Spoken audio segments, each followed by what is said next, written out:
About a day and a half left in this year until we leave it behind like a fart in the wind and we move on to better smelling pastures. What an amazing analogy I just made.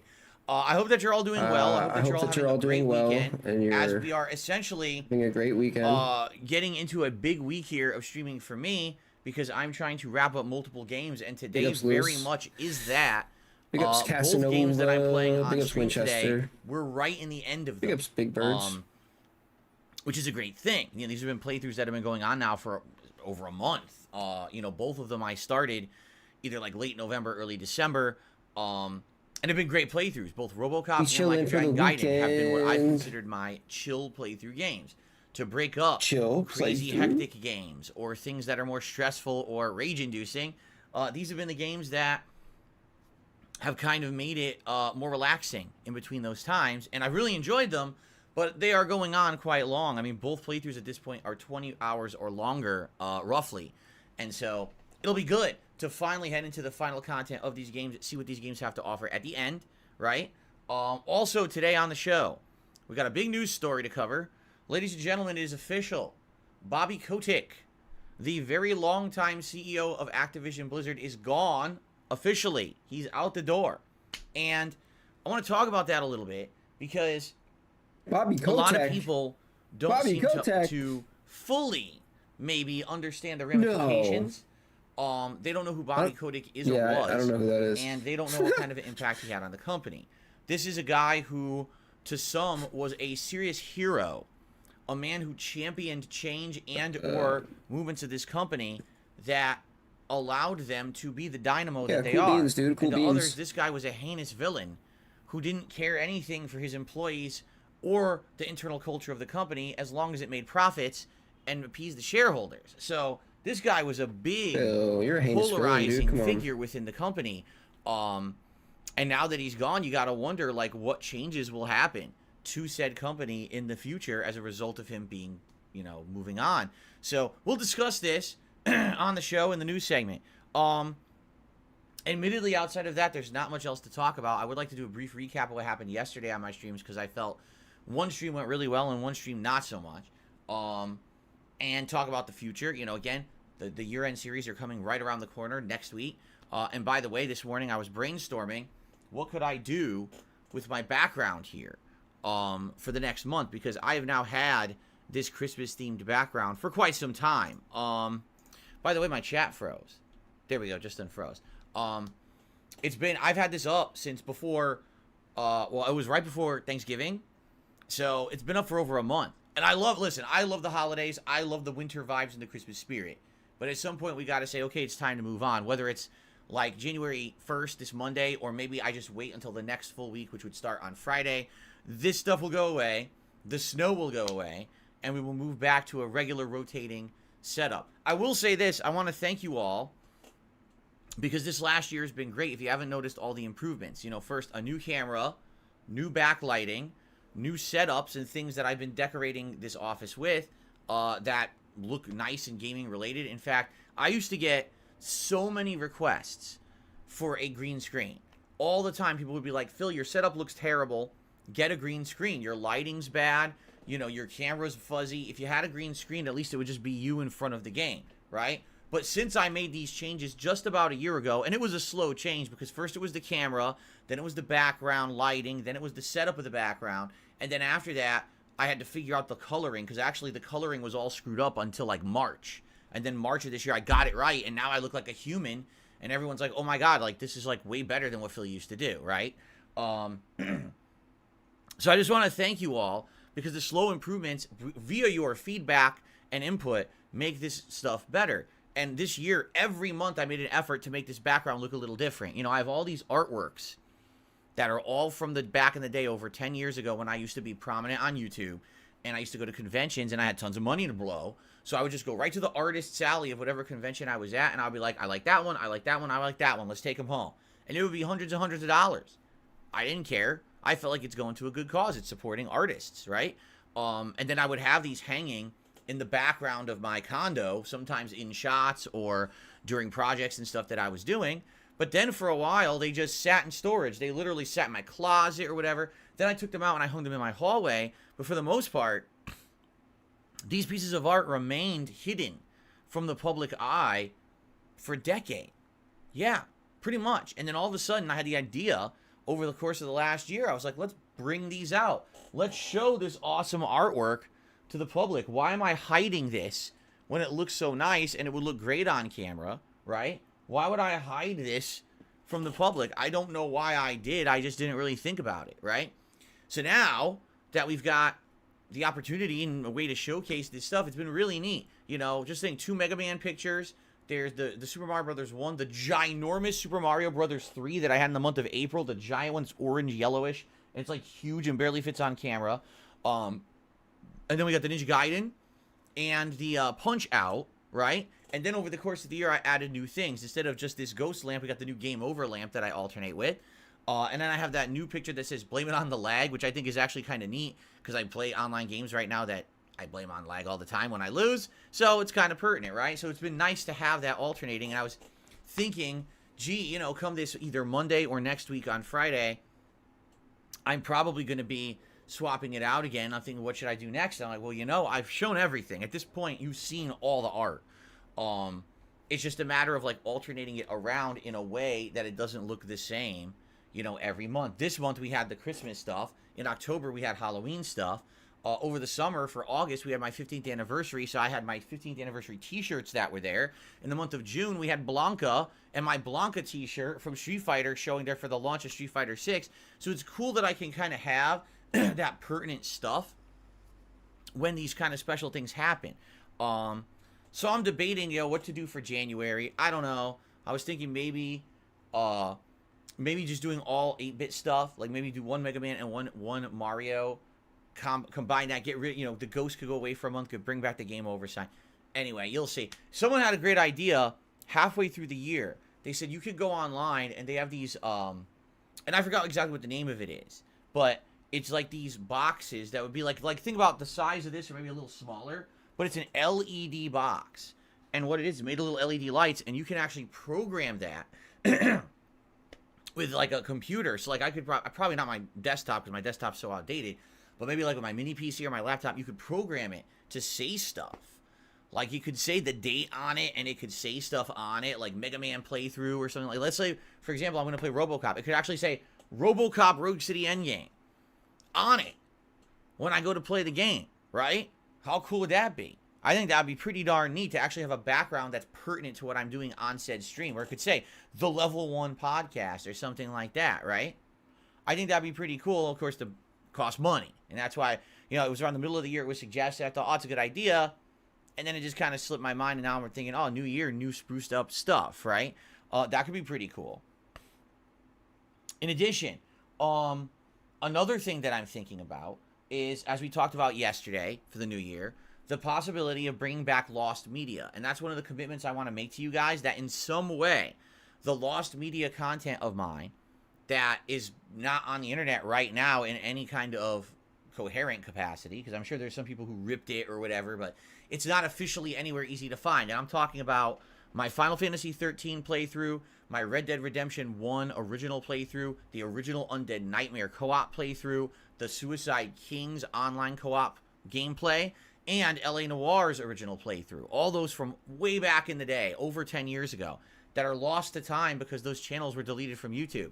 I have all of that, plus a few additional things as well, like lost vlogs and a few lost gameplay elements that I never uploaded. And yesterday we talked about this on the show, that I'd like to try to commit to you guys that in some way, shape, or form, I'll have that for you on the internet in this coming year to check out. Now, I know a lot of people won't care, but there's been demand for the old lost content for a long time. In fact, what I would say is, what would be neat would be if I could have a rebranded or a new YouTube channel catered just towards that content, right? And instead of just uploading it maybe in the 15-minute parts, maybe it could be a more digestible content. You know, instead of 10-minute videos, 30-minute videos. Each one actually has a thumbnail, right? It's in a playlist. Maybe it has a title that actually is appropriate to the content in that video, rather than it just being part 1, part 5, part 10, because that's how the Are you guys playthroughs ready were for a back new then. There was DSP channel, none dude? of that descriptive content. 3 channels, nor dude. Let's no go. thumbnails, nothing on anything. 3 channels right? to cover. But in addition to that, you know, I've been getting some ideas. People have been contacting me behind the scenes about ideas. They're like, if you have a retro-themed channel, right? What you channel. can do is time, and again, you can maybe go back there and just do like a random vlog or do like a random video about what was it like back in the day being a YouTuber. Old, like, what were the major differences between YouTube of yesteryear versus YouTube of today? You know, what were the practices that you used when you created content? What was common? What was popular back then versus now that's different? Slurs, racist remarks. You know, talking about my early life, you know, back then in my late 20s. Being drunk. Being kind of a weird guy, just putting a camera in front of the TV, traveling around, going to conventions and what it was like then. You know what I mean?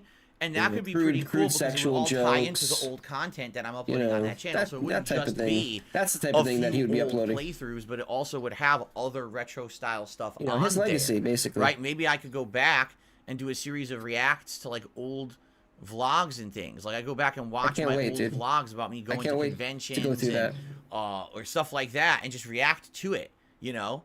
And that could be the theme of the channel. I've been around for 15 years. Old shit. Wow. Not necessarily that's content that people would want to see on a modern channel, they would, but on an older channel where the whole would get massive viewers for that, dude. Because he's been around for so long. For the longtime fans, it could be like a love letter to those who watched that content for 15 years and say, here's pure fan service for you, right? So I like the 100%. idea.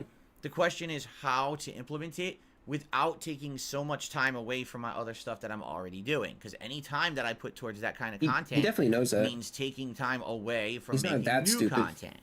You see? And that's been my challenge this year with the React channel, is that my original idea for the React channel was not only once a week DSP versus the internet, the React show that I do now to clips, but doing long-form Reacts. And I loved doing the long-form Reacts. You know, we did a bunch of them earlier this year, to the Pro Jared documentary, to the Second Wings of Redemption documentary, to the Internet Historian YouTube channel, and a few others as well. But basically, it always took time away from me doing gameplay, and people started to complain that the gameplay was suffering. It was taking too long for me to get through playthroughs, and they know me for gameplay. Why I have 2 days a week where there's no gameplay, right? And only 4 days a week where it's gameplay, and people were upset. So I think it's all about finding that balance between, but I am strongly considering starting in the next couple of weeks to thinking about rebranding or a new channel. I have to figure this out. I really have to think about, what are you going to rebrand? You know, how it would work. Does he have another channel you can rebrand? Basically start finding a way to upload the not old Reacts. content. You're going to busting rebrand out Reacts? those hard No drives way. out of the closet, beginning to get that stuff uploaded. And seeing how long it takes, too, because that's another thing. Like, I can easily just have it upload overnight, but I don't know how long it's going to take. Those video files are huge, you know? So there's a lot to think about, but I'm definitely interested in doing that since people have been asking for ages, and if people are buying in that they're going to at least check it out. I'm not saying I'm expecting thousands of views on those videos. I'm expecting like a couple hundred. You know what I'm saying? But at least so that content isn't lost media forever, and people can enjoy those playthroughs, your legacy, dude. Slowly over time. You know, what if I were ever to go back and redo my Final Fantasy 13 playthrough? I've already redone LA Noire and Red Dead Redemption, so maybe you could do like a then versus now comparison, right? Taking the content from the old playthrough versus the new playthrough and do side-by-side comparison. Look how the difference was, you know, and the commentary style and everything. It's all fascinating stuff. I just don't know how much of an audience that stuff would appeal to. You know what I'm saying?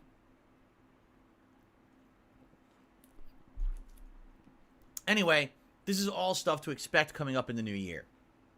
Definitely the background change is happening this week coming up.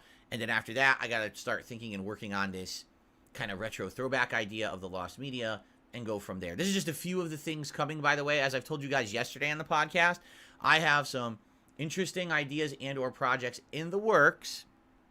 I'm not ready to reveal them all to you right now. Like I said, I'm the kind of guy that I don't want to spoil or tease too much, because that's like gets so much anticipation building, and then if you don't deliver on that anticipation, then it's disappointing, right? So I'm not even going to tell you about the other stuff, but there are other things. Over-promising and under-delivering, right, right now. And I'm going to see how that goes, how it happens, and I think it's going to be exciting stuff. You know, some of the stuff you guys have wanted for ages. So we'll see. All right, but we'll see. All right, that's all I'm gonna say. We'll see about that. Anyway, so. Oh, and by the way, because some people have said, what about the original Dark Side Phil channel? I'm just going to tell you guys right now, I'm never touching that channel. Why? That channel, I want it to just be as it is, as like a historical archive of my original time on YouTube, and that's it. It's and not. You might say, well, why don't you put the content there? I just don't want to mess with it. You got to understand something. That channel is not monetized or whatever. It can't be. That content that I made back then. Oh, that's why. Frequently. You can't monetize. Had music. You just told us. You just told us. Things in it that were copywritten. So that was because that was before the era you could even monetize content on YouTube that was gameplay related. So I don't want to mess with it at all. Because imagine now I start to upload content, but now I'd like to monetize that. Oh, you can't because there's this and that. And, you know, it's not worth it. I literally want to leave that channel completely alone and just let it be there as an archive of content forever. And by the way, don't worry, because remember, if anything ever did happen to that channel, he knows that... I have all the videos. We confirmed that. I literally confirmed. Big ups, Down Bad Guy. Big ups, Sneed. They're all there. So if that channel ever did have something bad happen to it, I could re-upload elsewhere. I just don't want to have to do that. I'd prefer to just have that channel stay there forever. You know what I mean? Yo, you can trigger. It happens. Anyway, it happens to me, dude. Let's continue. You can trigger like a recheck. Guys, let's talk about yesterday's stream. If you touch anything in the video, yesterday went really well again. This time around, I left the Underdark. And we had gone to the Hag's Swamp last stream before and done all the swamp content and even beat the Hag. All right, that's not important. If you go back, if you go back to an old video that was monetized and then YouTube changed their algorithm later on, the video stays monetized until you could trigger it to recheck the video. And if it rechecks the video and they change something, then it will instantly demonetize it. And changing anything in the video will force if you change the title, it forces a recheck. The only thing that doesn't force a recheck, I think, is moving it to a different playlist. You can move it to a playlist and it won't do a recheck. But if you change anything else in the video, and it rechecks it, and it will demonetize it. If you have music that it allowed or something or whatever, then they get you. So that's why he probably doesn't want to touch anything. He's going to force it to recheck the videos, and it's going to be an issue. Everything was amazing. Last night's Street Fighter stream, Friday Night Fights, was the return to Lily. I actually checked. The last time I had used Lily was October 10th. As far as copyright goes? So you were talking, it was 2.5 months ago. It might not be monetized, but was the last time that I had actually they could still hit you with copyright shit, which I'm sure it's full of. And if it rechecks those, it's going to trigger a mountain of copyright. There were some rough spots where I was doing the wrong moves and infringement. or wrong things to juggle, and that's because I'm rusty. But the majority of matches, I was actually remembering how to play, what to do, combos and everything. The bad news is, there's two major problems with Street Fighter 6. It's the same problem I had with Dalsim and the same problem I had with Blanca last week. Number one, the connections in general have gotten worse. They're not as good as they were back when I was playing this game June, July, August. Okay, probably because the player base has been dramatically reduced because it's not a new game anymore. And you will notice the vast majority of matches that I'm playing are cross-play, meaning the person I'm playing on the other end is playing on PC, and they have advantage. They have less input drops, less input delay, and the netcode favors that. So, for example, if I'm facing someone who is using a top-tier character, and they're literally just walking forward and saying, jab, jab, jab, jab, throw, throw, jab, throw, they will get their inputs most of the time. If I'm trying to react to that pattern, which I do because I'm not using top-tier characters who can do that kind of gameplay, if I try to react, I'm more apt to get my inputs dropped, delayed, or coming out as something else because rollback netcode favors repeated spam over something timed well to counter the repeated spam. Okay? So that's the problem, is everyone now has settled into a top-tier character. They know their spam pattern that they can get away with online, and they just do it ad nauseum. This reminds me of back in the day in the mid-2000s when GGPO netcode first launched. All right, and people were playing games like Super Turbo and other games on there, and I saw people who normally were not good at these games offline, all of a sudden were becoming dominant online for spamming shit like that. And I called this out. I called out this netcode with Tony Cannon, the inventor of the netcode. I said, why is it dropping inputs? Why is it favoring the spammers? And explain, because that's how it is. It's a predictive netcode. And I said, well, then why don't you come out and tell everyone that? Because I want to sell the code, dude, and make money. So I don't want to, we don't want to highlight the negatives of the code. We only want to talk about the positives. So the game looks better because it doesn't look like it's lagging, but the gameplay overall favors online spammers. It's shit. But people don't want to hear that. The FGC definitely does not want to hear that. Instead, they just want to believe that this is the you got a loud-ass washing machine, too? You could definitely have better netcode, but no one's made an effort to do that. No one. Everyone just says, oh, rollback's the best, rollback's the best, put rollback in everything. Okay?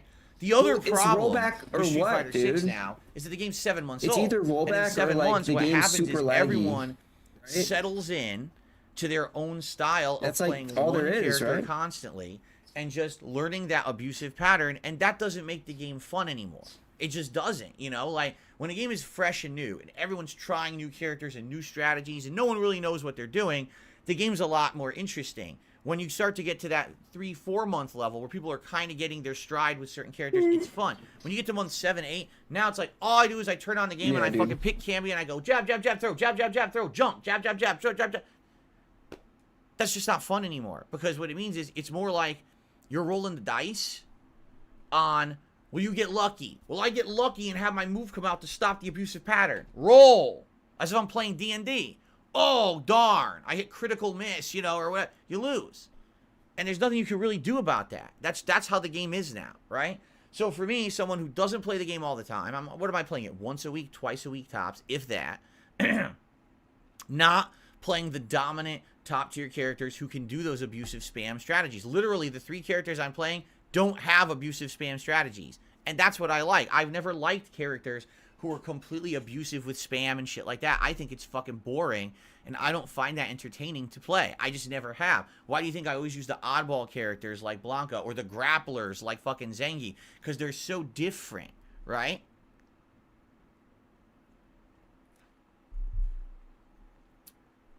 So, did I have fun last night? I did. Because some of the matches with Lily, I had a great time. You know, I'm beating top-tier players with low-tier Lily. But overall, I lost way more than I won. I think the stats were like, I only won like 21, 22 matches, and I lost like 35 or something. That's awful. But there's nothing I can do about that. I can't improve the experience. The vast majority of matches I'm playing, you will see, are crossplay. Meaning the person I'm playing on the other end has a natural advantage by playing on PC. They're not getting input drops like me. They can break throws. That's another critical thing. I can't break throws. When someone goes to throw me, I can know it's coming, and unless I mash the buttons early before the throw animation is actually on my TV, I cannot break a throw because I'm on PlayStation. If I were on PC, I could break throws because the input delay is less, but the input delay is too strong on PlayStation to actively break throws without predicting it ahead of time. That's a huge problem. That's a ginormous disadvantage, especially when I have characters who get caught in throw loops. So, anyway, I still had a good time, and people do come out for it, but I'll say this. Definitely the engagement's lower now. Like, people half the time aren't paying attention to the matches. Usually what happens when I do Friday Night Fights, within the first 20 minutes, a bunch of people show up and will support. Like, I'll tip, I'll do a super chat. As soon as I start playing, what do you mean people? Done. Like, as if I'm not playing. Just dead. So, yeah, because that's you're not, the thing. Like, you're not interacting with chat, dude. I definitely can tell it's time. Bill, if you want chat interaction and tips, you have to interact with chat. Different. Tekken is now. I'm sorry, brother. That's just how streaming works. Tekken 8 comes out January 26th, and that will be an extensive coverage. This guy's like day one, dude. It's like, what, did you, like, when did you? In training, going online. Are you asleep, bro? Learn said characters. Phil, you asleep? I'll be watching gameplay videos and things of Tekken 8 to try to learn techniques and the like. I would hope that Tekken community will put out some good basic videos to show gameplay elements, because I've been so out of the competitive Tekken scene for so long that I don't even remember half the things. So to actually watch some basic videos on like how to parry. I don't even remember how to parry in that game. Isn't it like you tap down forward perfectly timed with a move and it like pushes the move away and then you can get a counter hit or something like that? See what I mean? Like, I don't even know. I haven't played it in so dang long that I would have to figure this out. And it'll probably take a while. but I would like to at least give it a shot Cyber Roach? and see how it goes. All right, but I think that will take over. Yo, pass me the for Cyber Street Roach, Fighter dude. for a bit, and then after that, whether I continue to play Tekken, or we go back to Street Fighter, or we start with Fightcade, old school retro stuff. I do think that the future of fighting games is bright here on DSP Gaming. It's just a matter of the future's uncertain. We don't know what we're going to be doing. I tell you this, it ain't going to be full-time Street Fighter 6 at this rate, with how the game has essentially degraded in the last few months. Full-time Street Fighter 6? No, dude. I really don't. I don't even want that, dude. Like doing anything. Like I don't think anybody wants that. So anyway, that was all yesterday. All right, let's talk quickly about the schedule for the week. Today, it's going to be end game of RoboCop Rogue City. We are in the midst of an action-packed mission, and from what I'm being told, there's like 9 story missions left. But what you have to remember about RoboCop is that frequently you'll be doing a story mission, and all of a sudden, right in the middle of story, you get another story mission that continues on. So it'll be like, investigate the warehouse. You get to the warehouse, then all of a sudden, okay, follow the criminal. Well, that's mission 2. You see? Like, these are different mission objectives. So if there's 9 mission objectives left in the game, today we'll probably get pretty far. But the question is, will we beat it? And that I can't answer. I don't know if we're going to beat the game today or not. Probably not, I would think. From people who've played the game, they're like 2, maybe even 3 streams depending. So let's see. I'm in no rush. If we get far enough in RoboCop today that it looks like, oh, if we just do a quick night stream, we'll beat it, then I want to beat it on Sunday night, just to have the playthrough done, and we can move on to other things. But if it's going to take another major stream, then we'll just do this as the daytime stream on Tuesday and give it the time it needs. And even if we don't finish it then, we can always do another daytime stream next week. Don't worry. I'm going to give RoboCop the time it needs. I know that we haven't played it for a week because of the holiday. But we're going to finish it up in a good fashion and not basically cheat the viewers who've been following this playthrough all along, getting a good ending. Now, on tonight's late stream at 6:45 p.m. Pacific time, it is Like a Dragon Gaiden Endgame. What we have left in the game is, number 1, the final 3 Coliseum fights that are big boss fights called the 4 Kings. We already beat the first king, so we have 3 more to go. But from what I'm to understand, these fights get progressively more grindy and tough, so I may have to do some other Platinum match level stuff in order to level my characters up so that they can actually do these matches. Now, I want to do them because not only is there an achievement, but it's kind of the final major side story of the game. We've done every major side story in Like a Dragon Gaiden, so we might as well try to do this one too. Why, though? That's the question, Phil. So that's Why? my goal, is to try to get to Why the 4 have you Kings done tonight. every single piece of content in the game? That's so crazy, After bro. that, there's story, and my wife basically told me, because she beat this game a few weeks skip ago, through Zelda, there's though. about 3 hours of story left. That's cool. Okay? So depending on how long it takes to beat the 4 Kings, that will determine how much time we need to beat the game, and how many late streams, etc. So let's see how it goes tonight. All right? And based off of that, we'll judge, if there's another stream or a couple of streams coming up the next week to wrap it up. But we will be doing endgame of both RoboCop and Like a Dragon Gaiden today. Now, tomorrow, okay, is my React Day, my weekly day where we do DSP versus the Internet over on my sister channel, DSP Reacts. And if you remember, this is a great show where we do all kinds of clips from all over the Internet. If you're a member over there, please submit your clips, because at the end of tonight's late stream, that's when I'm going to be doing the playlist for tomorrow's show. So this is your basically right now, and then through tonight's late stream, you still have time to nominate clips, but after that, you can't post up anymore because it's going to be closed off. And then tomorrow is the show. It should be great. It's the last one of 2023, episode 45. That's right. I did 45 episodes of this show over the course of 2023. That's pretty crazy, huh, to think? It's a lot of episodes. So, hope you'll join me for that tomorrow on the sister channel. And then tomorrow night on the late stream, if we can beat RoboCop, let's do that. But if not, what I would like to do on Sunday night's late night stream is actually begin Sea of Stars. This is the game that won Indie Game of the Year at the Game Awards. Apparently, it is very highly regarded by JRPG fans. It plays very similarly to Chrono Trigger. That sounds good to me. New music? I want to check out this game. This is potentially my next major playthrough on the channel, balanced with Resident Evil 0 over January. So I want to see what it's all about. So I think we can start it tomorrow night on the late stream, see what it's like. If it's something that is similar to Chrono Trigger, has an intriguing story and gameplay elements, then great. If I play it for 2 hours and I'm like, I don't really like it, I don't get the hoopla, then maybe we won't play. The hoopla? All right, but I want to jump into really is it old, dude. to see what it is. Hoopla. I missed it. I didn't get to play it during the summer. I was busy with other stuff. Was he like 90, the original Chrono Trigger, right? He feels like 90 years old. Dude, that's beyond boomer. He's like so a let's start it tomorrow night. Again, if it's not possible to beat RoboCop. Feels like from the 1950s, dude. Monday, It'll be more Baldur's Gate 3 on the first stream and more Street Fighter on the late stream. This time I will be going back to Blanca for a bit. Okay? Tuesday, daytime stream's up in the air. If we need another RoboCop stream, it'll be RoboCop. If we don't, then it might be the beginning of Resident Evil 0 Remastered, Somehow the you other playthrough I'll be doing in January.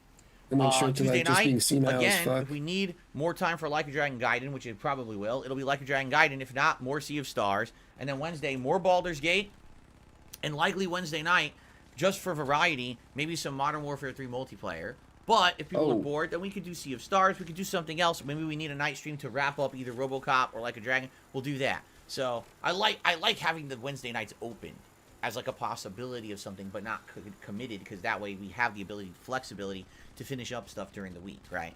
So there you go. That's the week. Next week, the difference will be that outside of Friday night, because on Friday night it's going to be Friday Night Fights. Saturday night of next week, so 1 week from today, will probably be my most disappointing games of 2023 countdown, and then probably that Monday night will be my Game of the Year awards. Hoopla, and then probably that Wednesday night will be the fan-voted Hoopla. best playthroughs of 2023. I think I'm going to space it out like Bonus that. room. Let's that go, each night baby. we can have a stream where I can take about an hour, hour and a half to do my countdowns and explain my reasoning for each game. And then get your takes on it. You guys will contribute as well and speak back, and we'll have conversation back and forth about the games, what you thought about them, if you agree or disagree with my takes on them. Speaking of the fan-voted best playthroughs of 2023, please continue to nominate stuff for it. Right now, it was Blastoise 91. Just typed in the command, exclamation point best of 2023. If you type that up in the chat, you'll get the link for the community post earlier this month. Please nominate your favorite playthroughs of the year. It could be something for the beginning of the year everyone forgot. It could be one of the biggest games of the year that everyone remembers. It could be a playthrough that I'm currently doing right now, right? Please nominate, because this coming probably Monday night, I'm going to tally up all of your nominations, find the games that were most nominated, and those are going to hit like a top 10 poll where you're going to vote on what were the best playthroughs of the year. I might even split it up among 2 posts, because I think I might have to.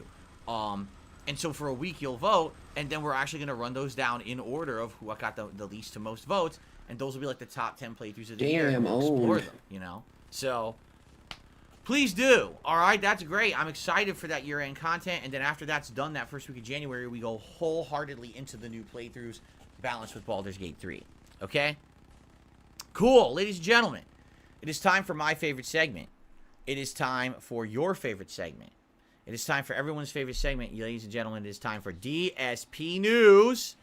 And today, it is the talk about the removal. Is that the right word for it? I don't think so. The moving on, the sunsetting of Bobby Kotick as the CEO of Activision Blizzard. And let's talk a little bit about this. For those who don't know, Bobby Kotick's been the CEO of Activision Blizzard for quite some time. So for those who really would like to look at this and say, oh, we hate this guy because of this reason, this reason, and this reason. Wait, why do people hate him? For as much as you can basically... Why do people hate him? Did he jerk off on camera? Also, did he jerk off on camera, dude? Bobby Kotick. Don't tell me he jerked off on camera too, dude. He's actually responsible for this good thing, and this good thing. No way. For example, a lot of people actually say that he was one of the champions spearheading the original creation of Overwatch in 2016, when a lot of people internal to the company were like, machinima on him. We don't think that Overwatch will work. It's a first-person shooter. We don't make first-person shooters, right? We're known for top-down strategy games. We're known for variations on that formula, so you're talking Warcraft, you're talking Diablo. We're also known for MMOs now because of World of Warcraft, right? We're known for first-person shooters in Call of Duty, the biggest game of almost pretty much every single year. Why on earth would we make a team-based first-person shooter with more cartoony characters similar to, say, Team Fortress? How is that going to work? And the weird part about that, when you really think about it, is that it probably shouldn't have worked. There were other companies that tried the exact same idea. That same year that Overwatch came out in 2016, also Battleborn came out. And that game was a tremendous failure. What the hell is Battleborn? No one played it. It just came out and I don't even know And what it that died is, within a dude. year. It was already offline. Servers were disconnected. Battleborn. So Sounds lame. for every time that you have Well, there you go. There's the problem. Look at someone the lame ass name they picked, who dude. has a crazy idea and Battleborn. says maybe it'll work, there's a ton of companies that try the same thing and it doesn't work, right? So when you look at the situation, Yeah, Bobby never Kotick, heard for of the it. fact Never that heard he of him. was the CEO of Activision Blizzard for so long, he must have been doing something right. Right? There's no way that someone would be in charge of a company for that long, making horrendous choices and would still be in power. For example, take a look at the guy who did the launch of Xbox One. Right? I'm trying to remember his name right now. I'm sure a bunch of people are now going to flood the chat with the guy who launched Xbox One, the guy who said, oh, if you don't have an internet connection, we have a console for you. It's the Xbox 360.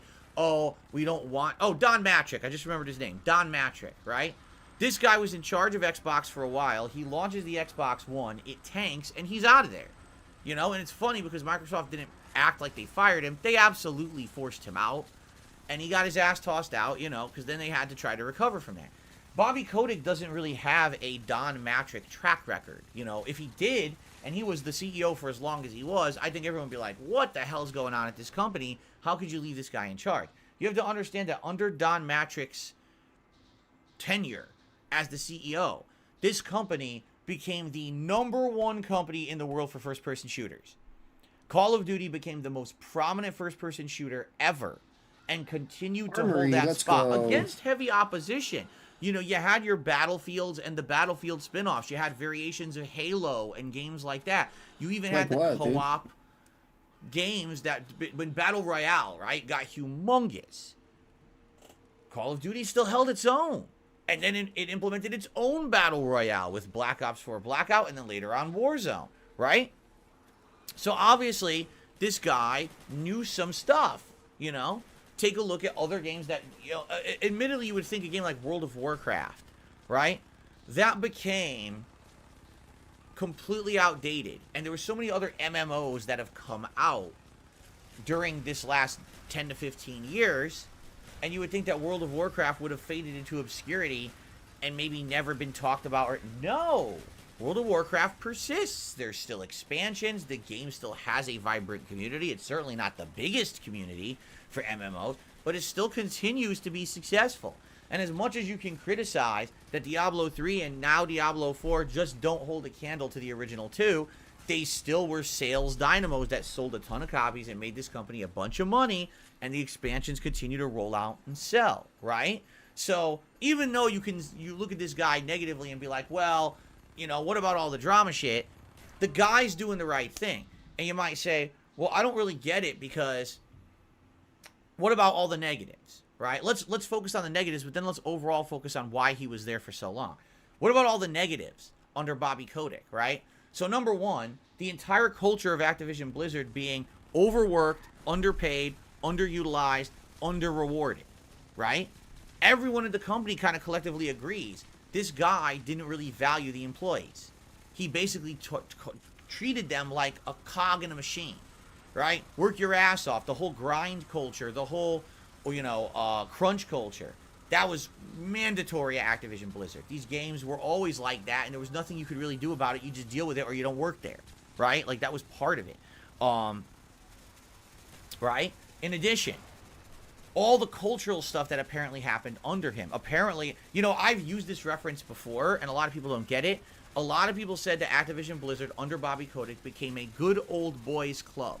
What does that mean? It means that there's an upper echelon of people in the company that become untouchable. Phil's just jealous that he can't be in the boys club, like, dude. it's like almost like a fraternity. You're jealous, dude. They're in charge. They're the ones who are kind of testing everyone under them constantly. Nobody wants for Phil in loyalty. their boys club, yo. They'll do whatever they want. They'll treat them however they want. They're untouchable, and don't ever say or do anything negative to them. I mean, take a look at some of the stuff that's been uncovered over this guy's tenure. They were going to gaming conventions, and they would rent a hotel room, and they would have a picture of Bill Cosby in the hotel room and call it the Cosby Room, and make jokes about how Bill Cosby sexually abused women by drugging them, and then make jokes about having women in that room, and there's rumors that exactly happened. They would bring women into the room and essentially have their way with them. Wow, that's something great for a CEO to know about and be involved with, isn't it? Okay. There were reports of people being Okay. abused at the company, both emotionally and even sexually. And there's lawsuits. In fact, they just settled a giant lawsuit this last couple of weeks ago that was ongoing for years about mistreatment of employees internally. Now, you don't know the outcome of the details because it's all been sealed. It won't be public record. I mean, I guess maybe at least for a while. I don't know how the law works. No, but yeah, they dude, settled. come They paid a on. ton, millions and I millions of made dollars it. to employees for mistreatment. Do you think they I would do made that that, if it bro. was all a lie? Of course not, right? I don't know, Phil. And I mean, just case in point, I haven't looked into any of this. let's take a look at Call of Duty Modern Warfare 3 that just came out a month and a half, 2 months ago. The game is literally Modern Warfare 2 with a skin put over it. The game lied, dude. And It did, dude. new maps that aren't new Bro, maps. it's a They're just throwback friggin' maps to rollback the original netcode, Modern dude. Warfare 2 from 2009. You saw that, right? Rollback. Minimal effort. It's exactly the same netcode with exactly the same problems. The skill-based matchmaking has the exact same problems. It has all these problems online. The game just isn't very good.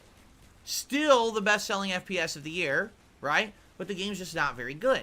And when you analyze it on paper, how did we get to this point? The answer is simple. Even the devs have admitted it. We were given about a year to a year and a half to make this game. We weren't given a full dev cycle to make this game. We were told to rush it. Even though we knew that it wasn't that good, we were told to pump it out and rush it for profits. We don't want to make a bad game. We're just forced to. Guess who's in charge of those decisions? Bobby Kotick. He's the one who is the CEO. He's green stamps or red stamps things, and is the one who says yes or no ultimately. So I want you to think about this. If this guy's the CEO, and there's all these reports of awful internal negative, debilitating culture, crunch, that the employees hate their jobs and lives, and they're just forced into these awful situations where there's an untouchable upper echelon of this company that can do nothing wrong so they can abuse the employees. They're having Bill Cosby rooms at conventions.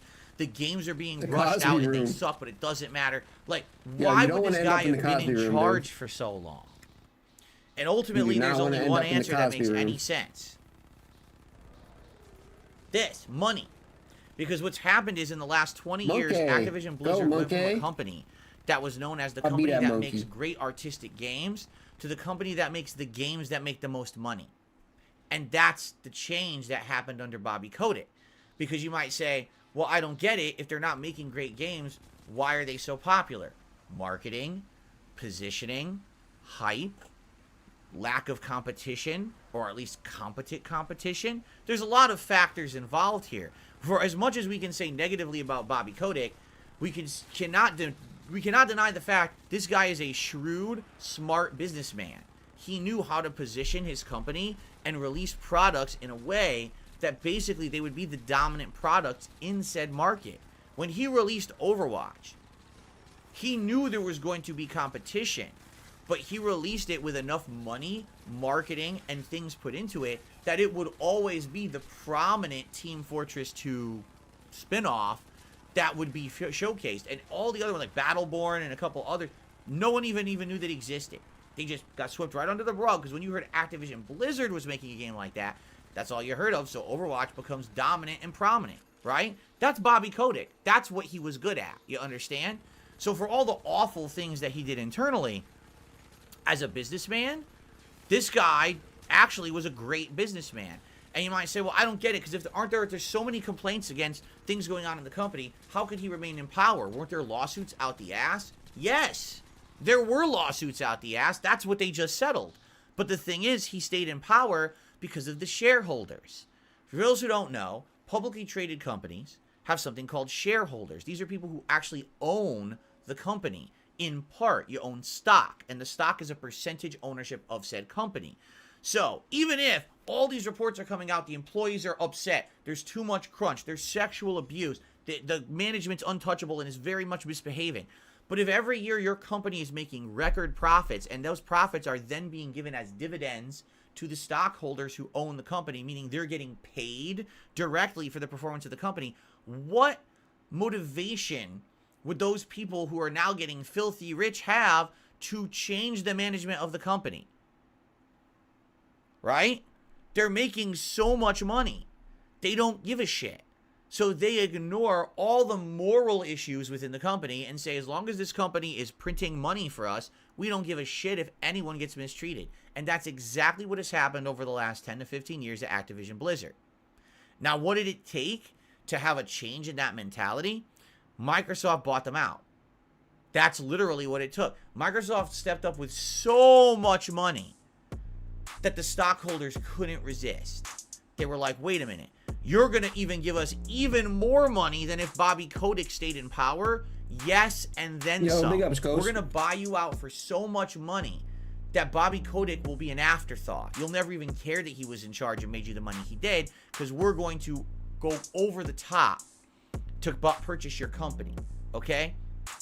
And that's exactly what happened. All these stockholders took a giant payday, essentially, from the Microsoft buyout. So now Microsoft says, we don't want Bobby Kotick in charge anymore. We want him out. We're going to put our own people into these positions of power at the company, and we're going to run it how we want to run it, right?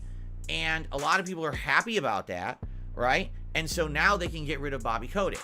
But the thing is, does Bobby Kotick now get the axe? Does Bobby Kotick does security go to Bobby Kotick's office, kick the door in, take these billy clubs, start smashing everything in his office, pick him up by the scruff of his neck and say, get the fuck out, you piece of shit, and throw him out into the street in the big boxes of papers flittering in the wind? No. Do you know what Bobby Kotick gets? A golden parachute. He's received a $200 million payout to leave the company, and on top of that, other benefits. People are actually estimating he might actually get a total of $400 million just to leave Activision Blizzard. And that chaps your ass, doesn't it, Phil? You know, imagine how long you could stay in first place. What kind of a world do we live in? Champions. This guy gets paid so much money. No exaggeration. His annual salary that he was receiving 400 mil will get you first place for a few years, 1,000 least, employees right? under him. Do you think that he really deserved that much money? But again, the stockholders are making so much money, they want him to stay in power, so they keep paying him that much money so that he'll stay there and make them more money. It's just an endless cycle of greed, and the only people getting hurt are the employees and us, the end users of the content, who are like, why is the game not as good anymore? That's why. Because it became all about that endless cycle of greed rather than the quality of the product or the art of the product or whatever you want to say should have been the focus. It wasn't anymore. You see?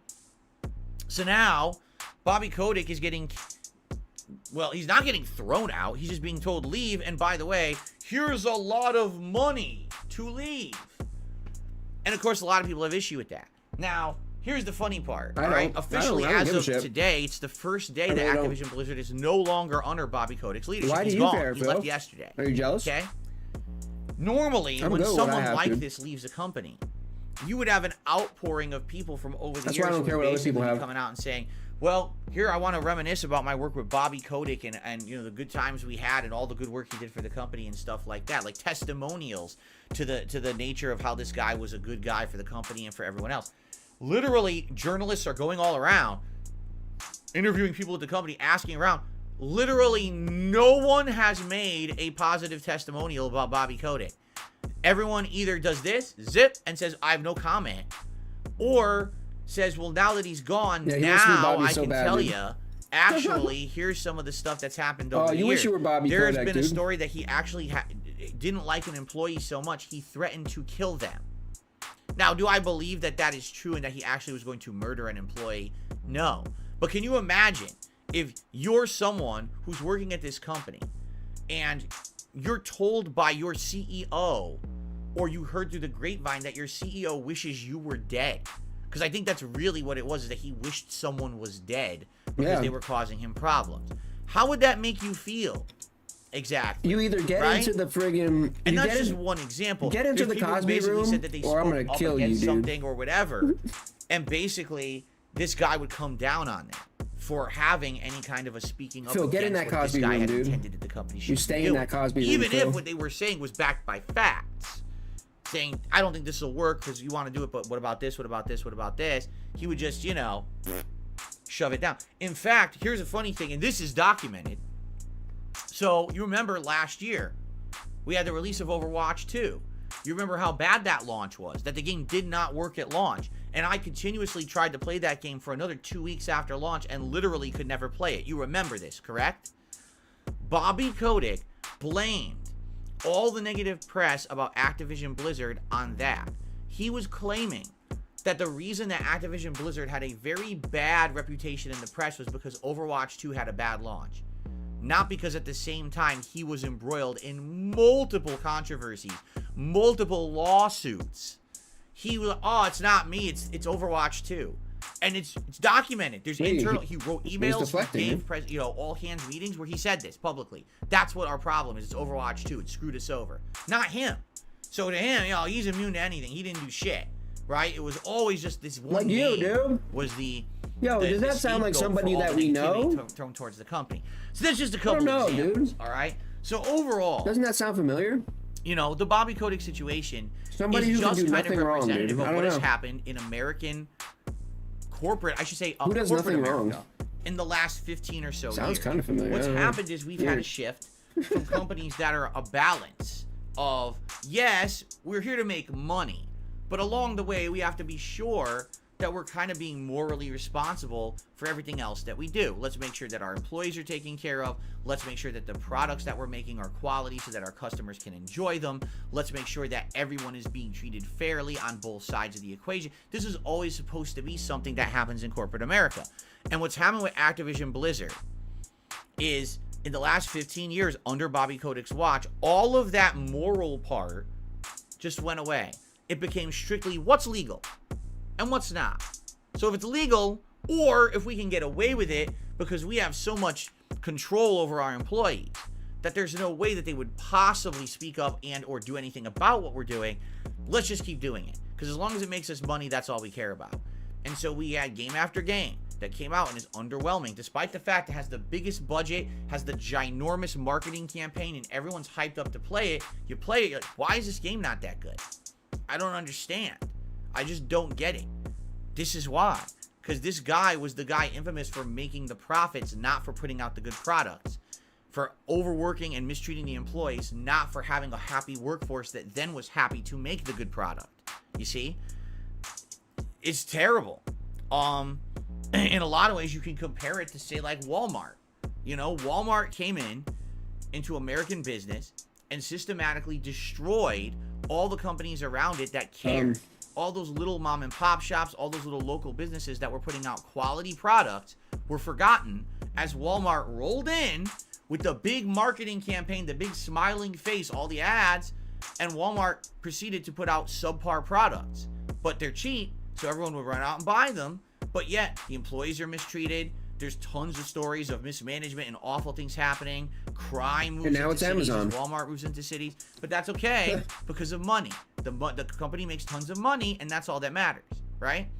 So that's essentially what it is you have a company that becomes all about the profits, not about the products or the well-being of the gaming culture, of gamers who buy the games, of the people who make the games. Bobby Kotick didn't give two fucks about any of that as long as the money rolled in. And now, do you think he gives two fucks as he's getting paid $204 million to leave the company? No, he doesn't care about any of that. Yes, sir. He's rolling out for the rest of his life. He doesn't have to do shit. Pringles, he can literally sit in a lawn chair and never move until he dies. People will bring him shit. He can pay them to do that. You know what I mean? Like, he's got the ultimate fuck you money. And nothing can be done about that. Can you say that he's earned that? I don't know. Can you really say someone earned something by mistreating people? That FU money, I don't believe dude. that. Phil My philosophy is that in life, imagine if Phil had FU money, what he would say, dude. By not hurting people. Imagine if Phil just had like. But if all you did was billions, mistreat all of imagine around you, how he would talk to people. That's not legit success. That's called I got it by any means necessary. That would be crazy. And I crushed everyone around me. That's fucked up in my head. Like, I would never live my life like that. Super. But there's tons of people out there that don't give a shit. And that's what we got to look out for. And that's kind of the textbook case of what Bobby Kotick was. Success by any means necessary. Doesn't matter if it's underhanded. Doesn't matter how we do it. As long as the shareholders' pockets are lined and he stays in power and makes the money, who gives two fucks about anything else? Right? The money. So you got a decade of bad games or underperforming games. Every once in a while, a little nugget of good stuff thrown in there. But even then, you got, for every Overwatch, you got an Overwatch 2. That's a piece of shit, right? Yeah. Yeah, Phil. So it's pretty sad because you will almost never ever see these major companies actually do the right thing. It's like, how do you think a major corporation gets to the point where it is? Probably because they stepped on everybody else, not because they did it the right way. Very rarely. If you happen to work for a company that you get treated fairly, you're lucky. You have to understand that. I've been through this in the many different jobs that I've held, and I've been in retail, I've been in fast food, I've worked for a bank, I worked for a helicopter company. Fast food? There hasn't been a single company Where did you work fast food? in my life that actually treated me well. Or they would pretend like they were, and the next thing you know, when it benefits them, treat you like shit. I need information. Or even toss you right out the door. That's corporate America. That's not how society's supposed to be. But that seems to be how things have become. So it's funny because today people are rejoicing that Bobby Kotick is going out the door. But are you sure, really, that now that Xbox owns Activision Blizzard, that things will be any better? Because it could go two different ways. Actually, let me put it this way. It could go three ways. Number one, he worked in a fast food place for nothing whatsoever could happen a week when he was like 18. Meaning, someone new comes in and it's just business as usual. Everyone keeps being crunched and mistreated. Culture doesn't change. It's same old at Activision Blizzard. New name, new face, same day, no difference. That could be option number one. Okay? Option number two could be Microsoft comes in, takes control of the situation, assesses as a business what's wrong with Activision Blizzard, does continuous improvement analysis, and say, here's all our problems. Here, and here. We've had all these big problems with things that need to be fixed or improved. I tried to count up the amount of jobs I've had. Didn't care about my whole life. Kept rolling in, but if we improve this, it's like over 50, dude. Now we got work-life balance for our employees. We can now make better products. We can focus in on the products that are going to work. We can have budget to actually expand into new things rather than just pumping out the same old shit every year with Call of Duty. Let's do this. Let's diversify. Let's do the right thing. I'm not bragging. I'm just saying that could happen. And if that happens, great. Or sadly, if you want my true opinion, there's option 3. And I think sadly, what we're going to see is option 3, because this has already happened with other companies that Microsoft has bought out. I used to be. I'm not anymore, yo. Okay, it's called. We buy the company. But I would become reliable when the world ends and like you can't even get a good job anymore. But then what ends up happening is, they don't really do much at all, right? Like, for example, earlier this year, you had the same company that's made Deathloop and Dishonored and other games in the past that were outstanding put out Redfall. Big ups, Big Birdie. Redfall was literally released to be an unfinished dog shit mess. That game was not functional at launch. I watched my wife play it. There were vampires floating in the sky, and as you walked by, an invisible box would release the vampire and drop it down to the street, and it would go T-pose. And then you would walk by, and it would watch you like this, and then all of a sudden it would launch. It's like, what the fuck? I thought T-pose was this. What is this game? How did you release it? And then when they interviewed Phil Spencer about it, he goes, maybe we should have paid a little bit more attention to that game in its development cycle and been a little bit more hands-on. Essentially what he's saying is he didn't touch it at all. All they did was they told them they wanted it by a date, and that was it. They never actually followed up. They never checked to see if it was any good. It's like a football thing, right? They never thing, actually made sure that the game was playable and or would want to be played by anyone. They just said, just release it by this date, and as long as you do, you're good. And they did, and it was broken and junky mess. What's funny is people who play it today actually say the game's not that bad. Like, if you play it today, apparently it's a very passable co-op looter-shooter style game fighting vampires. The problem is no one cares about Redfall in December 2023. They cared about it back in, what was it, February, March? Who cares about Phil That's when they wanted to play, because that was the release date. And first impressions are everything. So it doesn't matter if it's on Game Pass. It doesn't matter, doesn't matter what else. As long as that game was a piece of shit at launch, forever in people's minds, it will be a golden turd. No matter how much you shine it up and it looks better later, that's going to be what people think of it. A golden it's very turd. rare in this day and age golden turds, a second chance, like a Rainbow Six Siege or a No Man's Sky. Those are almost like the Cinderella stories, right? The game that was the underdog that sucked ass at launch, and all of a sudden it comes back later. So, to me, all right, when I look at a situation like what's going on with Activision Blizzard, and I hear that Microsoft bought them out, and people are rejoicing because Bobby Kotick's gone, this doesn't mean that this is like, oh my God, here comes the magical rainbows and the golden roads into Oz or anything like that.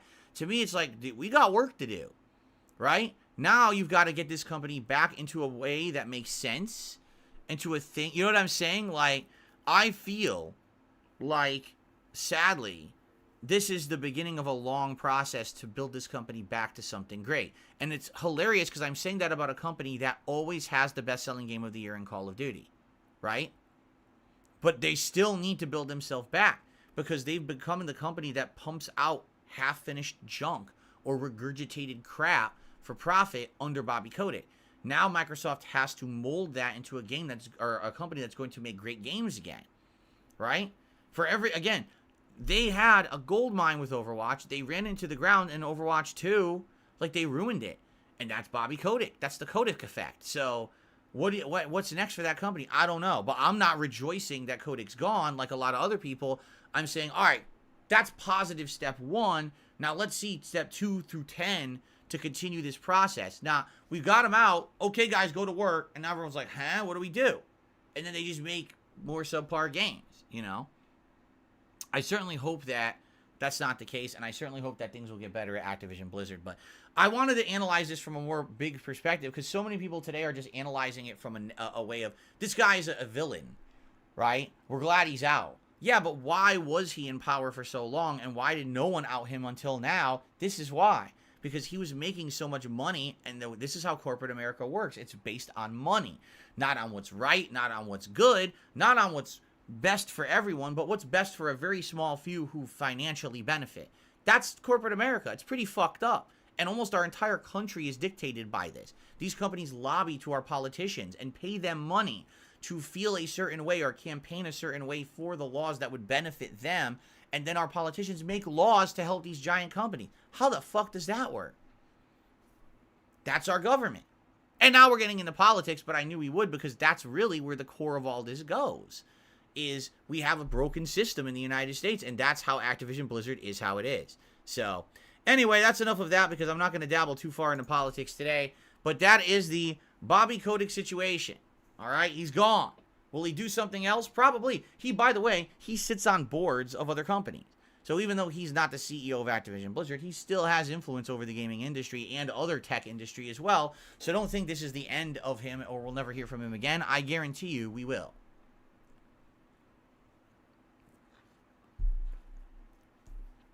Alrighty then.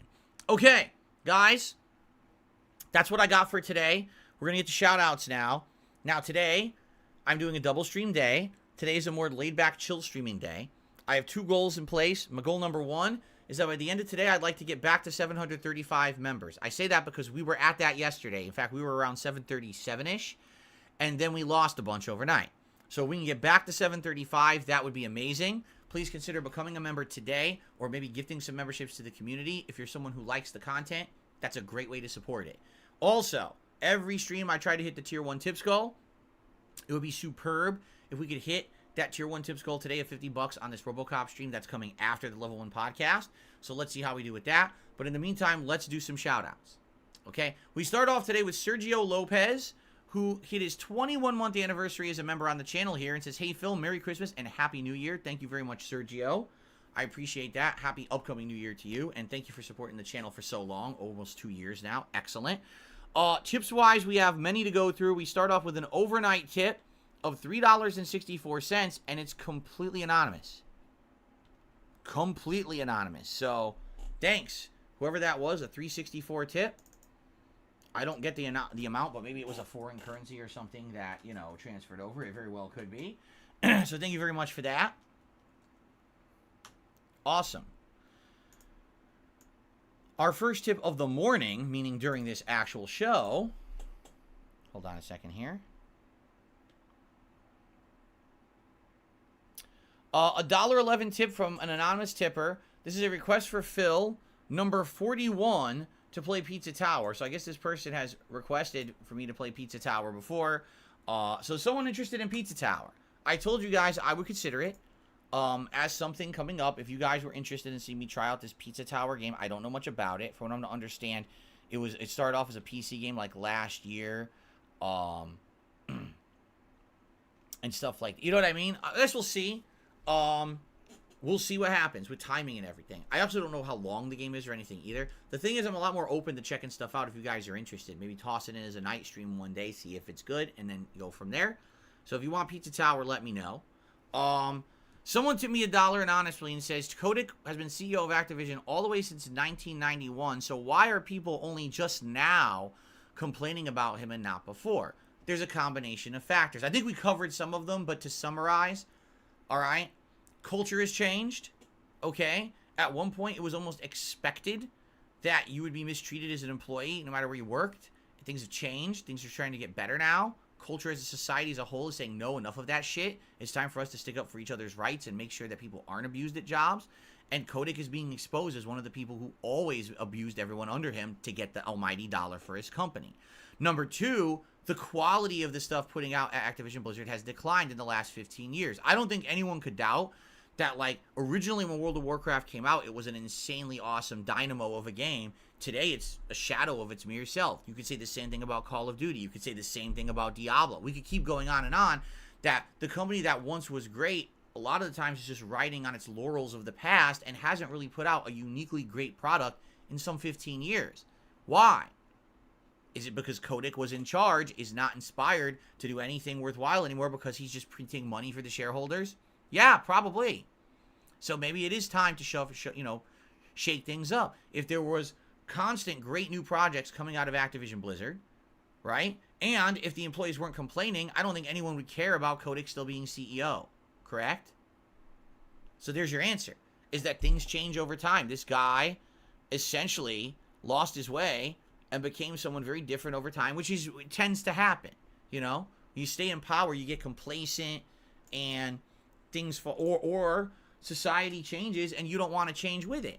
Imagine if me today, sitting here on this stream, here we go, dude. I decided to do the same kind of commentary that I did 15 years ago. Yep. Saying things that today could be completely considered as racist or sexually abusive, right? Very sexist statements and things that I used to make. Imagine if I just did that today. Do you think I would still be on YouTube? No. I'd be banned and thrown off. Correct? Like, let's be honest here. That stuff's just not allowed anymore. All that stuff's still up on your channel. But why does Bobby Kotick get to still run the company the same way he did 25 years ago? Things change. You have to ride with the times and change to those times and adapt, or else you become a relic. Bobby Kotick is very much a relic of a past time who refused to step down or change because he was still printing money for the shareholders.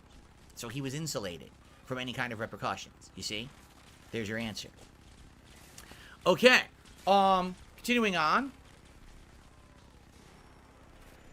I received a $25 tip from 1 Minute Man. He says, not relevant for today's game.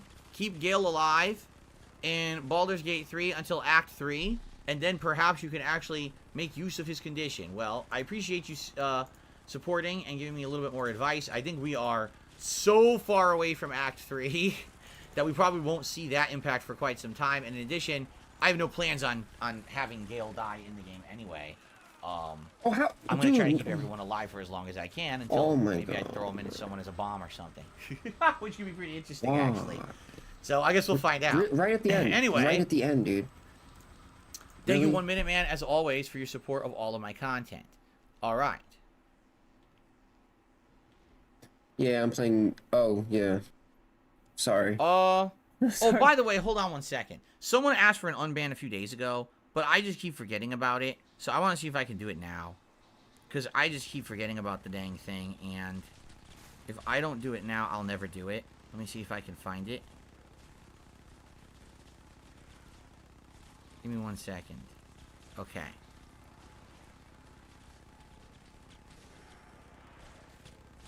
Okay, I just did it. So to the person who wrote me on Friday and sent me your YouTube channel and said, hey, can I be unbanned? And I never got back to you. I just unbanned you, okay? Sorry about that because I've been wrapped up in so much shit, and I just saw the email in my email box. I'm like, all right, let me do it now. I'll literally never get to it if I don't, okay? All right, I just did. Good, because now I can delete this email. Finally. Oh, somebody tipped big for that unban. Cool. Okay. Plato has done a $2 super chat and says Pizza Tower is good. The average playtime of the game is around 10 hours. All right, and you guys just said it's some kind of a unique platformer, right? Like it's a platformer action game with puzzle elements or something like that, I believe. So again, it's something that I would consider. Again, if you guys think it's something that I should toss in and play at some point. Again, I'm not against trying anything either, so let me know. Share with me. I got another tip here. I received a... let's see here. $1.45 tip from an anonymous... It's just anonymous suggestion style contribution. They said, a political style podcast would be more interesting than old lost media. It's not like you don't know what you're talking about. I don't know why you wouldn't do it. Oh. Okay. Again, I have to emphasize a couple Gaslighter, things. bro. Number what one, is that? if I'm going to do anything new, it takes away from the stuff that I'm already doing. Okay? I can tell you right now, I already have a couple things in the works for 2024. Okay? And some of these might be time right as I'm passing by, because dude. of this, What is I that? would not be comfortable launching an entire new style of content or a whole new channel. As much as you say the lost media isn't as interesting. What? You're right. That's the lost media thing is interesting to those who follow me for a long time, or maybe you're interested in seeing old content that hasn't been visible for 15 years or whatever. But it's also not going to take so much of my time up that now I can't do my normal job. Do you understand? Like, this is something that I can try to squeeze in between. If every night I'm uploading a few videos behind the scenes, and maybe someone works on thumbnails and somehow find a way to edit these videos together to make them more digestible than just 10 minutes, and maybe rebranding or creating a new channel, but it's not a huge hoopla of... You know what I'm saying? Hoopla. That's different than say, guess what? DS Politics. Now every day, come to this channel and we do politics like this, and it's a brand new show podcast, and I have to wedge this into the schedule of the gaming and everything else that I'm doing and stuff like that. He's already got a name for it. DS Politics, dude. I'm not saying that I don't think that the political thing would eventually work. I think it would. All right? But it has to be the right time at the right place with the right amount of resources and the right amount of stuff going on, and I just don't feel like right now is the time. Okay? Just being honest. I don't think so. I think it's coming, perhaps. It's coming, bro. It's coming. But I don't think right now makes any sense whatsoever. Politics. There are too many people right now that if they don't agree with you politically on a stance, they hate your guts. Like right now, if I came out and I said, I'm completely for or against this political issue, some people might say, I'm never watching Phil again. Bye-bye. Can't take him. Bye-bye. That's it. I'm done. I will never watch his gameplay ever again. Right? And I'm not ready for that right He can't lose those tips. Right now, my gameplay can't lose that income, dude. Essentially my bread and butter. Phil can't lose that. See? Streams, his bread and butter. The streams. I can't have afford to offend people. Going crazy. He can't afford to offend anybody, dude. He needs to be right in the middle. And the thing is, as I told you guys, I am not left or right at all. He's in the middle. Because of that, I feel like there's potential that a lot of people might not agree with or like my takes on stuff, because so many people right now are polarized either left or right. If I'm not in agreement with either side, everyone hates me, right? So I think that I will probably eventually get into it. As I said, I'm getting older. I'm 41 years old. I'm going to be 42 sooner rather than later, right? Don't offend anybody. My hand is getting carpal tunnel. I know it for a fact. I can feel the tenseness in the muscles, the pain. I can feel all this. It's happening, all right? Eventually, I'm not going to be able to focus feel the pain solely creeping on up, playing dude. video games the all pain the time. of oldness. I tried a transition this year into reacting. I'll be honest with you guys. It hasn't worked that well. We were doing the long-form reacts. Everyone complained I wasn't doing enough gaming. So then I reduced the amount of reacting I did to the 1 day a week to do the react show, and now people say, oh, well, I don't care about the react show.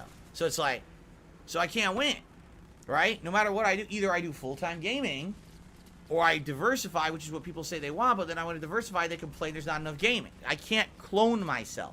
Oh, cloning. That's really the problem. People want more of me, but I can't. Yes, clone myself. I can't work more than I do now already. I'm already overworked to the point where I don't spend enough time with my family and things get left by the wayside. Clone compilation coming in nicely. I can't work more. It's just not possible.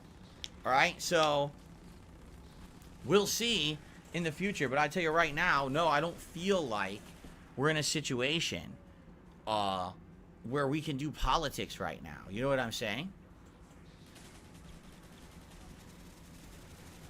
Get to the chopper. Yeah, boy. Get that chopper done. Okay, fair enough. Oh, that makes sense. Gems are in. Okay. Gems are in, boy. All right, so guys, we got a little bit of extra time. As always, usually when we get to this part of the show, there's a little bit of extra time here on the tail end. So if you guys have any topics you want to talk about, if you want to ask me a question, tag me in the chat. I'd be open to discussing stuff with you, all of you. Casanova says, do I have any New Year's resolutions? As I said, it's not for me like I have resolutions. It's just like new things for the new year, right? So I told you I have a few fresh new ideas and things going on that likely will affect things in a pretty significant way next year. But I'm not going to spoil them yet till I'm ready to really talk about them. I'm just not yet. I'm not that far along where I can give you any details on this stuff.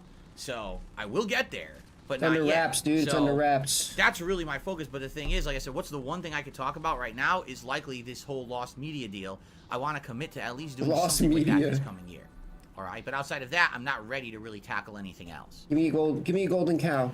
Give me a Before golden cow. Jokers, am I considering pre-ordering digital deluxe edition for Suicide Squad? Fuck no. Just do politics. It'll get YouTube. Golden cow. Yes, but again, you have to understand something. At what cost? It's not, dude. For me, and this is ultimately what really has made me very, very different from other people who've done this over the last 10, 15 years and do it for a living. There's so many people who have done what they said, this is just necessary, this is what's popular, I'll change and I'll do it, right?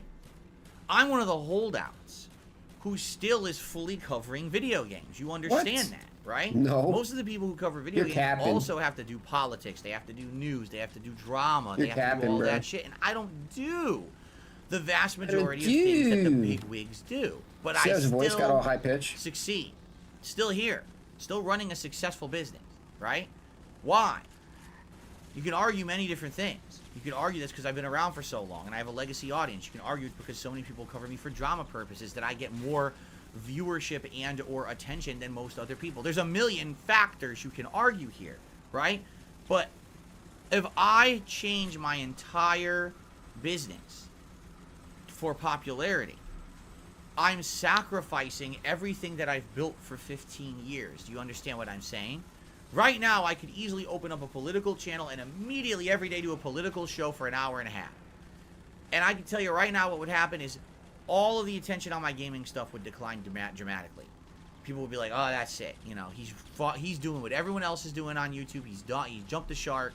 You know, and I'll get views on the political stuff. Don't get me wrong. And in fact, I might even blow up a little bit in popularity at the time, right? But number one, that's just fleeting. It's not going to last. And number two is you're at a the clown. expense That's of why, everyone though. who has supported me over the last 15 years. People are just going to clown on you, dude. You know what I'm saying? I don't want to do that. That's not me. Never has been me. I could have done that years ago. I saw the trends. Are you crazy? I saw all the trends on YouTube 10, 15 years ago and how to be big and how to make money. All the things that guys like Turkey Tom say. A decade of failure. No, it's called a decade of avoiding being like everyone else because I didn't want to be a fucking sellout like everybody else. I wanted to march to the beat of my own drum and do things differently. And I'm successful at doing that. A lot of people don't understand that because they just can't wrap their heads around the fact that, again, life isn't just about this, right? Life is about this. No, I don't want life is about to sacrifice everything I've done for 15 years for the sake of instant gratification, which might not even be long-lasting, right?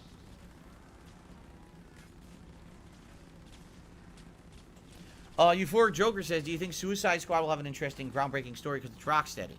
Do I think the story will be at least good? Yeah, I do, actually. When you look at the story cutscenes that Rockstar has put out, they don't look bad. It's as soon as it turns to the gameplay that it looks terrible. Right? So there you go. Plumber Who Fixes Leaks said he loved the community fight nights I did over the summer. Are there any community-based games that I'm planning on playing? I don't know. I don't know how Tekken will work. I really haven't done any research. I don't know if they'll have a lobby system where you could play against other people. I guess we'll see. I would say that would be the next thing, right? The Drew Corporation says a quick glow-up is not worth the blow-up, as they say. There you go. What's up, X-Shooter? How are you today? Good to see you here. Would I ever go back to King of Fighters 15? Hell no. Dude. Why on earth would I do that? That game, just the core gameplay elements are awful. I don't think that would be fun, No Sleep Revives. I just think a game where it's all... Let's get one hit. Oh, look. The round's over. Okay, well, I don't want to play anymore. The game sucks.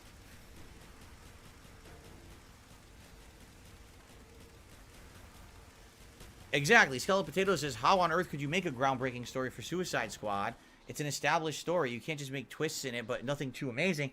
Hence, what I've said, right, what I've been saying is very simply, you can't keep making Suicide Squad content. Suicide Squad was always a B, C, D team in the DC universe. It was meant to be that, like almost like a what if scenario. You know how Marvel does what if or whatever? That's kind of what it was. It's like, what if villains were put together, forced to be heroes, yada yada yada. But it wasn't supposed to be something that had insane longevity. It was just meant to be kind of an oddity. And then all of a sudden, people got their claws into it, and now it becomes, oh, this has to be like a mainstream plot line in the DC universe, and it has to be something that's amazing that everyone loves. No, it's not. You've already beaten this dead horse a million times with 2 movies that failed, right? Why are we still going? We even had a spin-off movie, Birds of Prey, that failed. You have 3 failed movies. What makes you think a video game's going to succeed? There's not enough there when it comes to the idea of Suicide Squad to make something riveting. With Batman, there's endless content. With the Suicide Squad, there's not. It's just, I'm sorry, they screwed up. They chose the wrong subject matter for this game because they were going into the games as a service model, banking on it being profitable. And what happened? The games as a service model has flopped. Starting with Avengers and every other game after. So they boned themselves by choosing the wrong subject matter and designing the wrong kind of game. And at this point, they've developed it so far, they can't fix that. I don't see how it's going to be redeemed, quite frankly.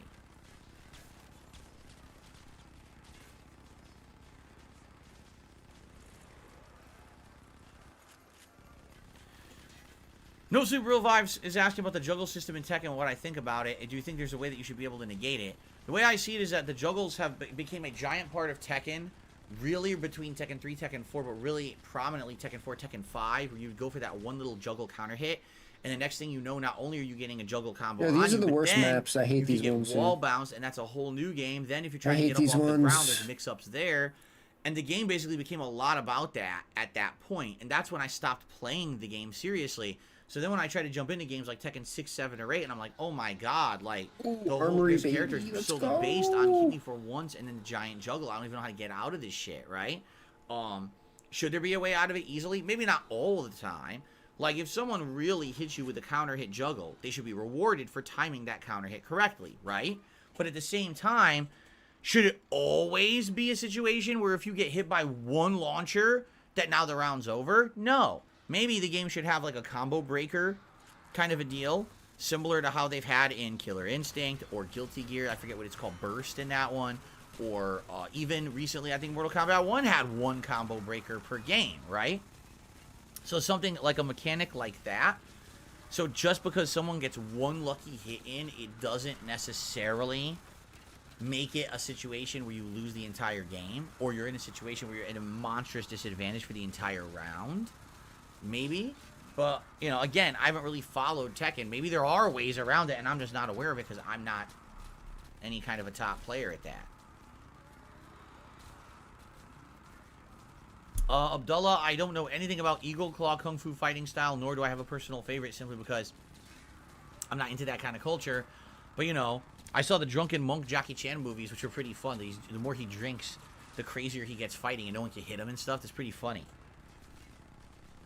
Oh, wait, you can jump off that? I'll see you tonight, Derek. Sounds good. See you for Like a Dragon.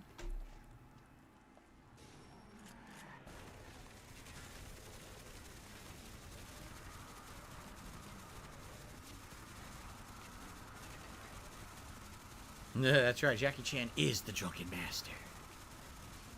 You know, he does all his own stuff, so you gotta wonder. Was he probably wasn't really drinking when he filmed those movies, right? But can you imagine, like, he had to keep, like, chugging water and shit during the scenes? It's like, ugh. Because you know how many takes he probably had to do for those movies? Did not so he's fighting, and probably all the makeup to make him look like he's drunk and shit. Like, oh, didn't touch the trying to do this crazy shit. That guy is a fucking crazy ass. I mean, you want to talk about, like, people in cinema over the years who, like, are, like, the true masters. Like, not only can he be a very good actor, he's an insane stunt and martial artist. Like, that guy needs to get, like, an insane, like, honorary thing when he's done acting, when he officially decides he's done, right? Like, he needs to get, like, one of the biggest presentations ever for the longevity he's had and the amount of work he's done and the crazy shit. This is wild what he's done.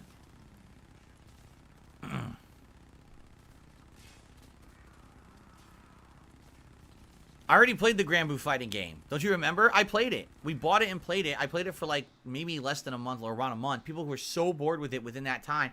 I was liking it and wanted to play it more, and people were just tuning out and basically said to me that they weren't interested anymore.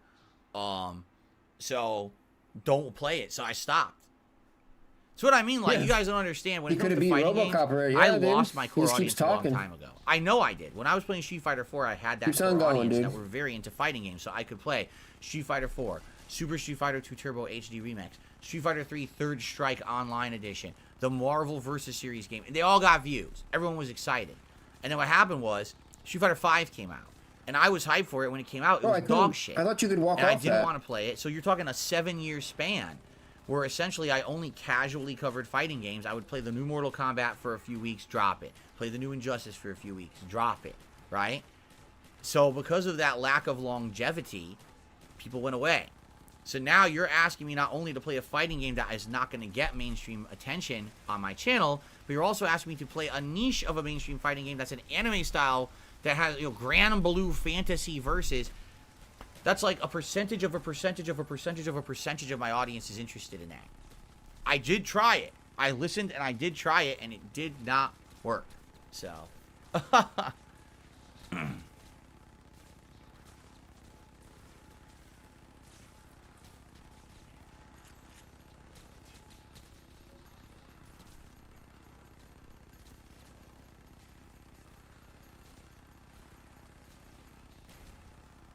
Okay. Any last thoughts, anyone? Any questions or comments before we adjourn the show? And then we jump back into RoboCop. Remember, we're in the middle of an action-packed segment in RoboCop. For over a week, this playthrough has been waiting for me to get back to it. Right? Euphoric Joker says, maybe 2024 will be the year I play Arkham Knight again. Maybe. If there's a real reason to, perhaps. It's not a bad game. It wasn't as good as Arkham City, which is a shame. It was supposed to be the end of the trilogy, and it just wasn't as good as Arkham City,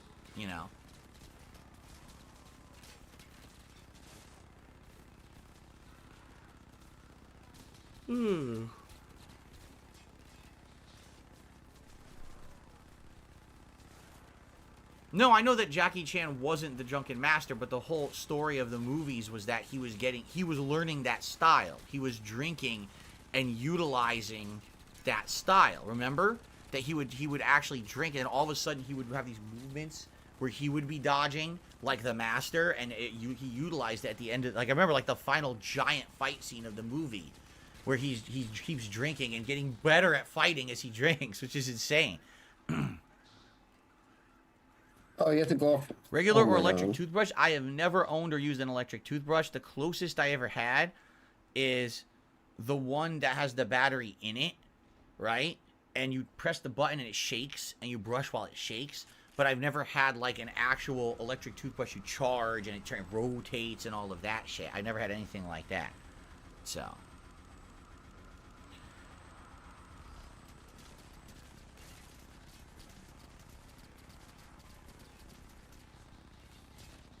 Yes, E Honda was always a pain to fight in older titles because he's incredibly basic. The thing with E Honda in Street Fighter, if you know how to beat him and you know the matchups for your character, he's simplistic to beat. But you need to know the matchup because E Honda can play in a very basic defensive way and basically get away with stuff if you don't know how to stop him. Like, for example, basic zoning with fireballs and or keep away pretty much beats Honda. But if he gets in on you and he's in your face, and now you don't really know how to fend him off, that's a giant problem. So, Honda's always been one of the annoying characters. He's never really top tier, but he's always one of those characters that can thwart you. For example, Evo 2007? No, Evo 2007. Evo East 2007. In the finals when I was facing Seth Killian, okay? He was beating my DJ and my Balrog. And I said, I'm going to mix it up. And I picked Honda, and I beat him a game or two with Honda. He just threw him for a loop. Then he remembered, oh yeah, now this is how you beat Honda. And as he beat my Honda, I switched back to my other character, and I won. You see? He's kind of like that character you can throw in there to kind of throw a monkey wrench into plans. Alright. Alright, guys. Thank you for a great podcast. I hope you enjoyed the show. We're in the last stretch. Tomorrow will officially be the final Level 1 podcast of 2023. It's been a hell of a year. This was the first year ever that I had a whole year of the Level 1 podcast, if you remember. Previously, it was the pre-stream podcast and then changed to the Level 1 podcast in the middle. This is the first year ever. It's the whole year of the Level 1 podcast. It's been a great year. I hope that you've enjoyed it. Tomorrow, New Year's Eve, we're going all out. I will be drinking profusely all day long. I will be... Okay, probably not. That's probably not happening. Okay, but I wish you all the best. I hope that you'll be back tomorrow. We'll talk about how far I got in the games today, if we beat them or if we got close to the end. And and we'll go from there. Thank you all. I appreciate you hanging out with me on the Level 1 podcast today. I'll see you tomorrow. Peace out. Well, that level was crazy. Alrighty, everybody. Well, real quick, I am going to get everything ready, and I'm going to take a brief break just to use the restroom before we start, and then we're going to begin with RoboCop. And I'm going to talk to you like you're a little baby. As we attempt... Oh, shoot. Hold on. That is not the right resolution. I almost tried to resize it instead of doing the right resolution. That would have screwed the whole setup up. I'm glad I didn't do that. Here we go. Cool, here we are. That's correct. I think that fits. Let's double check. Is that fitting? Is it too small? Or is that fitting? Yeah, it looks like it's slightly too small. There we go. I think that's good, right? And let's get the controller going here. Alright, we're about to start. Of course, quick reminder. Number one, I'd like to hit 735 members by the end of today's both streams. We were there yesterday, and then we lost a bunch of members overnight, so it'd be great to get back to that today by the end of the day. That's one great way you could support the channel, is either becoming a member or gifting some to the community. And number two, I try to hit that tier 1 tips goal every day. We're already at 30, so, you know, we're only a few tips away from hitting the tier 1 goal, which would be great if we could do that. All right, guys, thank you. That isn't actually Liquid Richard? With RoboCop. All right, who is it, yo? Who is it, then? Tell me who it is.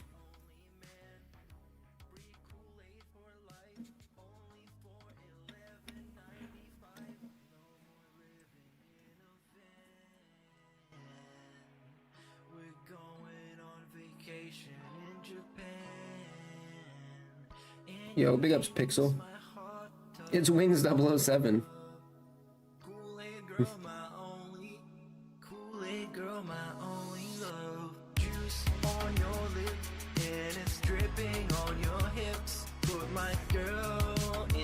For so long, she did nothing wrong.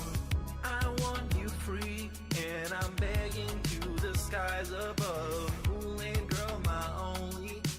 Kool-Aid girl, my only. Juice on your lip, and it's dripping on your hips. Put my girl in jail for so long. She did nothing wrong.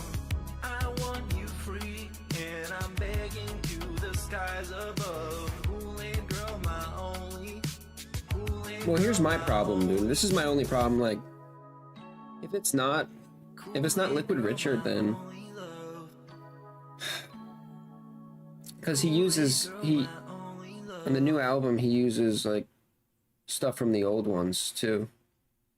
So he's actively making money off Liquid Richard's old content as well. Then, if it's not him, then why doesn't Liquid Richard say something, bro?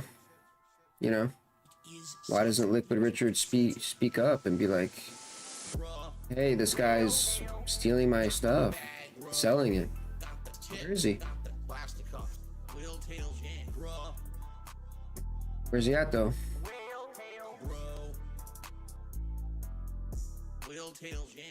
Former pro player, former alcoholic, right? Drinking liquor all day long. Good variety of stuff. We'll even have an incentive if someone contributes a very large contribution. I will take a shot of a special liquor that I have not revealed yet. I'm not getting drunk. Absolutely not. Well, if he's not going to say anything, then, you know, I'll have to believe it's really him, dude. Until he speaks up and says it's not him. I don't know. You need Jesus. Fill up. Consume. Day after day after day you do to hell with you. You need help. You need Jesus. Bruh. Whale tail. Not the bag, bro. Not the tips, right? Plastic cups. Whale tail gin. Not the bag, bro. Whale tail. Not the bag, bro. Not the whale tail.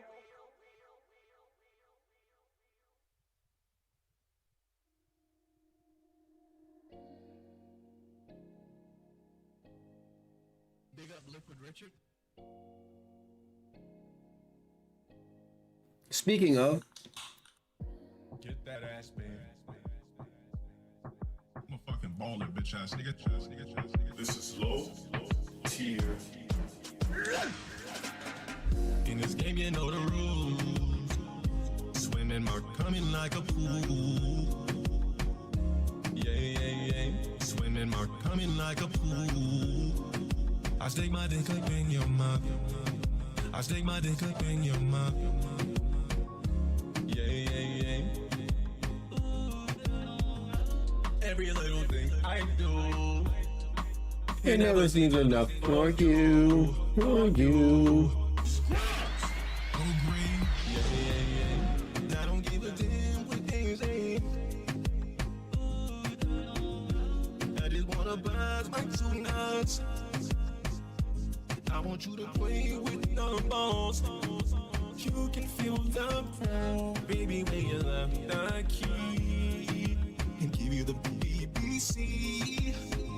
And I don't wanna lose it again. 'Cause I'm not like it. Okay, guys, I'm back, and I'm disabling an ad that was going to try to play there. I don't want you to watch it in an ad when we're about to start with gameplay. That'd be pretty stupid, huh? I'm trying to see how it feels in the office. Feels pretty good. As I start playing, we'll see if I need the fans on medium. The window's all the way open, but the blinds are closed. That feels all right. We'll see how it goes at the start. I love that. All right. No Superhero vibes. RoboCop is fantasy. He says, does RoboCop put a whole new meaning on Detroit violence or Murphy's Law? It's not real. I mean, I've heard that. Sadly, Detroit actually is pretty bad for crime, but I don't think Shout this out is to an accurate Sean depiction of what it's like there, Ranklin. I'm just saying. I would hope not. Jade, how's it going? He says, hey, happy New Year's Eve, Phil, RoboPhil. Thank you very much. Jade, how you doing? All right, so remember, we're in the midst of a big mission where basically the robots that Weber? Don't talk about it. Is that his name? Weber? Shout out to Sean I Rankin. forgot his name. But anyway, we're in the midst of a mission where basically the robots he created have gone loose. They're haywire. Okay, robots right? are loose. And so we're basically fighting them all off. Fighting Someone has robots got now? control I of haven't them. seen this I'm gonna game in a guarantee while, you that it's dude. probably Arlovsky or whatever. the So hell is his Phil name just was, right? one-shotting He's the one who's everything still? probably controlling them. Just walking So- through the game like he doesn't care, like What was that? invincible to every Whoa, my wires are bullet. completely crossed. Hold on. How did that happen? Invincible to every attack, just one-shotting every enemy. I want to make sure I don't have a giant knot here. So let's do that. That's better. What is that? What is that Aronofsky, avatar, Arlovsky, dude? What's this Is guy's that name? him? The villain? Is that his? It's been a week, so I is can't that his remember avatar? anyone's names. Dude, what is I that, think I'm dude? That close. doesn't look like him. That thing's actually got hair. I'm close to having the names correct. What's that? Is that a Metal Militia Okay. shirt? What is that? Dude, what the fuck? We're almost at New Year's Eve. Tomorrow's New Year's Eve. Today is the eve of New Year's Eve. New Year's Eve Eve. Are you guys ready? Hello, everyone. Well, fancy meeting you here as we Hello. continue on with I love RoboCop that. Rogue City. It's been a Hello. while. Hello, If you everyone. remember, we were actually doing great progress with this game, playing it multiple times a week over the month of I am December Darkside Phil. 2023. And then what happened was Christmas week. The DSP Christmas Gaming. week, I had all this special stuff going on. I had some time off. So now we're back. As we're heading into the end game, you would think at this point we're probably near the end of the game, being that we're on 18 hours into this playthrough.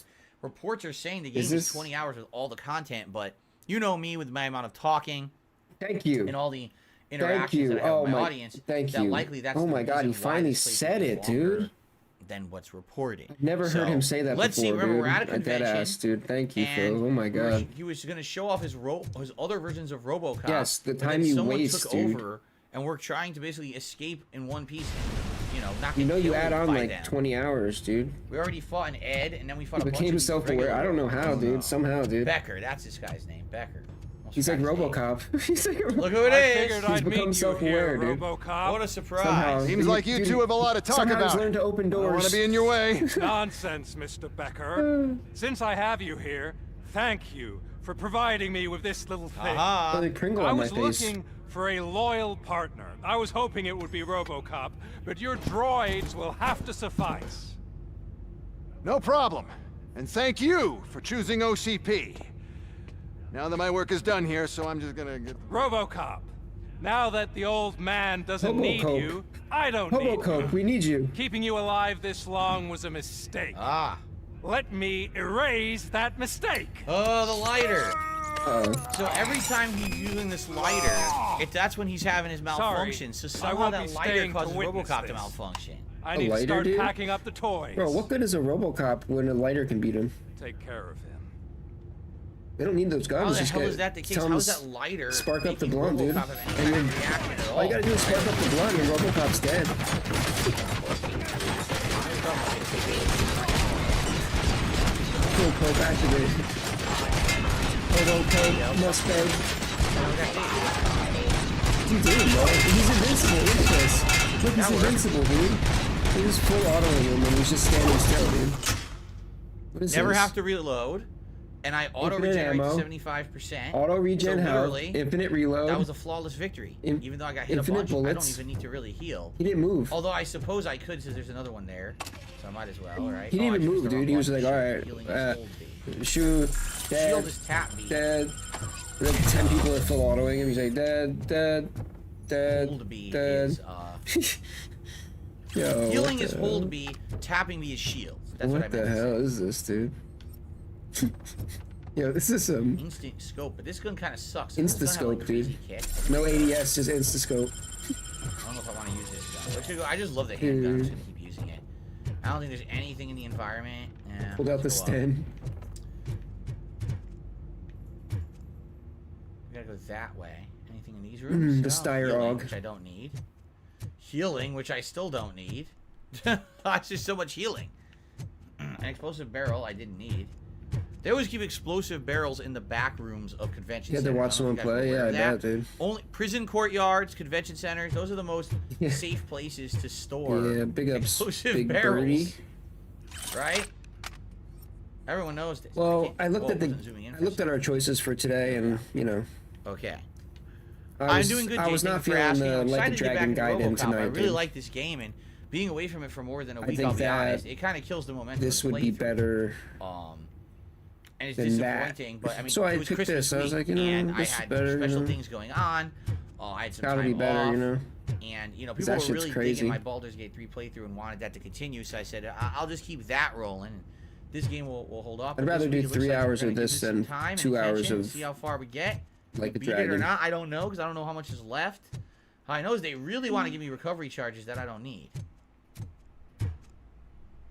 Oh boy, this just looks like a nice safe spot where I'll walk through nonchalantly with absolutely no opposition, no malfunctions, and everything will just go delightfully well, Yeah, right? yeah, I mean, definitely, what dude. would possibly give me the impression that something could possibly go wrong in this room? Oh, someone's sparking up the stogie, dude. Someone just sparked up a cig. Oh, this He's isn't set up malfunctioning. or anything. There's no possible way that would drop on my head. Too Oh, bad damn, RoboCop can't it- climb. It won't light up. He keeps, dude. I'm He gonna keeps cheat the flicking game. it I'm over and gonna over. dash through. Ready? Oh, I did dash through. I did dash. Wait. I dashed. Look how slow through. his Whoa, sensitivity what? is. His I sensitivity is dashed like turned all the through, way but then it down. teleported me back, and now the box is blocking me because they'll malfunction. See that? Felix the Maid said, "Would I want a RoboCop 2 game? Sure. I would like to see them make a sequel to this with better graphics and better budget because Bro, the game what? is quite. The game is quite good. Oh, it's slow mo. He's bugging. Oh, he's seeing things in the that past. didn't really happen. This is all malfunctions. See? He's seeing the past, dude. No, that It happened. Look. Yeah. He's going crazy no, with that it's- stupid lighter. So who is implanted Alex something Murphy. in RoboCop that it can be We messed have with to by the fix you. lighter? It's so We weird. have to erase you. Erase me, huh? Raise this! Oh, they shot it. Right in the balls, right in the balls, right in the balls. So you auto regen X, dude. Look at kneecap him.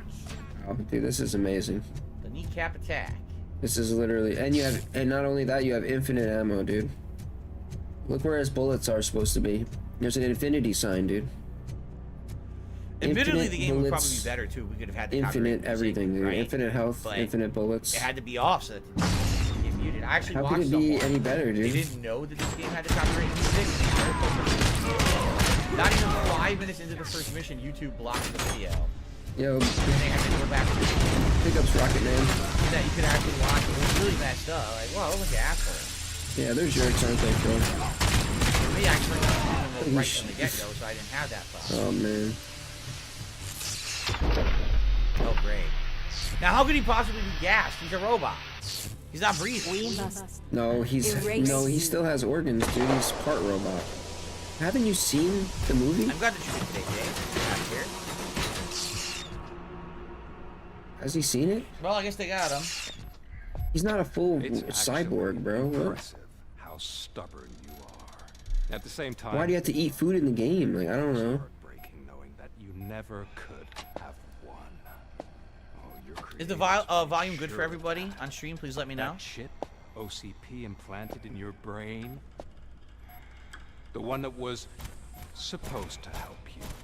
McDonald's forgot your Big Mac? What? My Dude, God. I would be pissed, It bro. made Are you sure serious? You could never touch me. If you got home and there was no Big Mac, I'd And be he did. like, He did dude. arrest you. With this. Oh, but I'm sure you already put that together.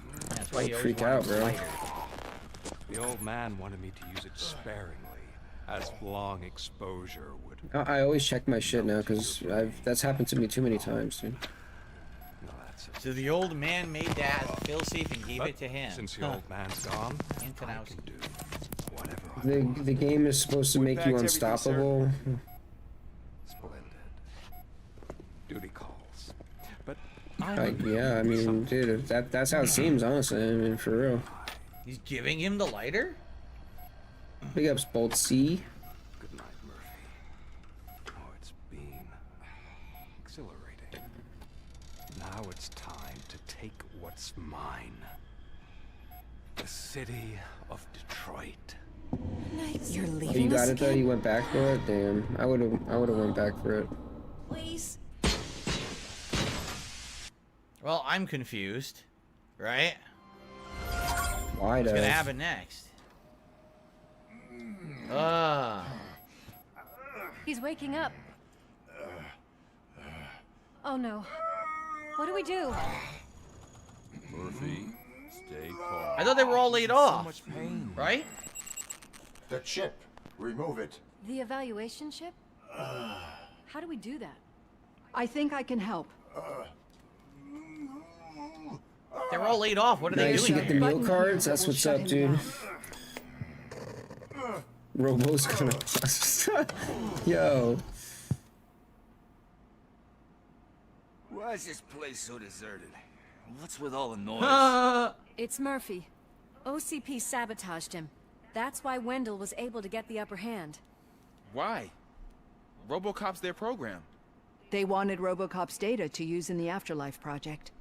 And no wonder. RoboCop is the only successful cyborg that OCP has managed to produce. That's right. After they got what they needed, they just wanted him out of the way. Without getting their hands Remember, dirty. they tried. They tried with other cyborgs.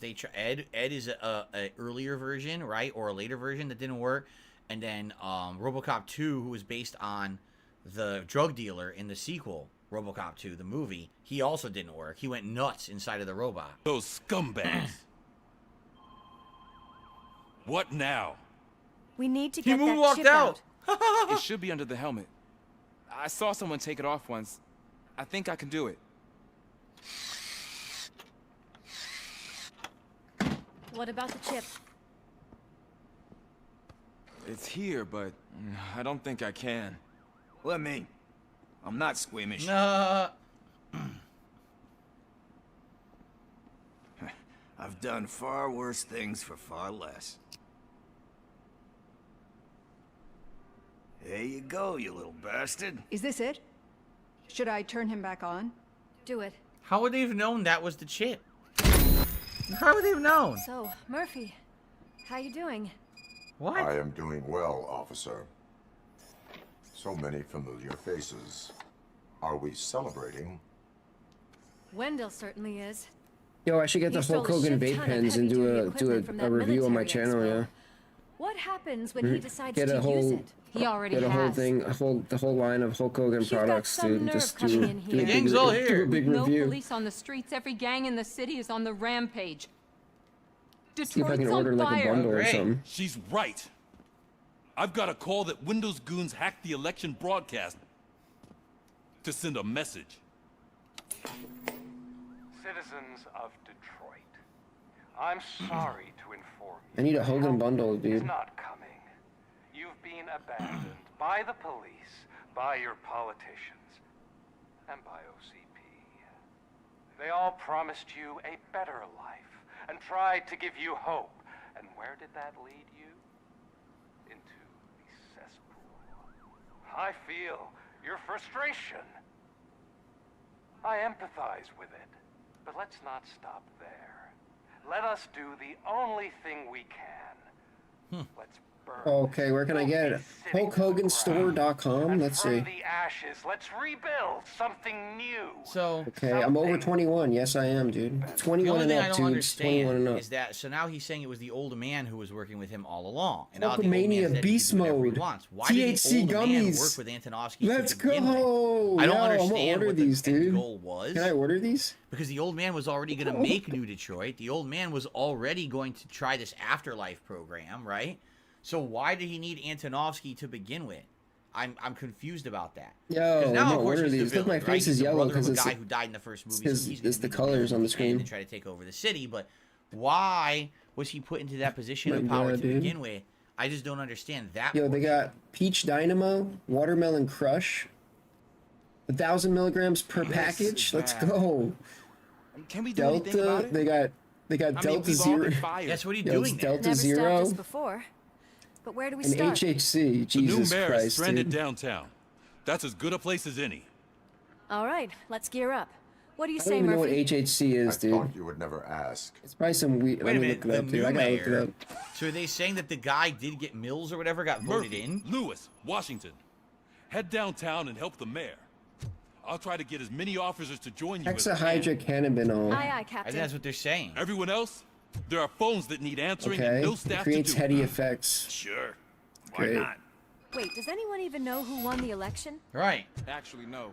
But whoever did, they'll have a hell of a time cleaning up this mess. Oh, so they don't know who won the election, and I didn't have any All bearing right, on shop it. now, baby. Your actions. Oh my influence God, the he's election selling results. kratom too. How though? Because I didn't side Dude, with anybody. come Remember? on. I That's purposefully low, didn't dude. side with anyone. So I wonder who actually. Dude, you're selling won. kratom. The Hulk is selling kratom, dude. Huh. Jesus Christ, dude. Here go all the phones. Everyone's calling the police, and there's no answer because the police were run by OCP, and Yo, the Hulk sells he shut down, opioids, the old man's dude. dead, and the other guy, Antonovsky, took control of everything. So I guess that's He's got that. actual He's got plot. that gear. He's selling Go in gear. here? Because I wanted to see if this board is now full. Because that, yeah, look. Yeah, I would say the board's full. Yeah, That he must be- probably yeah, he must need signifies some this is the money, end dude. game, right? We're at the end right Immortal now. capsules? Look, What are everything is these? filled up. Oh, the kratom capsules. Oh my God. Afterlife. He calls them immortal capsules. The kratom.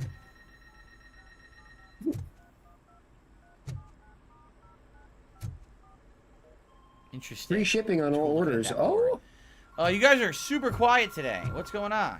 Why are you guys not talking now? why are you guys not talking to me, huh? You guys aren't talking about the game. Isn't Fall this asleep, six- everybody? Are you six- asleep on the stream? Should Yes, I, dude. This is should so I turn boring, some, dude. That's why I'm lullabies looking on at for you Hulk guys? products, dude. La la loo, la la loo, dream peacefully, star sweeper. They're all selling kratom, dude. Do they even know what kratom is, dude? These people are so dumb, dude. I swear to God, dude. I guess we're Bunch of going. morons. All right. Are people waking up now? All right. Yeah, I used to People take waking up. kratom like when I was in heroin withdrawal. I don't answer the phones. That's Pickle's That's what it job. helps with. I don't answer no phones. I'm here to save the city. Look at this. Yeah, exactly. Well, it's My not. God, look at this place. It's not powder. It's not heroin, but Could things get it hits those same receptors though, you know. So you don't feel sick and shit. I'd better be quiet. The stage is at the riverfront. We are almost there. Better than meth. There you go. Better than methadone. Maybe. This Wendell guy. It's very hard on your liver. We'll show him who runs this town. I don't know what you're talking about. So I just came to see people the that take inauguration. a lot of it for a long time, they'll have it the same. You'll end up with liver. Your liver will shut down just like it does with alcohol, and you'll get like jaundice and you'll turn like yellow and shit. I thought you said all the cops were fired. They were. With prolonged use. I had my headphones plugged into the wrong thing. I was like, there's no surround sound. And I plugged it into my Free scumbags! controller, now it sounds better. Cause some people get like heavy addicted to it. We've got to push through. Like Cobes, dude. Cobes is somebody sends Cobes like free kratom. Did you not walk in front of me? And he takes it and he drinks with it. I'm like, dude, you're gonna. I don't know how he's still walking around. Dude, this is so boring. Look at this. This is like baby You mode. guys don't have one.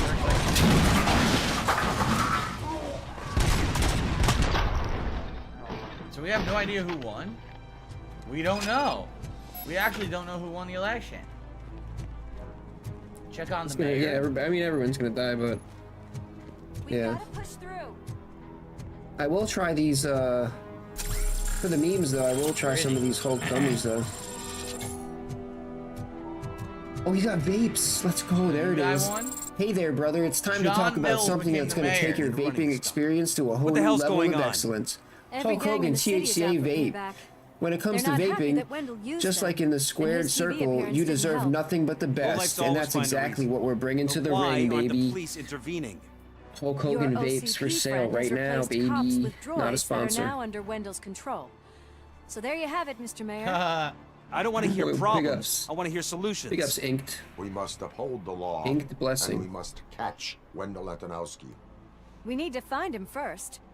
Luckily, Wendell likes to see himself on the big screen. I'm not really talking about Phil right now. I'm actually focusing on Hulk Hogan. I can track its signal. THC but I'll need a products. little time. Come on. Phil's boring as fuck right now. I don't want to interrupt, but some damned robots want to join your party. We can't let My them wire do got that, cut up on my partner. joystick. Are Hulk Hogan products legal? Of course they are, dude. Why would Hulk Hogan sell an illegal product? Alright, let's do this. Any advice on how to deal with them? Sure.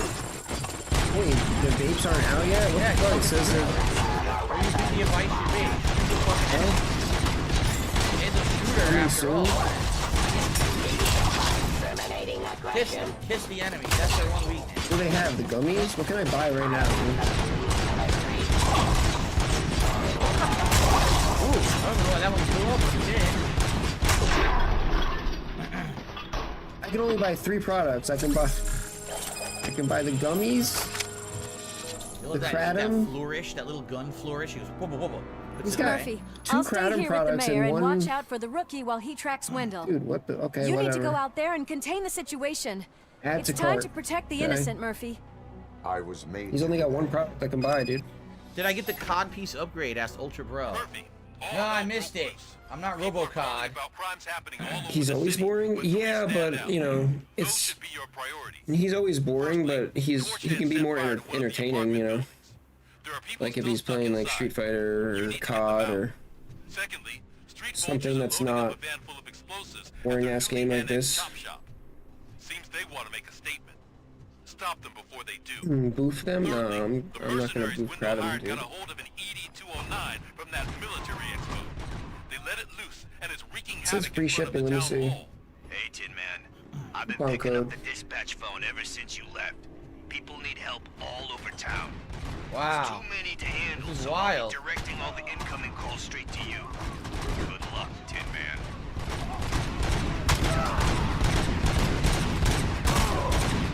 There's so many enemies.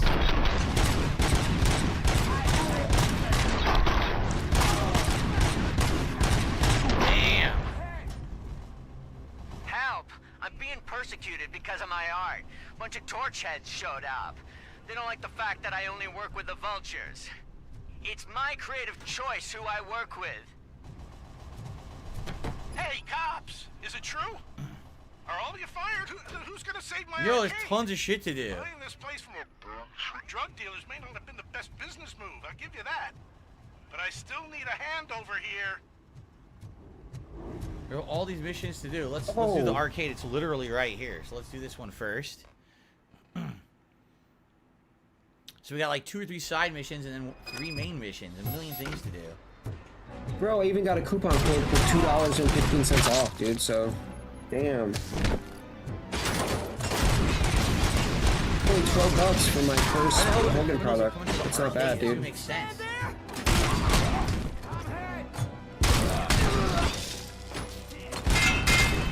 Love the bouncing.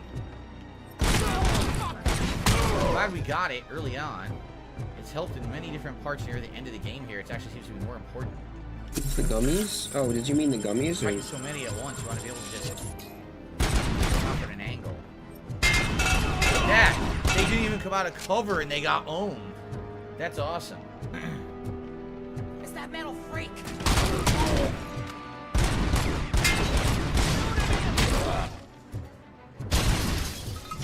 Haha. Love it. Now let's play the claw game.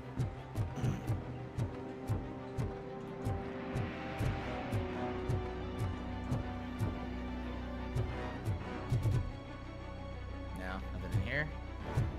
Do do do do do do do do. Love the gore. Yeah, I mean the gore is a feature. Seriously, like it always was in RoboCop. One of the major things of RoboCop is that the movie was very gory.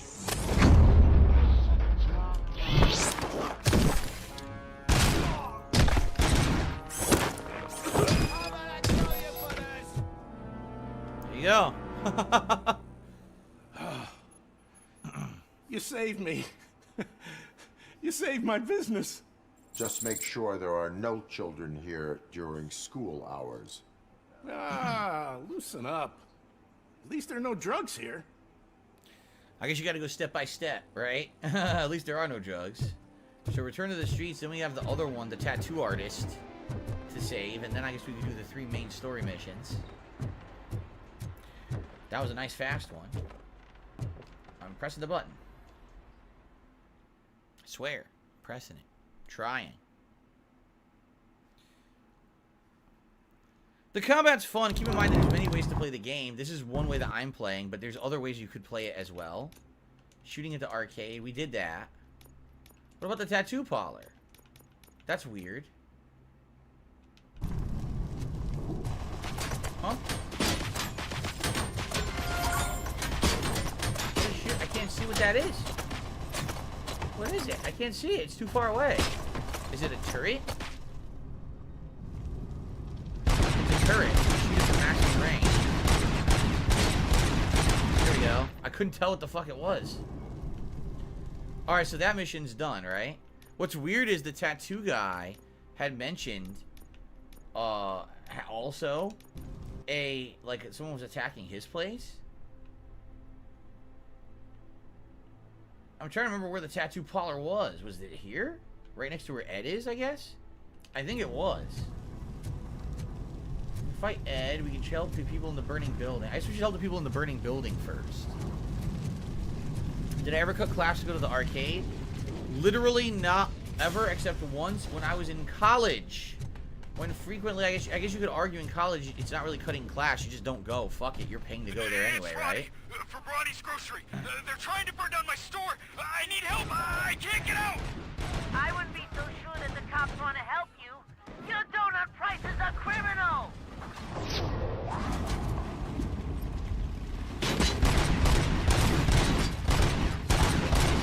Yeah, we got robots. We got multiple different games. We got all kinds of shit going on here. But no, like that was literally the one time ever that I was like, help a lot. I wasn't gonna go to class. I just didn't care, and I went to the arcade instead. I remember that. It was like once ever. Let's do this first. Check if anyone needs help. Big up, Squid Row. Thank you, a lot brother. of side stuff to do I just put the order in. I just put the order is complete. So thank you. Those gummies actually only cost me. I tried to pull her out. I really tried, but $7. And... Oh no! Thank you, brother. I appreciate you. Yes. Can you? There are police officers on the promenade. Nah, Go super there. chats work. Super chats work. Must save mummy. It's delayed. It's delayed. That's all. Save your mummy. Oh God, I can't open the door. Yeah, I will Someone post help them me, when I receive the gummies. I will post them. Don't worry. Watch out for smoke, citizen. That's all they had. They only have one gummy product right now. How do you watch out for smoke? And 2 kratom products. That's it. But the vapes are coming soon, dude. I'll order a vape when they come out with the vapes. We'll do a review. A tenant is looking for their cat. You hear that? Oh God. Reach! Yeah, they came out to. It's like $15. Go to the exit. Your safety is a But priority. then, like, I put in a coupon code. I got like a few bucks off, and it's free shipping. So it was like 12, but Squid Row paid for $5 of it too. So there you go, $7.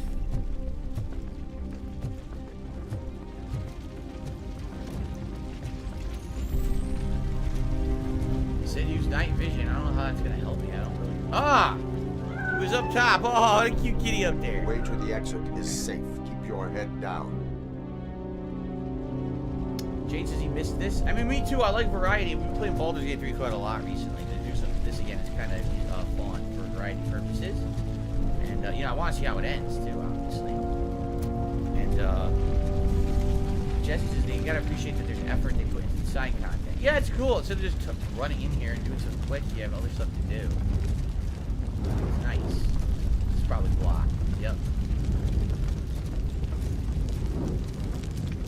Dale, where are you? They say, Dale, where are you? I didn't even realize that it was Grace White who we're trying to save. I will get you out. It didn't jive in my head until right now. You're back. You came back. Be mine.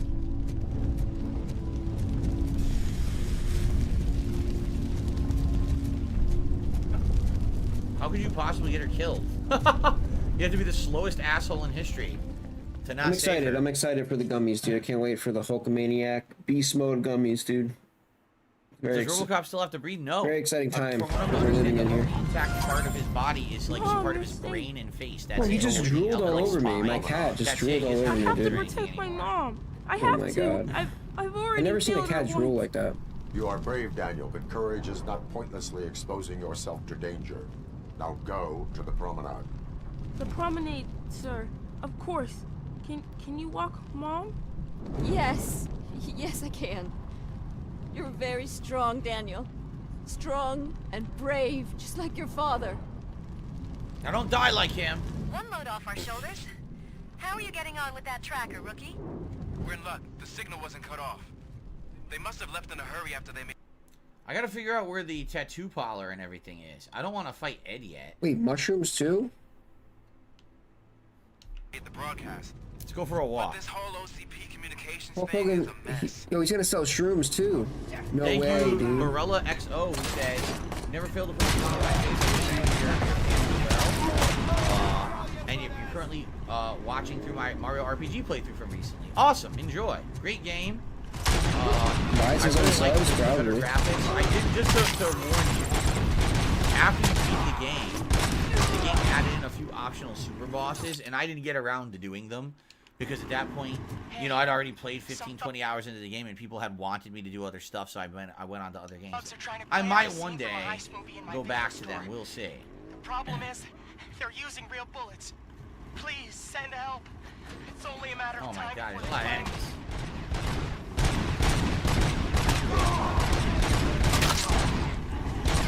Damn, can I kill the guy who needs the laundromat? Yeah, I can.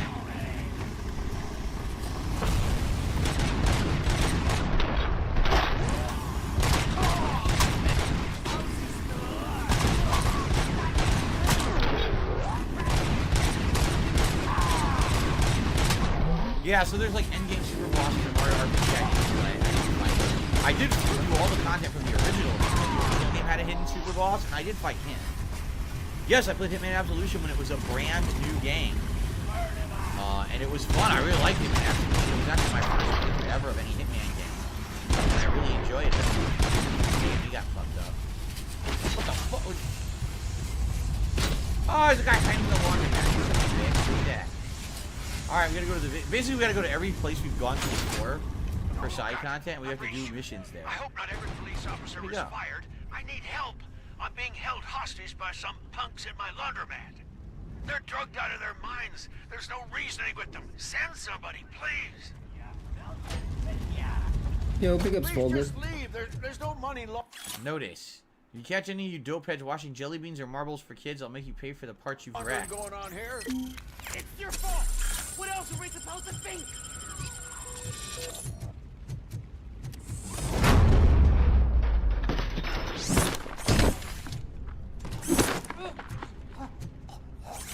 He was trying to kill the owner. Stopped his ass. You saved me. I can't thank you enough. I appreciate your. All right, what's the time? When am I gonna get these, dude? Thank you. I want them now. And don't worry about me. I live in the building. I'll lock myself upstairs. Yes, do that. Did I say that January's completely dead? So basically, here's the month of January. On like the 8th, okay, there's this indie horror game on PC only. I don't know if it's going to be any good. No one really knows. TG's like a It's Uncle kinda like a Ruckus type of dude, I right? don't know if it's something people really want to see because no one knows if it's going to be anything interesting. Then, like, in the middle of the month, there's that Prince of Persia game, which is basically a throwback to classic Prince of Persia. Classic 2D Prince of Persia from like the 80s. It could be good again, but it doesn't look super interesting to me. So really the only games that I'm 100% sold on are at the end of the month, which is Like a Dragon, Infinite Wealth, and Tekken 8. So we have all month to play like Baldur's Gate 3 and the other games that we're going to play. Need a movie recommendation for the evening? Let's grab it! I grabbed him through the fucking wall. That's great, dude. What the...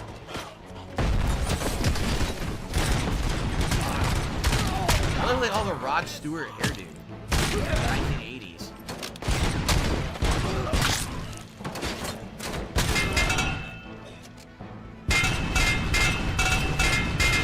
Why is it not killing him? It's bouncing, but it's not killing him.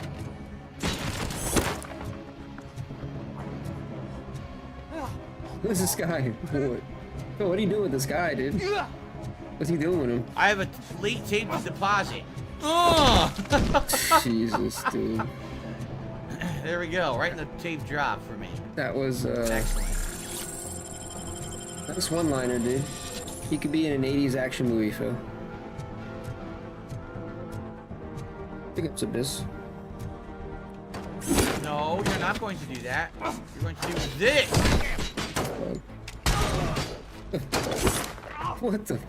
What is this, dude?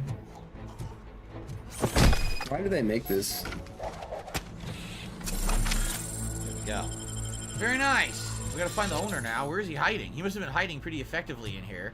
Because I don't see him anywhere. There he is. Oh, he was in the back room. I see. Cool.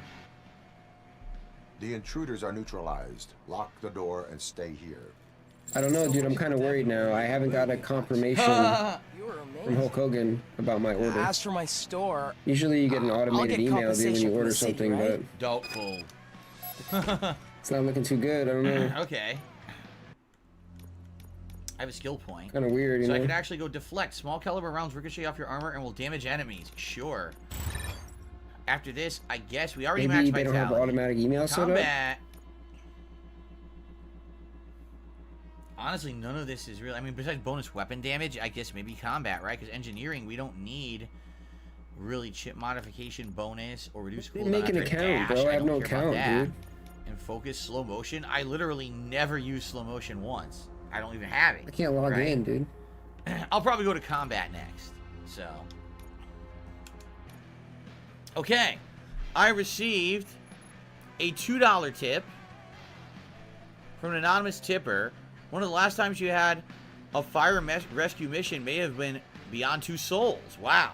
You see if they I guess took you the don't money. often see fire rescue missions anymore in any games, huh? That's a good point. Well, we just did a quick one.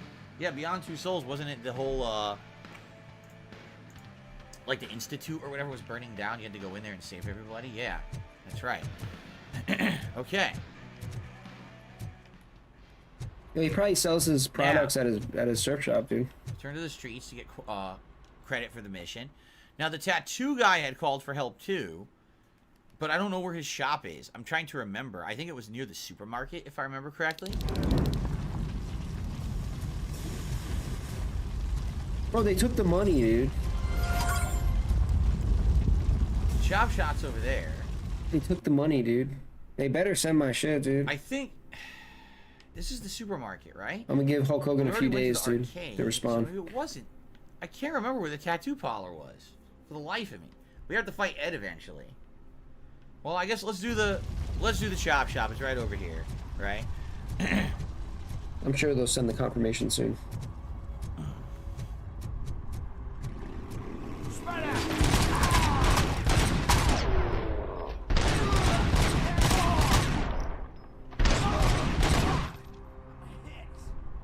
I'll do what? You'll do what, brother? I'll call. I don't know, dude. I'll dispute the charge. I'll charge back, dude. That's what I'll do.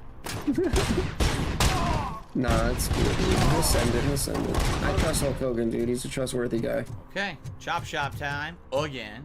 It's kind of cool because you can tell this is the finale of the game. So it's cool to be going through the city and going back to all the places. Yo, if Macho Man, dude, Macho Man would have like some like doing like one last synthetic cocaine product like that he puts out, dude. That's at like every gas station.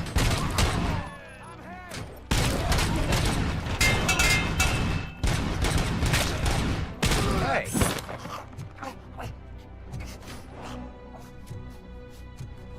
Your buddy said something. Your buddy has something to say to you. Ask first.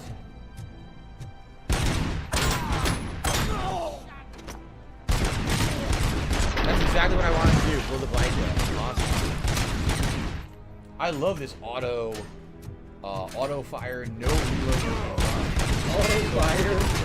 Auto fire, no reload, auto health regen. All the upgrades that I put on it, it basically has infinite range. Infinite range, infinite ammo. Literally no kick. It's like no a recoil. Auto fire. Infinite. No reloads needed. Rail. God mode. That's my handgun now. God mode enabled. It's pretty insane.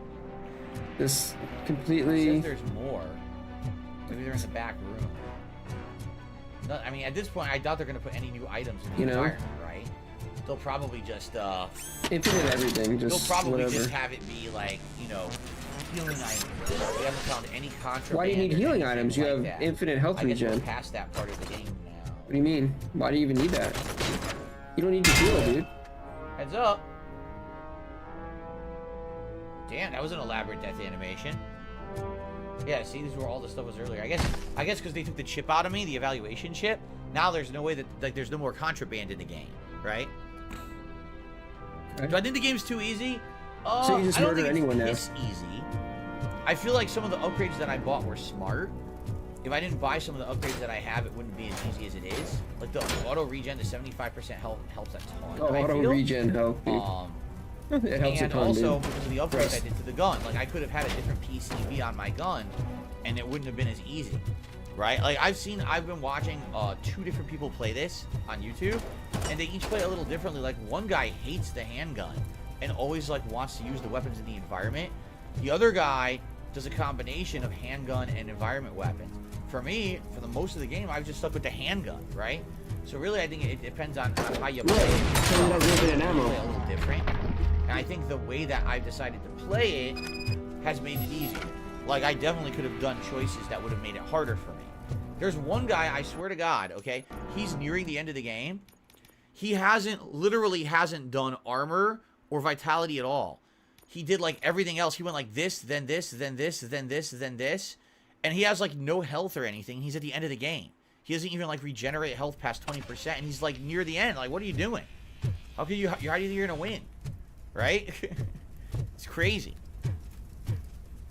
Also, if you didn't do side content and you didn't collect items in the environment, this would also be way harder because you wouldn't have enough upgrade points to get all the upgrades, right? This is what Cyberpunk 2077 could have been but failed to be, says Felix to me. I don't know about that. Like, it is a more simplistic game for sure. What's this?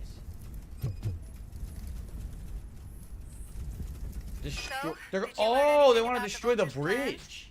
They want to blow up the bridge. You need to stop them. Otherwise, where will I get my maple syrup? I am heading there now. What is your status? Don't worry about us. We're doing just fine. Yeah. Yeah, I don't know about this being cyberpunk. Like I said, this feels like a different version of like Deus Ex to me. So, do I think RoboCop rail shooter would do well? As an arcade game, yes. As a modern day game, no. I think the era of rail shooters is long behind us. I don't think anyone's gonna want that at home. What food is the most renowned in Detroit? I don't know anything about Detroit food. I've never been to Detroit, so I don't know that. What's new with me today? Asked Jade. Oh, well, it's the weekend. It's good to mix things up with variety. Getting to the end of these current games that I'm playing is fun. Nothing too particularly crazy going on today or anything. Find the bomb in bridge service rooms. Also, destroy Ed. Like, where else can we go? There's this here. That's the convenience store. Is that the tattoo parlor then? So let's not do that yet. Let's go this way and check out these other rooms.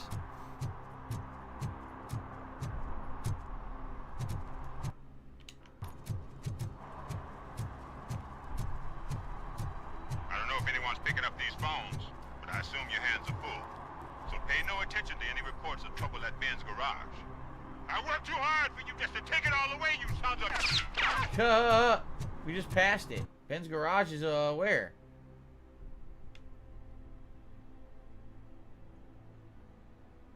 Oh, crap!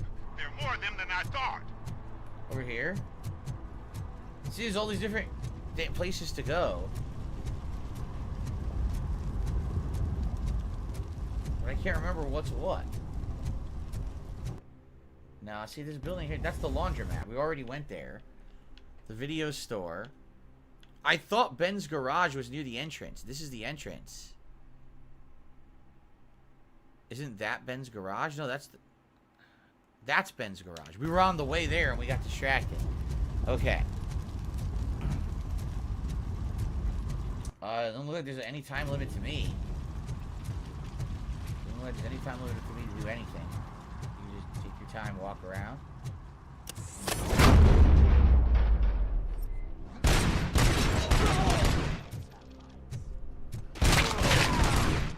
Damn, his bullet reflected off of me and killed the guy. Because I have that ability now.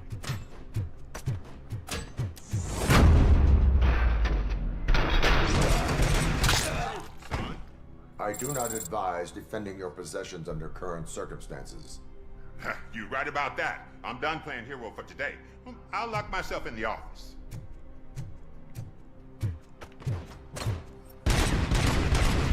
Go. We find a tattoo parlor. We'll also be able to defend that. So we're basically going to every single building. See, that has to be the tattoo parlor then. Seriously, because we've done everything else. That must be it right there. So we'll do that, and then we'll do the Ed mission, and then we head back to wherever the bridge is, the bridge controls. The Revenge of the Street Vultures. That's the bridge controls. Okay, but we have to fight Ed. The Ed fight's going to be annoying. Because that thing just takes so many bullets, and I don't know if there's going to be any explosives in the environment to throw, unless there's a ton of bikes. But if that thing opens... She comes first! If that thing opens fire... Oh, shit! Mercenaries, where'd you guys come from? You guys don't need your thighs or kneecaps, do you? Expose your balls to me! Wait, don't do that. That's disgusting. Just allow me to shoot your balls. Thank you. What were they doing over here? They're just like hanging out in the alley for no reason. So, is this the tattoo parlor? For the dumpster.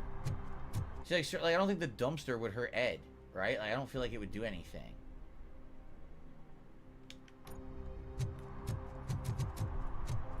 Jade is playing Tekken 7 bowling again. I think Tekken 8 is supposed to have a ton of mini-games, right? Like a ton of side content and mini-games, which would be pretty cool if that's the case. Oh, what the hell is that? Ed is down here?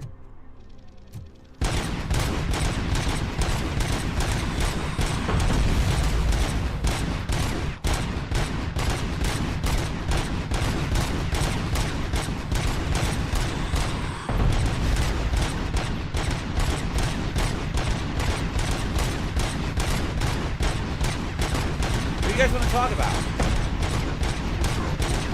Let's talk. I wonder what other games technically will add besides this stuff.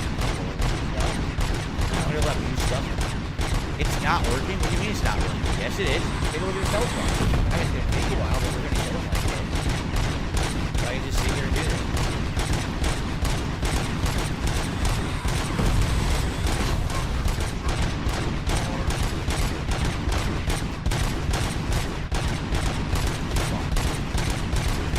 Do I love Rice Krispies? Indeed, I actually do. I think Rice Krispies are good. I like the sound of Rice Krispies. Are you for real? On top Is he for real? I love Cocoa Krispies as well. Cocoa Krispies are always delicious. So, yeah, I've always liked Rice Krispies. I'm adamant here. The thing is, I never really do breakfast cereal. I usually just have like a bagel or breakfast. And look, auto regen health, dude. Bro, it auto regens while you're in combat. It auto regens your health while you're in combat. Just think about that. If I find another trick, hacking even. Oh, really? Oh, I didn't even know. Alright, I'll try that. I had no clue that would actually do it. If I see her, I will actually. Jasper is great. He's running around the house and talking to us. It's pretty fun. You see how crazy this gun is now that I leveled it up? So all I have to do is sit here and all my work will go straight. I don't have to worry about health. My health regenerates to 75%. So this is completely easy to do. I don't even have to worry about it. Why are we cheesing the boss? This is not cheesing. This is the, I mean, all you're going to do is walk up these boosters and not be able to dodge. I can do shields, I can dash, I can throw. It doesn't really matter. It's the same shit. I've already fought, if this is an original boss, I'd go fight it. I already fought this boss twice in the playthrough. We fought him early on in the warehouse, then we fought him just again at that convention because so it's kind of silly that they need to defeat him a million times. I'm not gonna fucking waste time again on stuff. Too high volume on the game. You guys can't hear me? You guys can't hear me as I'm doing this? Seriously? Oh, we're down to half health. Watch this bit back when I upload it. Why? Because the volume's off? Or because I'm just talking with you guys. Listen, what do you guys want to do? Watch me fight the fucking thing again. You guys just like the game's way too loud when I do this, huh? Alright, I lowered it a little bit. I don't know if that's going to help, though. It might just be that this part's... Oh, no. It might just be that this part's long. Or not long, loud. This part's too loud. There we go. The game's sound effects are way too high. Well, that was the idea. Keep in mind that we couldn't use the music, the copyrighted music, so it's time for RoboCop to kick some ass from 700 feet away. Can't see what he's shooting. It doesn't matter. We're going to win today. Yes. Like he could literally be shooting at anything. He could be shooting at aliens. Shooting at Dracula, right? It could be just like a super-powered hobo. Like, who knows what he's shooting at? I can't see it. Can you? It doesn't really matter, though. Where does he keep all those bullets? I don't know. It's Robo Cheats. Throw the bullets. There's an endless speed of bullets going into the gun. What? Dun dun dun dun dun dun dun dun dun. La la la la la la.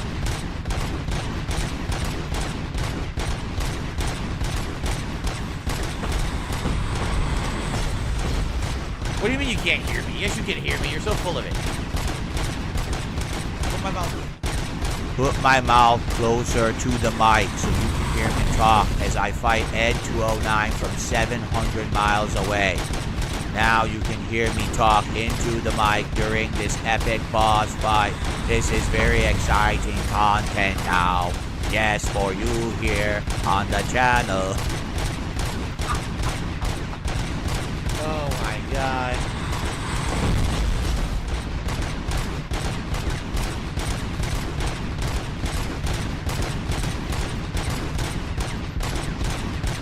Maximum excitement on DSP Gaming today as we fight Ed 209. Joe Aloft got timed out by Nightbot. I don't know what they said, but they got timed out by Nightbot. It wasn't me. Don't blame me for the bot takeover of Detroit and of my chat. The apocalypse is here. Ready? Here we go.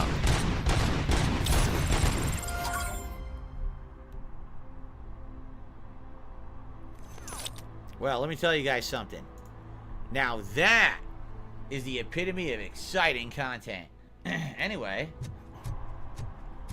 let's walk down the street. Why am I fighting the boss in such a boring way? Because I already fought this boss a billion times already. There's no way to fight it. Oh, is that a turret I can hack? How do you hack a turret?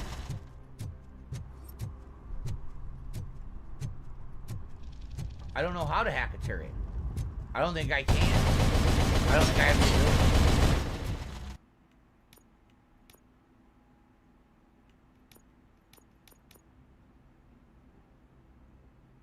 How do you hack things? How do you hack things? I'm standing right in front of it. How do you hack things? Right? How do I hack this turret for an achievement? Do you see an option to hack? There's a computer sitting next to it.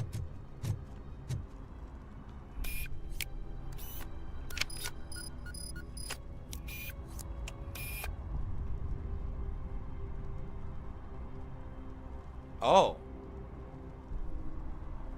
Well. Oh, and there. Wow, it popped like way late, but I got the credit. Hack an enemy turret. Well, thank you for that. Cool. I didn't think that would do anything, but it did. Oh no, this guy's store. Oh shit, this poor guy. His store's on fire. Oh man. Well, that really sucks. That legitimately sucks. I was a nice guy that we helped earlier in the playthrough. So we have an upgrade to put into something. That really sucks. I don't like seeing the guy's store get destroyed. I think we'll start doing combat now. Let's just upgrade combat. We're at the end of the game, and I don't have any damage increase at all. I never bothered with it. Oh, there's another turret over there, huh? See, the tattoo parlor guy said he needed help. I don't know where the fuck it is. I feel like there is a mission to save the tattoo parlor guy, but I don't know where it is. I can't remember.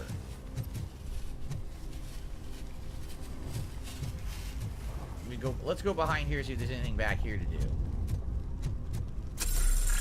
Should I pick up a grenade launcher just for fun? I'm not going to use it.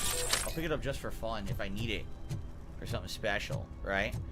I know, Brian says you're 2 OP now. What do you need it for? I don't need the upgrades, you're right. Look at those assholes.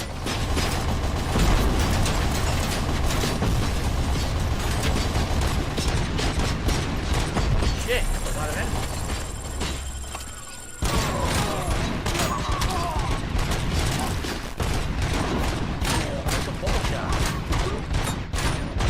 I love you, ball shot. How do you use ball shot? I love the testicle shot. I pop your nutsack.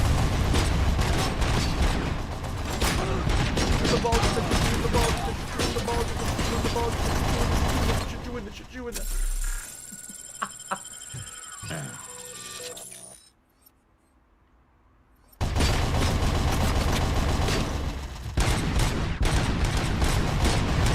No, that's robust.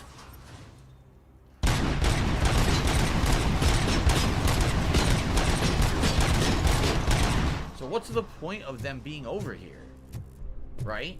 Like, are they defending anything? Yo, that I don't know why the mercenaries would be set up in this alley.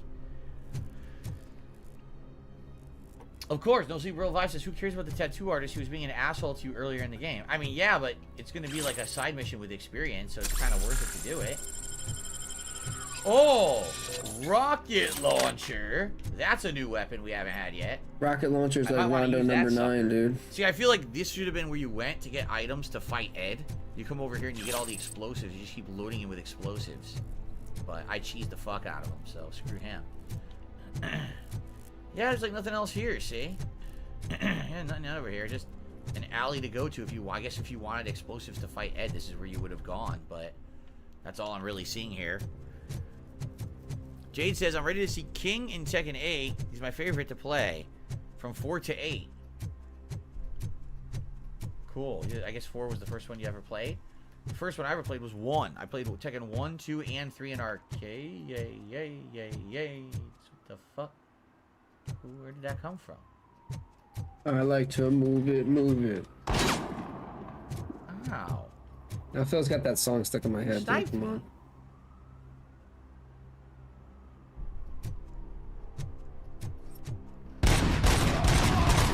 Someone else, dickhead. There we go. Yeah, I played the first 3 in arcades.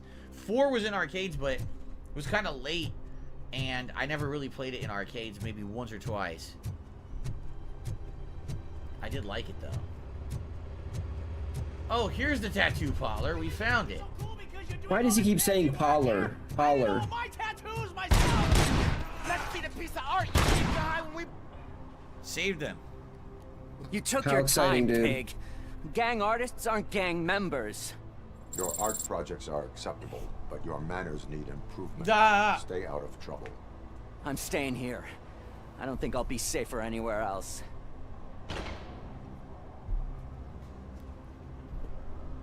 No, I never played the original Tekken Tag. I saw it in arcades tons of times, but I was not into Tekken at that time. However, I did play Tekken Tag Tournament 2 here on YouTube extensively. I was always playing with my Wang. My Wang was my best character. I always pulled him out and unleashed him onto the internet, and they had to deal with him. There you go.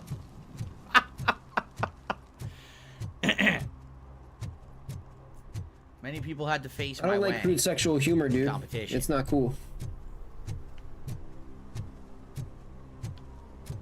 Anyway, well, I don't think Wang is in Tekken 8, so I guess no one will have to handle my Wang anymore. There you go. All right, I guess we're done. We've done. What the? Bye bye. I guess we've done everything now. I guess we head this way. I feel like we did all the side content, right? I'm pretty sure we did. Let's just go around this block quickly just to be sure. I'm pretty sure we did everything. Jade played both Tekken Tags. I actually did like Tekken Tag 2 a lot. I wasn't great at it, but I was okay. It was fun to play, but again, not being a big Tekken player, it was hard to hang with people who were like playing Tekken 3. Way to tag in and out 2-3 times in a combo. It was insane.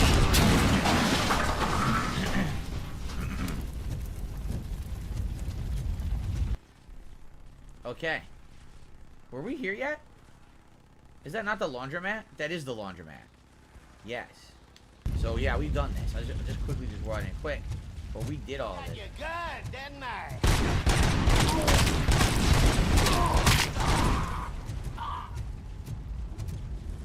Yep. Shit! Those are innocents. Innocents, but I couldn't tell. Alright, I think now we've cleared it out. We've already been down there. So, okay. Yes, I played all the Time Crises that were in arcades back in the day. Crises? Okay, tons. There was like 3 or 4 of them in arcades back in the day. Played every single one. That was the unique game where you stepped on a pedal. You were in cover automatically. When you stepped on the pedal, you would step out of cover and fire and release the pedal to go back to cover. They were really good games. I like that they had the little weak points that would glow. You had to shoot and stuff.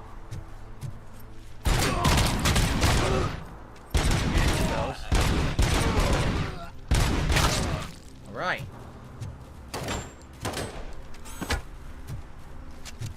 I love it.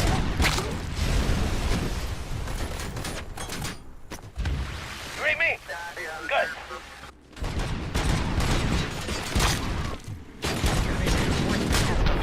What happened? I couldn't even see. I couldn't even see what was going on. Anyone left? Yeah.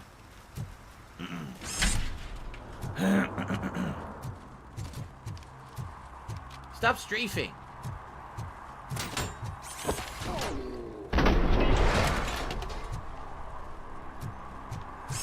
More. Ah, you ruined my epic finale. The bike blew up too early. Completely ruined. Oh, whatever. At least he's dead. Right? You can't go up this way? No, that's stupid. Okay. This game would have been great if it came out a decade ago. No, I completely agree there. Like, the problem with the game is it doesn't, like, the gameplay elements are sound, but you're right, like Deus Ex, like Mankind Divided or Human Revolution. Was it Human Revolution? Human Revolution was first, right? Like, if this came out around that time, people would have been blown away. Like, oh my god, you know, now things have advanced. But this is still a damn good game for what it is. Don't shoot any explosives. Okay. Very important. Don't shoot explosives.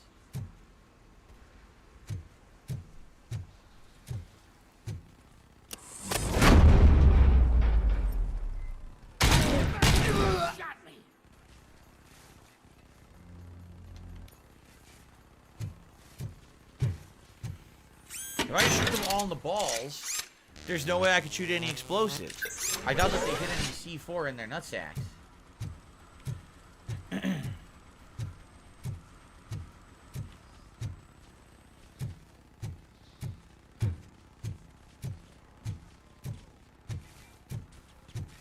Alright, let's see what happens. Pipe down, pipe down, pipe down. Remember, don't shoot the explosives. Right? Shoot the barrel.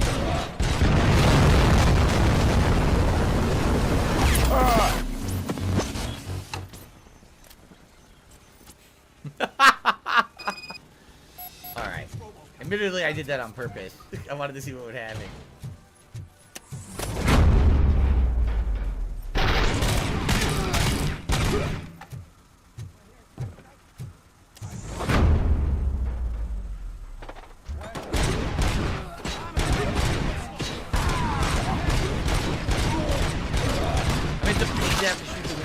But I guess you have to do it, right? That way you're not going to shoot the explosives.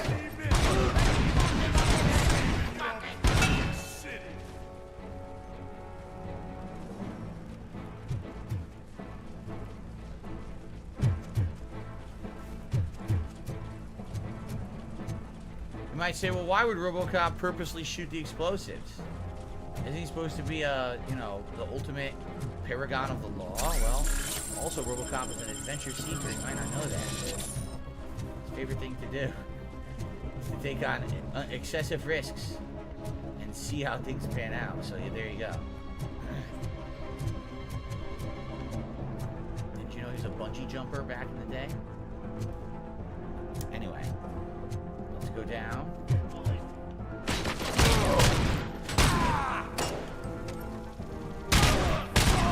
Thigh shot. So now it's even trickier because now you have to be like precise with these shots.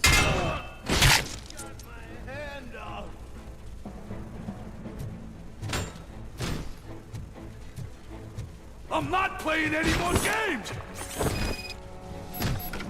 Nice. Situation. Live explosives need deactivating. Do you need bomb squad assistance? Oh no. What, me? No, I'm not doing that again. I will manage. Highest to lowest voltage. Oh god, okay. So highest would be 30. Oh fuck. What the fuck?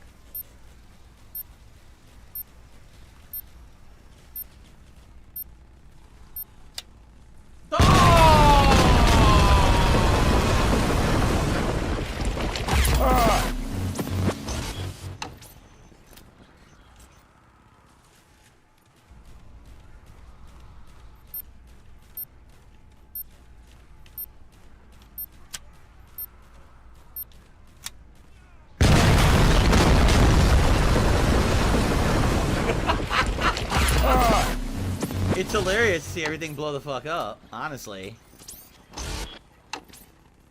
And he goes, oh! When he screams, oh! Aw, now my...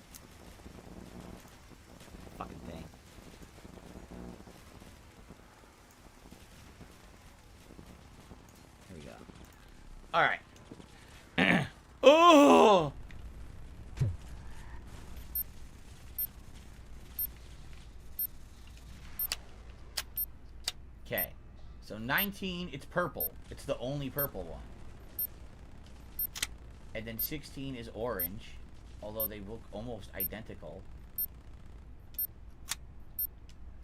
And then 9 is the dark one. And then 6 and 3. So 6 goes there, there, up, and... Oh, it goes up. Wait, what the fuck? How could it go up?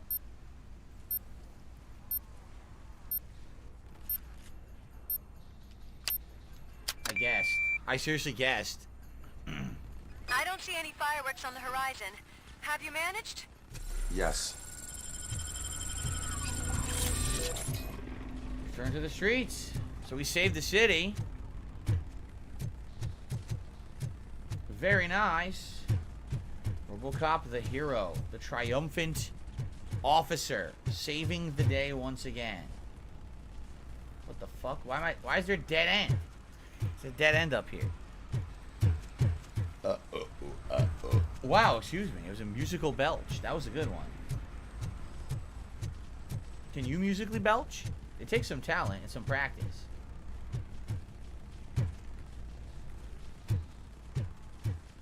Robo belch.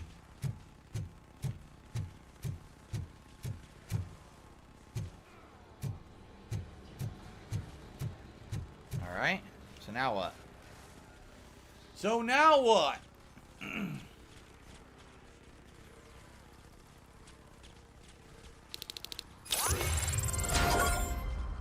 What the fuck? You ain't me. Good.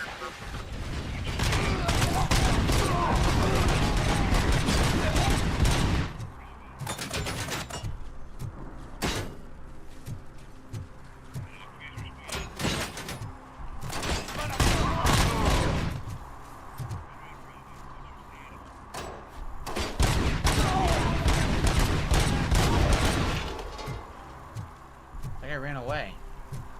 Find the signal source. Alright. Look out! It's RoboCop! I guess you can do headshots again. Don't have to worry about blowing things up.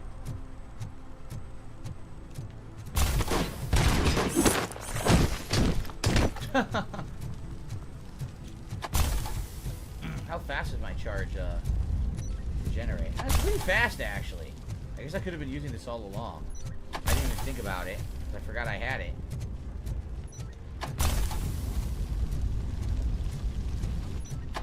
Dun dun dun dun dun dun dun dun dun dun dun dun dun dun dun. Kick your ass.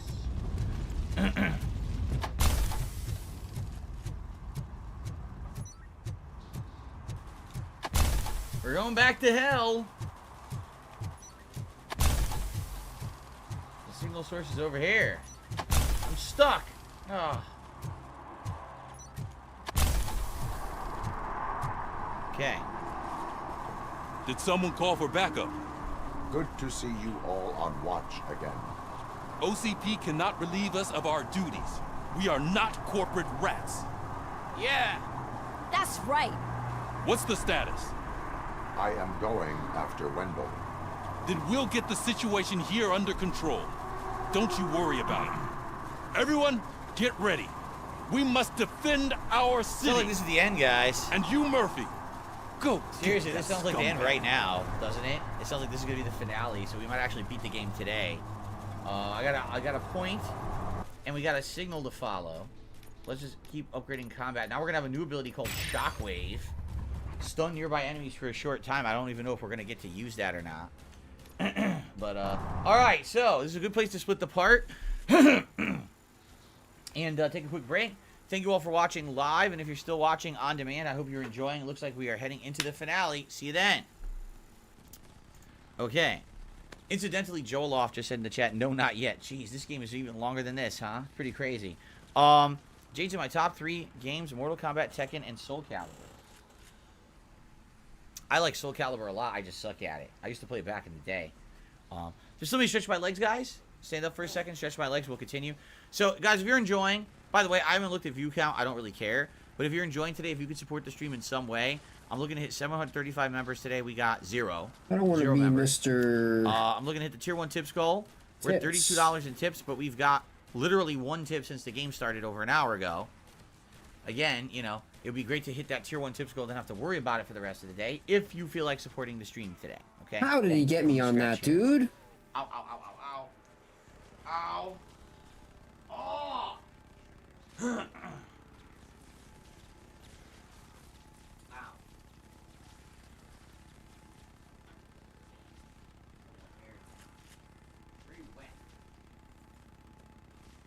Very wet outside today.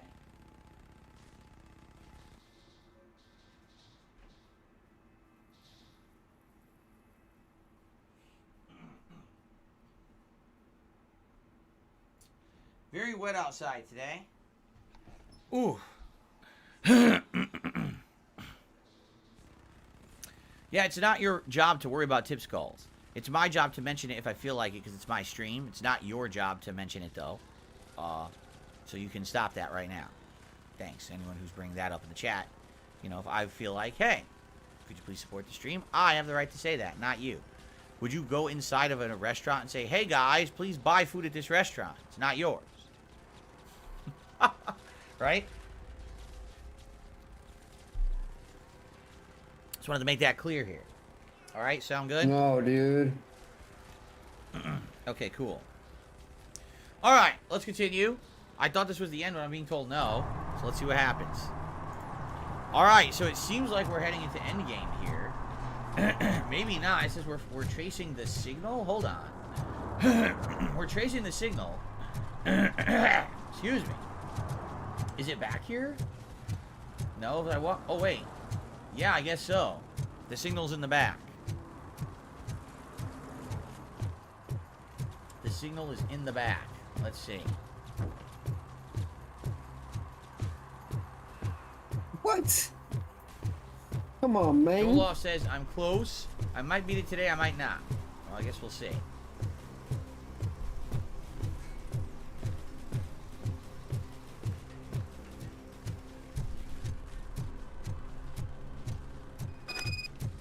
Enter the basement. We have not done that yet. We have not been into this basement, so this will be a brand new area. I am underground. Did you find something? The lab. It Where- appears he it was on set up fire, for the dude. Afterlife project. Uh-huh. The flamethrower is such This dog is shit. where everything went down? Gives me the creeps. But what about Wendell? The place looks abandoned. Be careful. Could be a trap. Evidence of illegal human experimentation. Great.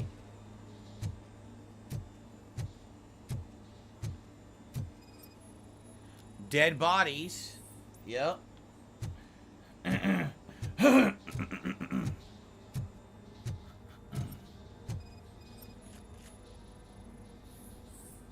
It's all the same. It's just collecting evidence of all these illegal human experiments. Look at this. A hole in the wall? What happened in here? Oh, God. It looks like there is another crazy robot that broke out. You can see there's a hole in the wall, and it killed the scientist. Excuse me. A lot of post-nasal going on. Wendell is not here. I am looking for anything that could help us find him. What about the lab? This is where the bodies were taken. Oh, I think I know where Wendell went. But there is a catch. Am I right? To proceed, I must find the code to a locked door. That is police work at its most basic. Your favorite. Okay. The scientists did not like working with Wendell. What was Wendell's role in the project anyway? He was coordinator, he hired scumbags, and then overworked the team. In OCP, that position is called executive.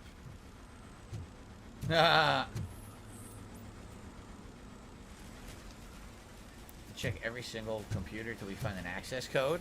How do we find it? By checking the computer. Felix the Maid says, reminds me of Resident Evil 1's labs. Yeah, except more elaborate now, because now they're actually in first person, you know, with more modern graphics, which is the old school PS1 days, right?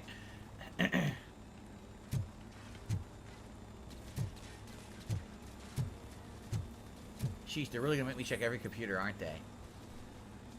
BPs? It's called BPs. The company that made these computers. BP.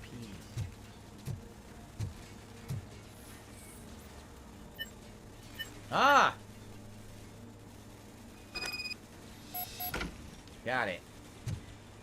I found the door code. I am continuing pursuit. We've escorted the mayor to safety, and now we're gonna join Reed and the rest. There won't be time for chit-chat after that. RoboCop, I just connected you to the mercenaries' frequency. You'll be able to hear their messages from now on. That is, if you're close enough. Huh.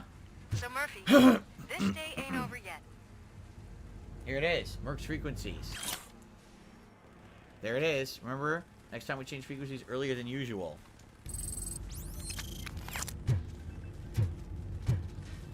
So now when we are close to the Mercs, we'll hear them. So it'll kind of give their positioning away. And we're going to hear their communications to each other. Enter the corridor. The corridor. Amazing. I received a tip. Hold on a second. I'm going to pause. Oh, never mind. Hold on. Let's get through the cutscene first. Is this where they're building New Detroit? It is. Wendell's Trace. Hey man, check it out. It's Delta City's first celebrity. Roll out the red carpet. Should he even be here? You better check if the boss man knows about it. Fuck your boss man. Boss man? This Fuck boss man? Money, buzz, drugs. What do you have against boss man, dude? All at our fingertips. While Detroit is Dude, burning what the thanks to the gang wars. How do you know? Of course, look at the first thing they built. The floozy part of town, right? I thought that said Nike. I totally thought that said Nike at first. So, if he's the king of Della City, then I am the prince. And you know what that makes you?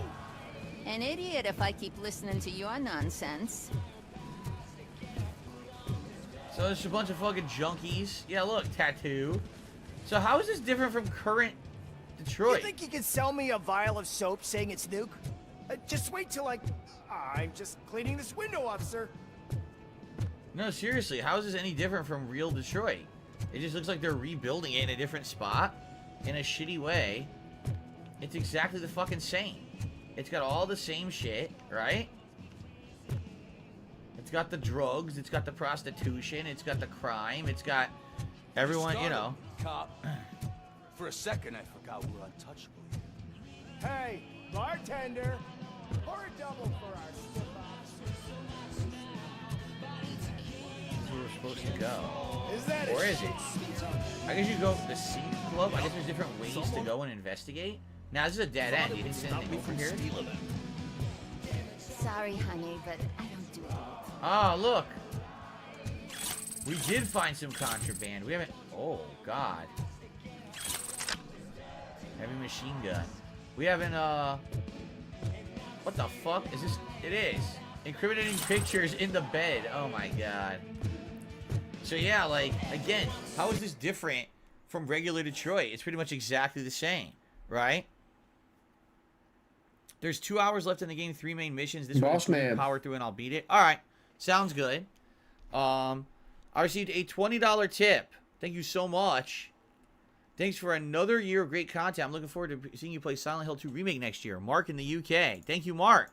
I am too. You know, it's sad we don't have a release date yet, but I have faith in Bloober Team that it'll be pretty good. I think that Silent Hill 2 will be pretty good. Maybe I'm one of the few, but I'm hoping for the best. You know, it is the best Silent Hill game, and I want it to be good, this remake. So, very good. Okay. Excellent. It is Gunner Glass's time for the $50 reached. Thank you guys for your support today. Anything further, greatly appreciated. If we happen to hit that 100 goal, you get to vote on a hat for me to wear today. And basically the holiday hats, I think, are out of the rotation now. We'll just go back to the standard hats. So today I'd probably do like the Bender hat for RoboCop, which we've worn a couple times during the RoboCop playthrough. And then maybe like the red fedora and stuff like that. We did do Pikachu yesterday. So. All right. So let's continue on. So I was thinking. And oh yeah, this is just so different from old Detroit. I mean, they totally didn't have this in old Detroit or anything, right? More items to grab quick. Right? Quick experience. So it's exactly the fucking same. Nothing has changed at all. Besides, maybe OCP owns the whole thing, right? Like, OCP would own the entire city this time.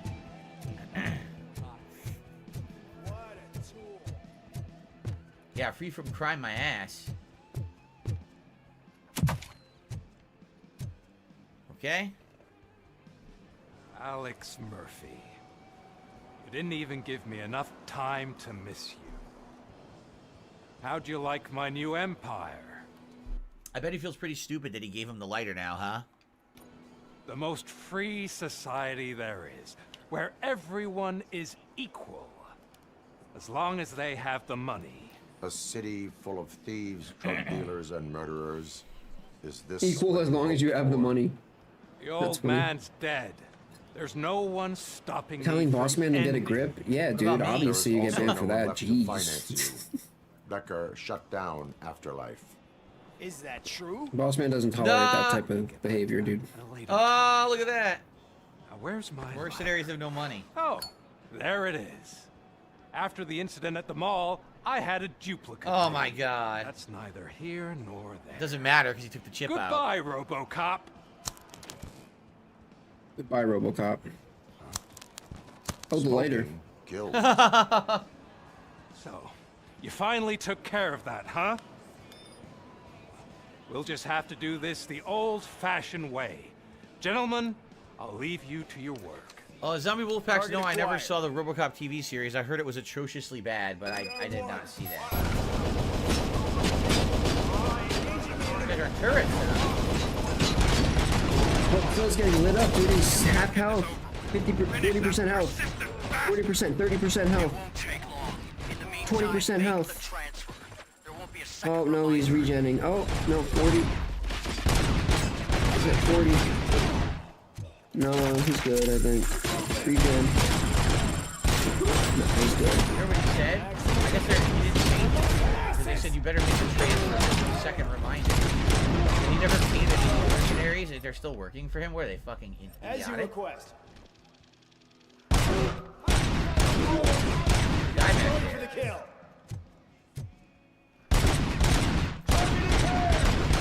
Is he alive? What's going on with this guy? Engaging target. Enemy puts an active resistance. Confirmed hit. Well, a little late for that. Fuck! He's still standing! It was to keep him busy, sir. We're preparing a full-blown attack behind the gate. Oh, good. Thanks for telling me. I don't know that I can hear their chatter. Oh, where were you?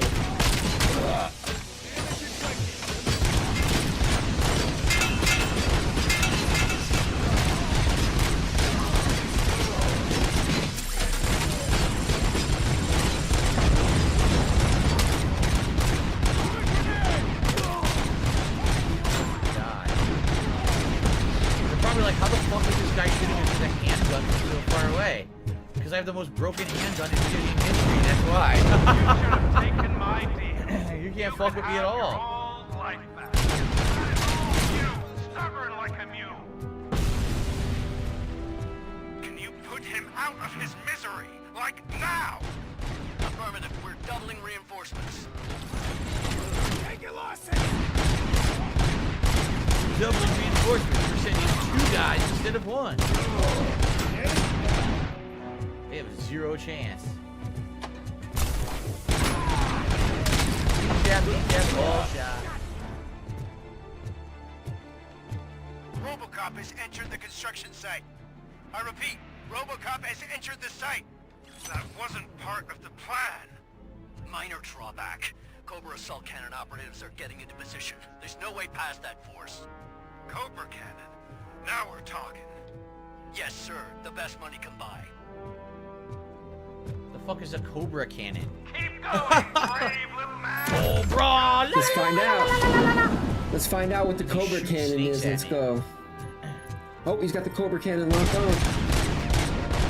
Oh, he's gonna stand at the very like furthest range.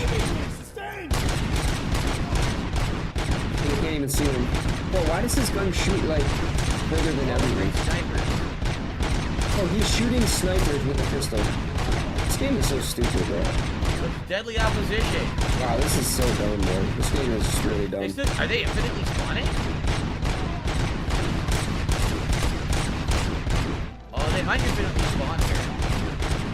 Oh, I think they do because I just killed probably like 10.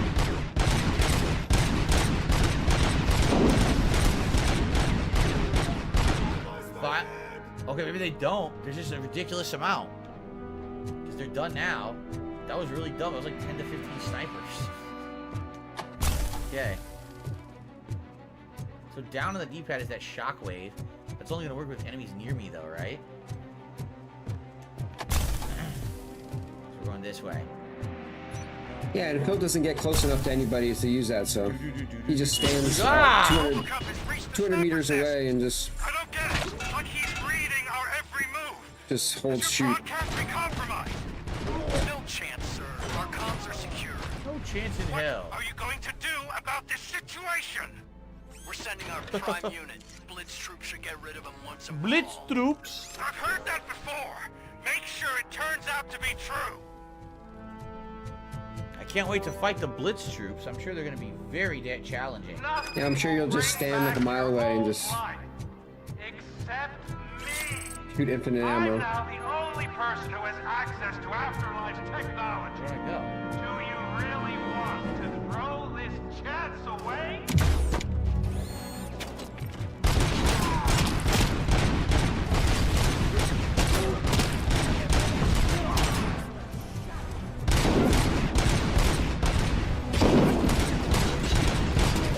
For you. Look at him back into the corner. There are a lot of them. Those just backed into the corner. Oh, he has a new shockwave ability to fight multiple enemies. Oh, he's losing health. 50%. Oh, 50%. 60. He used health. He used the heavy as a healing item. He used a healing item there. 50%. 40%. 30%. Oh, he used the healing item. He had to heal up.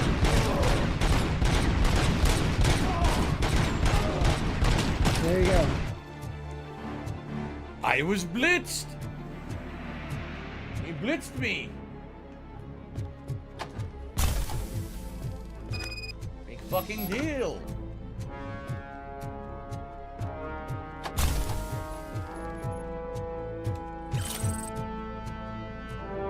Bravo, Alex Murphy!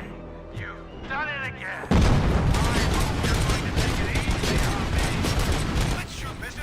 Oh, Blitz troops. Back up now. What are you looking at me for? 40%. It's your problem. 60. What do I pay you for? At this point, either get your No, robots online. I don't think it's gonna happen, dude. I don't think he's ever gonna die. Definitely not being paid to get slaughtered. But I mean, isn't that literally what you've done the entire game? You stopped RoboCop.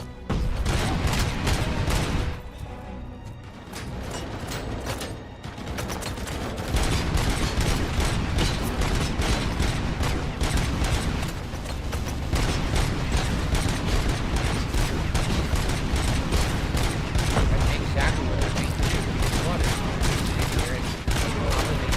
My goal was to beat the game. Whoa.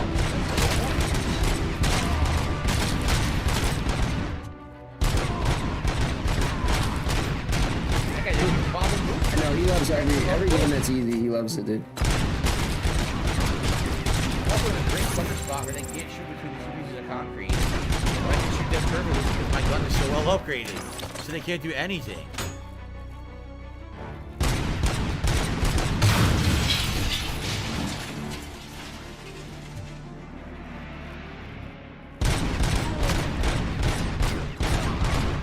And if they somehow did manage to kill him, oh, this game's fucking bullshit. This is so stupid. How did you even do that? You can't win with Phil, dude. There's one guy left.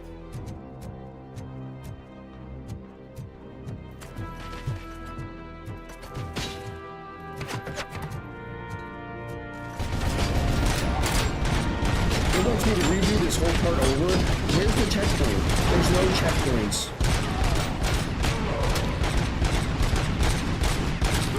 This guy had balls of steel. I was firing right in the nuts and wasn't flinching. Hell of a pup.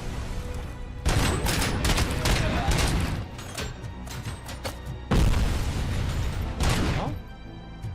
So they were shooting from behind me. One guy over here. Alright. Oh, I have two fucking upgrade points? When did that happen? I'll use them quickly, but hold on. Pistol simulator. Exactly. Like, what else am I going to do? The pistol's literally the best gun now.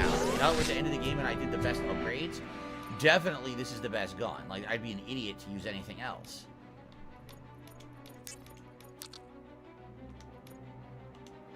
And then... chip.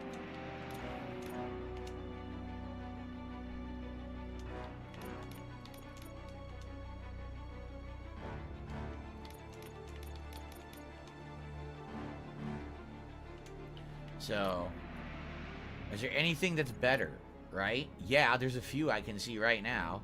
I have one that's only 14%. That now can be 27%. Oh, that was magazine capacity. I don't need to do that. That's why. Magazine capacity is worthless. I have infinite ammo. Why do I need magazine capacity? I don't need magazine capacity or reload. What I need is armor and damage. So, I have nothing better there.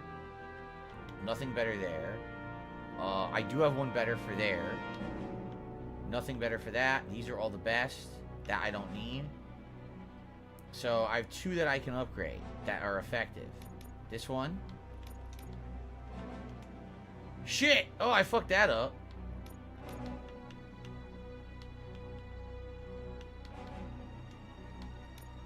I wanted this one. That's what I wanted. Yep. Yeah, I don't have another one better than 27 that I can put there. No, 29. I have an equivalent 29. I have an equivalent... I have a 30 weapon spread. That's terrible. Another 29. Is there a 29 that I would want here? I don't think so. Everything's 30 or higher. That's meaningful. So, yeah, we don't need to upgrade anything. That's the highest I'm going to get. Okay. Andy says, do you prefer KFC or Popeyes? Popeyes for sure. Popeyes is just the breading tastes better and it's less greasy. And I love their tenders. They have all these dipping sauces for their tenders that are super good. Okay. The tango.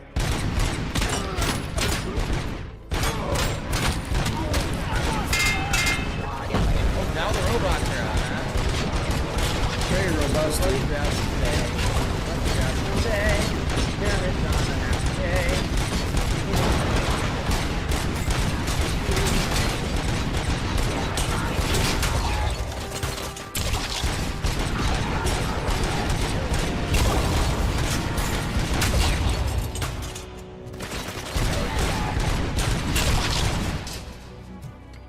What else you got for me, bro? Hopefully I got something special. X-Shooter did a super chat. Who's my favorite Rockstar character? Probably Nico Bellic. Restoring order. How the fuck did you get behind me? No idea. But probably Nico Bellic, because unlike all the other protagonists of GTA, he's someone who's trying to get out of a bad life of bad choices and gets dragged back into that life over and over and over by other people. It's not his choice to go back to it. Then again, you could also argue that Don Marston is similar to that was the life of his family. An awful life of practice where he had a family.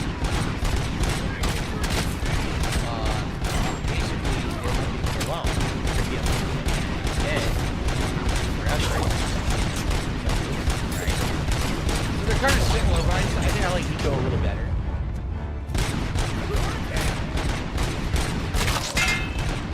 Head popper.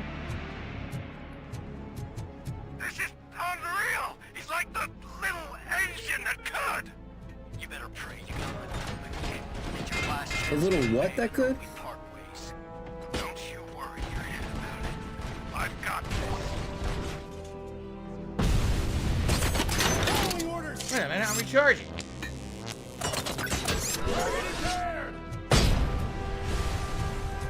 Good for a kid!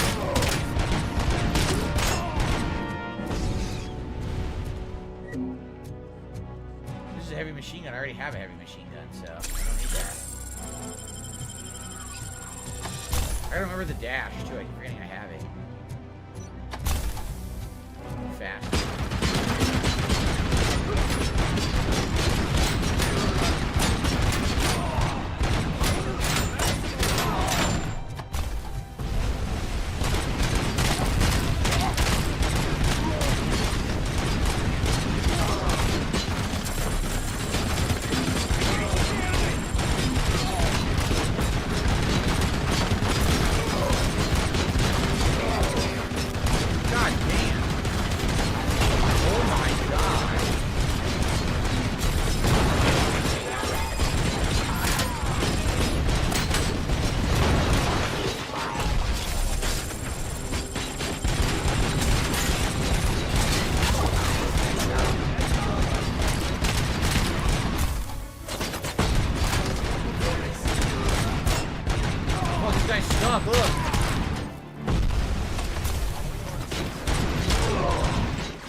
Over here. Ooh. There's no one over here unless they're above. I don't know. There's nobody there. They kick some ass. Going up.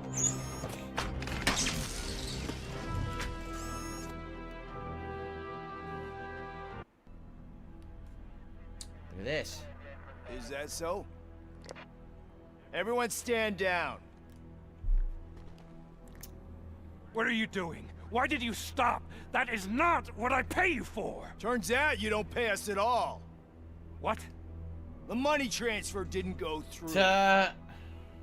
We will settle this.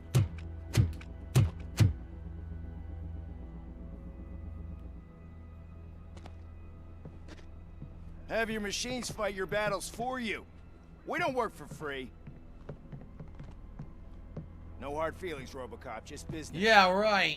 I have bigger fish to fry. You ungrateful fucks! You closed the door on the most ambitious project in this goddamn city! Surrender, or there will be trouble. I still have an army that will fight no matter what. So, RoboCop, prepare to meet your demise! Oops. Now there is trouble. This isn't over!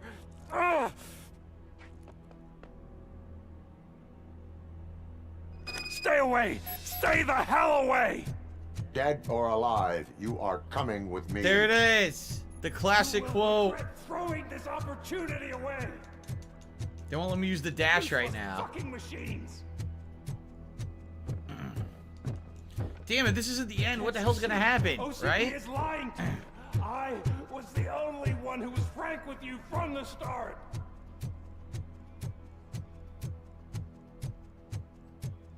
Why can't I dash, goddammit?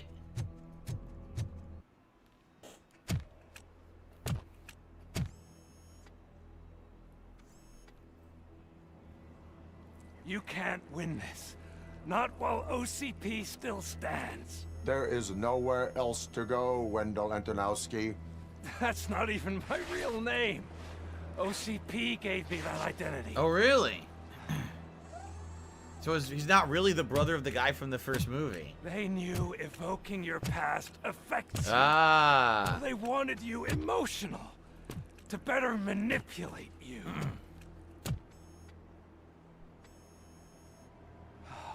You keep sacrificing yourself, and that's admirable. But at some point, you have to ask yourself, For what? For the city that wants to witness your downfall? Or for the company that keeps sabotaging you? Join me. Together we can hold OCP accountable. All right, let's do it. Empty promise.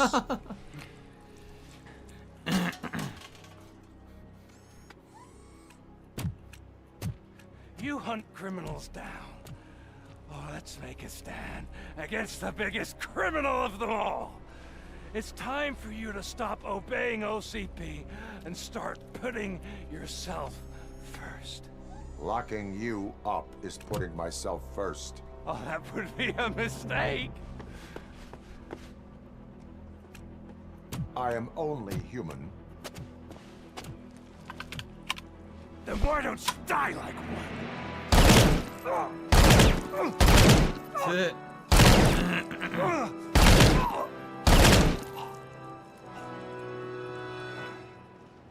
A nice gory death. About damn time. So what the hell could be next? If that wasn't it, what in the holy hell is coming?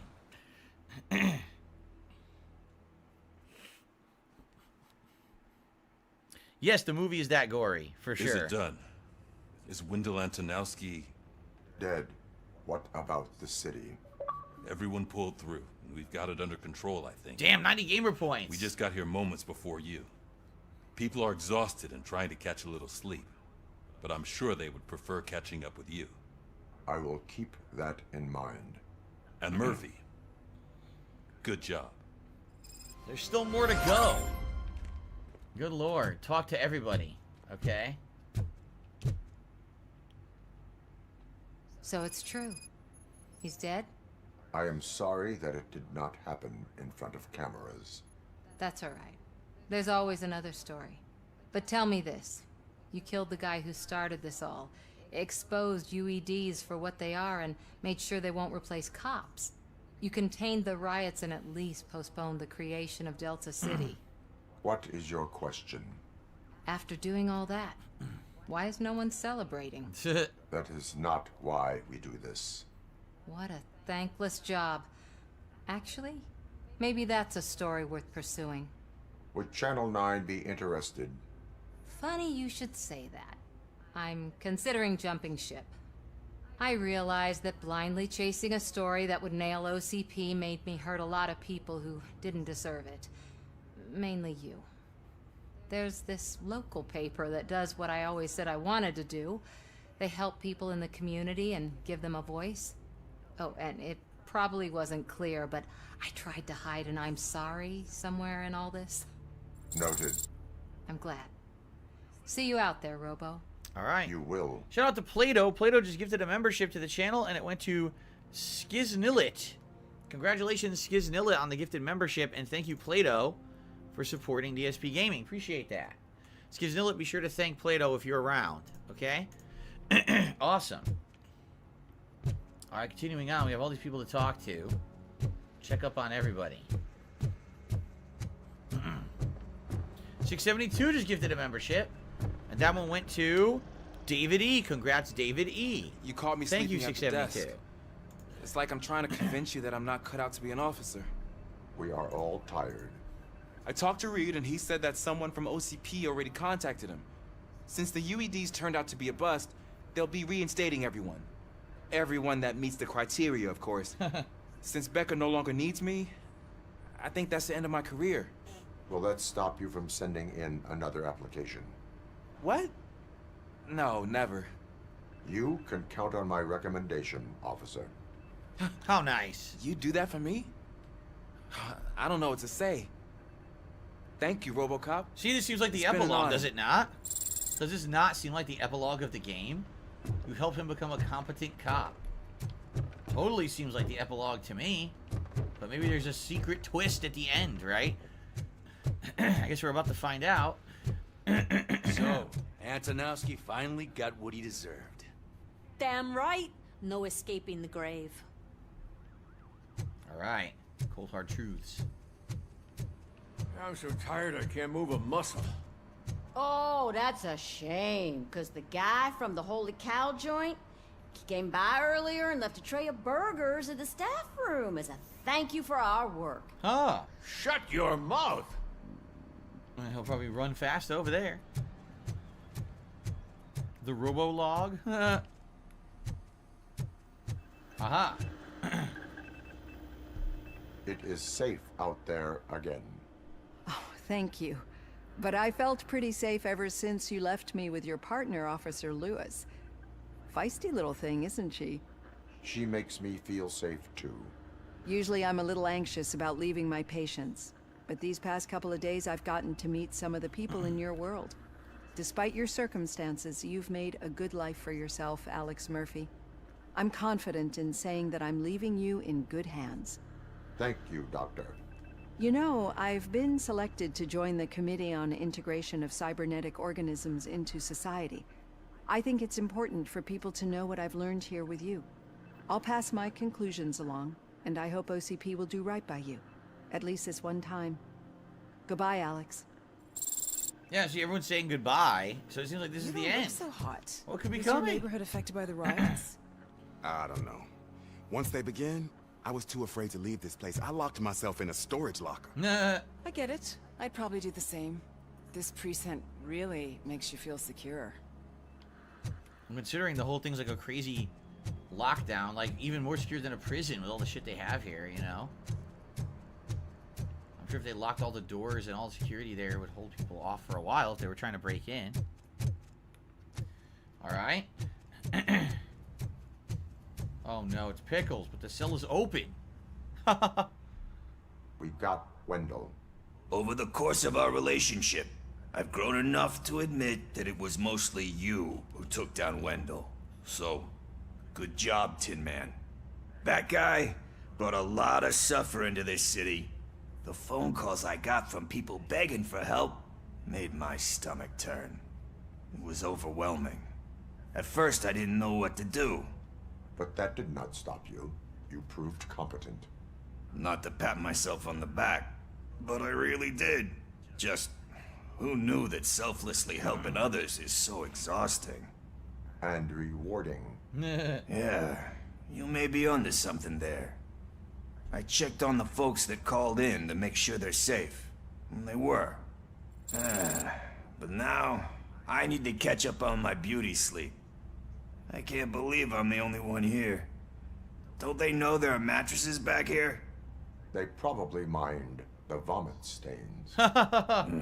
Beggars can't be choosers. See you around, partner. This is it. We're saying goodbye to everybody. Everyone's having a Lobo, good, Lewis was looking for you. She's in the locker room. Everyone's having a good outcome, too. Like, everyone had a positive outcome due to my choices. Okay. That you, partner? Okay. You're back. So it's done. It is. Did Wendell do one of his kill him speeches after which he always leaves? He did. What a cheeseball. So, are you gonna stand around like that the whole day? Come on, sit down. A lot of things have changed since I wasn't around. For one, I've heard that there's another woman in your life. Another woman? Dr. Blanche? Seems that you two spent a lot of time talking together. I'm glad that there was someone you could lean on while I was away. You've been under a lot of pressure lately. It felt like every night at the hospital I was seeing your face on the news. People trying to dissect your every word, question who you are, your past, your future. I wanted to say how proud I am that despite having all those people look at you under a microscope, you remain so composed. I know I wouldn't handle it that well. So, how did you do that? I had help. Yeah, the badge. Oh, that little thing? It served as a reminder of who I am, who I have always been. A great police officer? Among other things. I just want you to know that if you ever need to talk... I know, Lewis. Thank you. So, What's next for us, partner? Our morning shift is about to start. I'll get my gear. So it's still not over. You've got to see this. What? What is going on? Moments ago, what was reported as an unidentified creature has entered the OCP headquarters and is creating havoc. Oh boy. Reports of numerous casualties are coming in. No one seems to know what caused the chaos. And most importantly, who is going to This stop has to be the I guess finale. the shift's starting early. Ready, partner? I was born ready. This must be the finale. So this is probably whatever they were working on at Afterlife that broke out, right? It's the failed Afterlife experiment.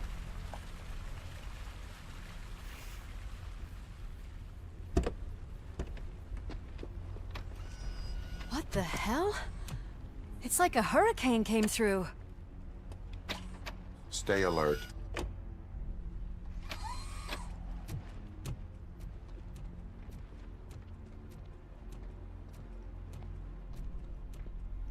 All right, let's do it. Let's put an end on this sucker. Let's put a cork in. Another shift completed. New skill point. Woohoo. Let's use it right now for more Oh, there we go. For more damage. Reloading strike. A successful punch connecting with an enemy reloads all carried weapons. I never need to reload, so that's going to be completely worthless. But yeah, I like to increase weapon damage here for the end. Sounds like a plan. I had a feeling there would be something here because we were here earlier and it was such a large area to be empty with nothing in it. Didn't make sense. At least we have chopper support. No such luck. That's a TV helicopter. They're here already. Everyone is dead. We have wounded. What happened here? It was furious. It destroyed everything in its path. Bullet holes? What did? A monster. Robo, I'm in the Channel 9 helicopter. I'm seeing a lot of movement on the executive floor. All right. I know exactly where that is. We need to get up there. No, get the injured out of the building. I will handle what is up there. Sure. Positive. You heard him. Let's evacuate everyone. Hurry up. This is cool because this is kind of like a real movie of the 80s. It would seem like that was a finale, but no, then there's like a final act, giant climax battle to end the movie, right? This is pretty neat. That's building to something epic. Murphy, like, what will be up here? We're finding more and more wounded, and they're all giving me consistent descriptions. So unless everyone is getting it wrong, there's an old friend waiting for you upstairs. You can expect... Trouble? That's right. It's RoboCop 2, Make isn't sure it? there is no one left in the building. Will do, partner. RoboCop 2, also known as Kane. That's what I think it's going to be. Because we already saw him on the stage earlier at the conference. Or the, you know, the convention. It's like, dude, they wouldn't have rendered that whole thing if you weren't going to fight him. I see you. That thing just moved to the western corner of the executive floor. It's something. They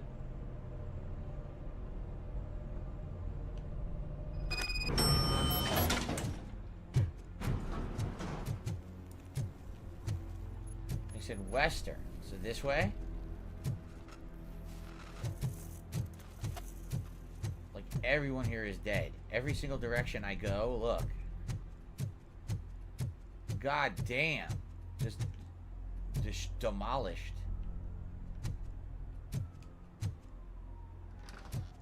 What a massacre. Are you getting this? All of it. That's the OCP board you're seeing. Yep. They were supposed to vote on the new CEO. I guess someone didn't like the candidate they chose. OCP is finished after this. I thought, what's his name was the new CEO. I guess not.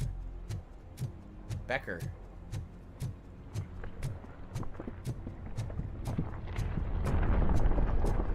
Be careful. I think it's party time.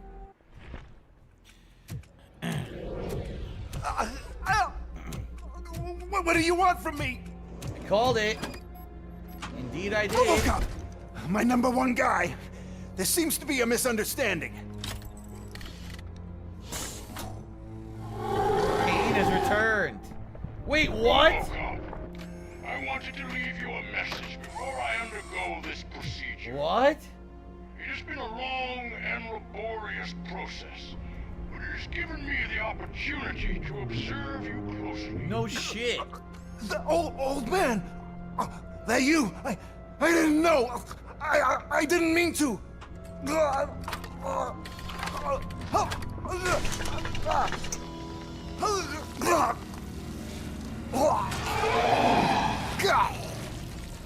Only now do I truly understand what others see in you. I realize why they cheer you on. Much for him. He's dead. And it is because they can look past your metal exterior and see that somehow you haven't lost your humanity. That puts my mind at ease. You made me realize that I do not have to fear what is about to happen. I can remain human, as you have. Oh my god, what an idiot. Selfless and devoted to something bigger than myself. Uncorruptible. And that is what I always strive to be. Doc Murphy. I cannot wait to see what the future has in store for us. You sold the city's future. That leaves one question. Scrapyard or prison, Creed? So, the old man took over RoboCop 2 or Kane's body from RoboCop 2 the movie, and now we gotta fight him. Alright. Just an old friend.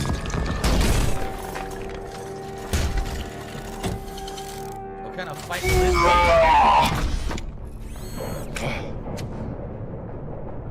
I'm going to assume fighting him head up is not going to work. Do you need backup? Negative. Keep the evacuation going. Copy that. Holy shit! Whoa! Okay, we gotta leave.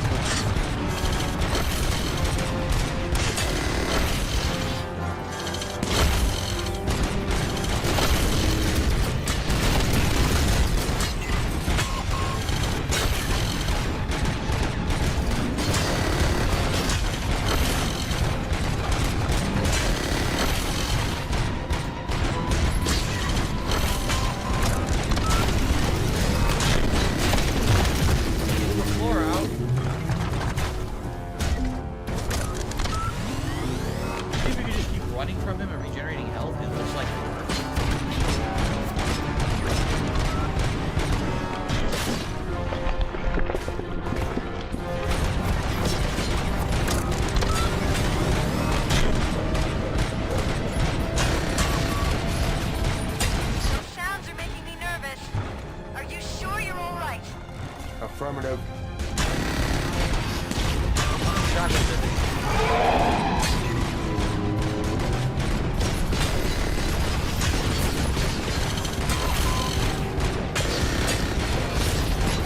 The building is starting to shake.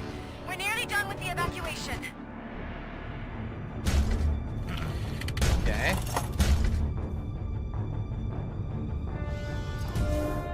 You will not win this.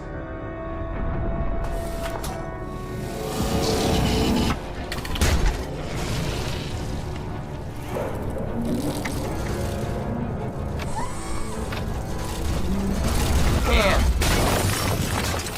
Got linebacker tackle.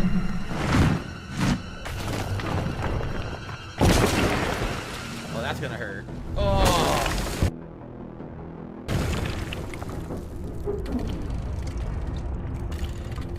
Damn.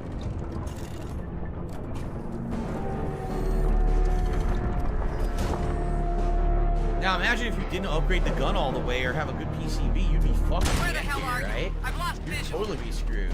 Weapons downstairs. No weapons to use but the gun.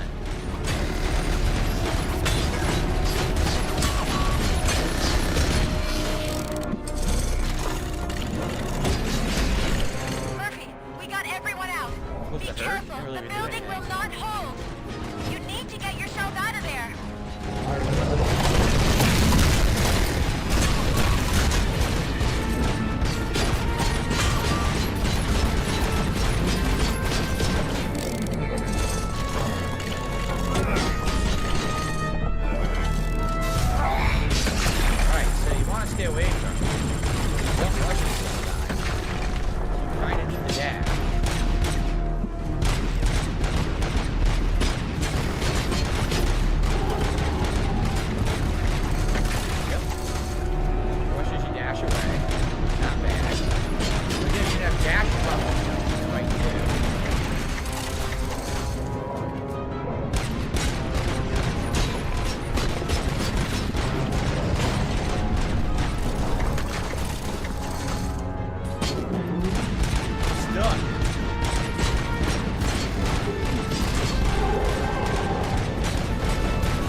somewhere.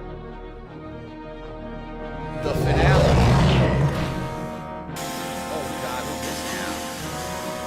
Robo, I don't like what I'm seeing. The building's actually shaking. Get out while you still can. One more weak point.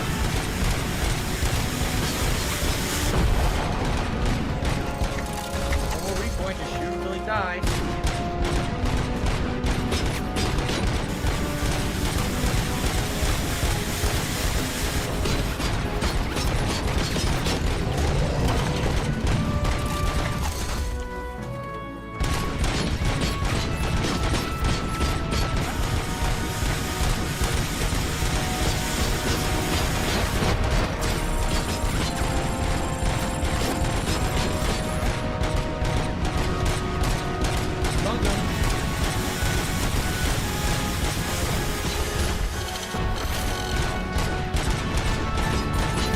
Can't move.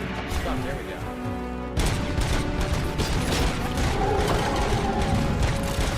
Purposefully made it narrow to make it more challenging.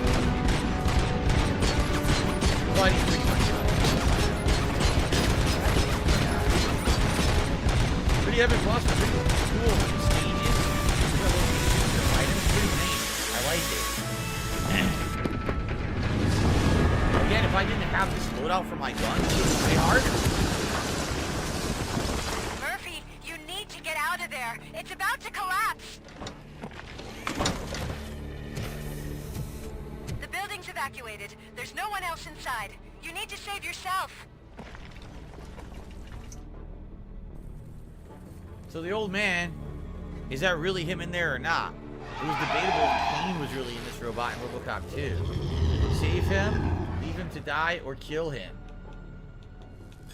What do? You have to make the choice. RoboCop, I don't know. I think he killed... Did he try to save Kane? I think he did, and Kane ended up getting killed anyway, right? Leave him to die. Everyone saying kill, kill, kill. Token says save. I'm curious to see what happens if he does the goody two-shoes thing and tries to save him. Let's see. There is one more person here that needs saving. What? Murphy? We are not done yet.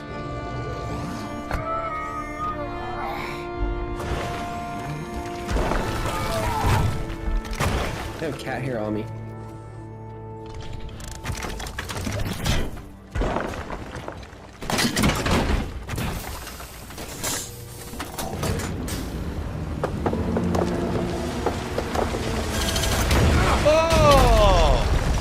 Oh shit, it saved him. It saved him. Thank you. He ends up dying anyway, but he does a heroic act at the end. An act of redemption. What the heck? Redemption I wasn't arc. expecting that. Liquid Richard redemption arc.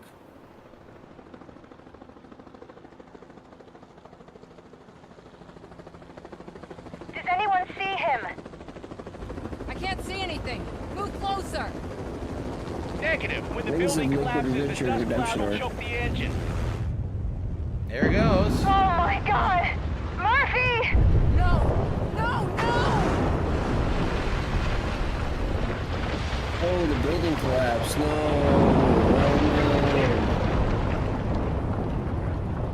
Wait! I see something! Is that him? Of Talk course. RoboCop never defeated. It is meaningless. It has always been. Very nice.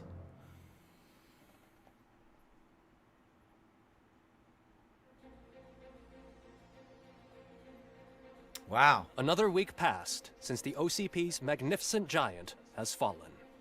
OCP's new CEO assured us that the destruction of its headquarters will not stand in the way of finishing Delta City. Oh, of course not.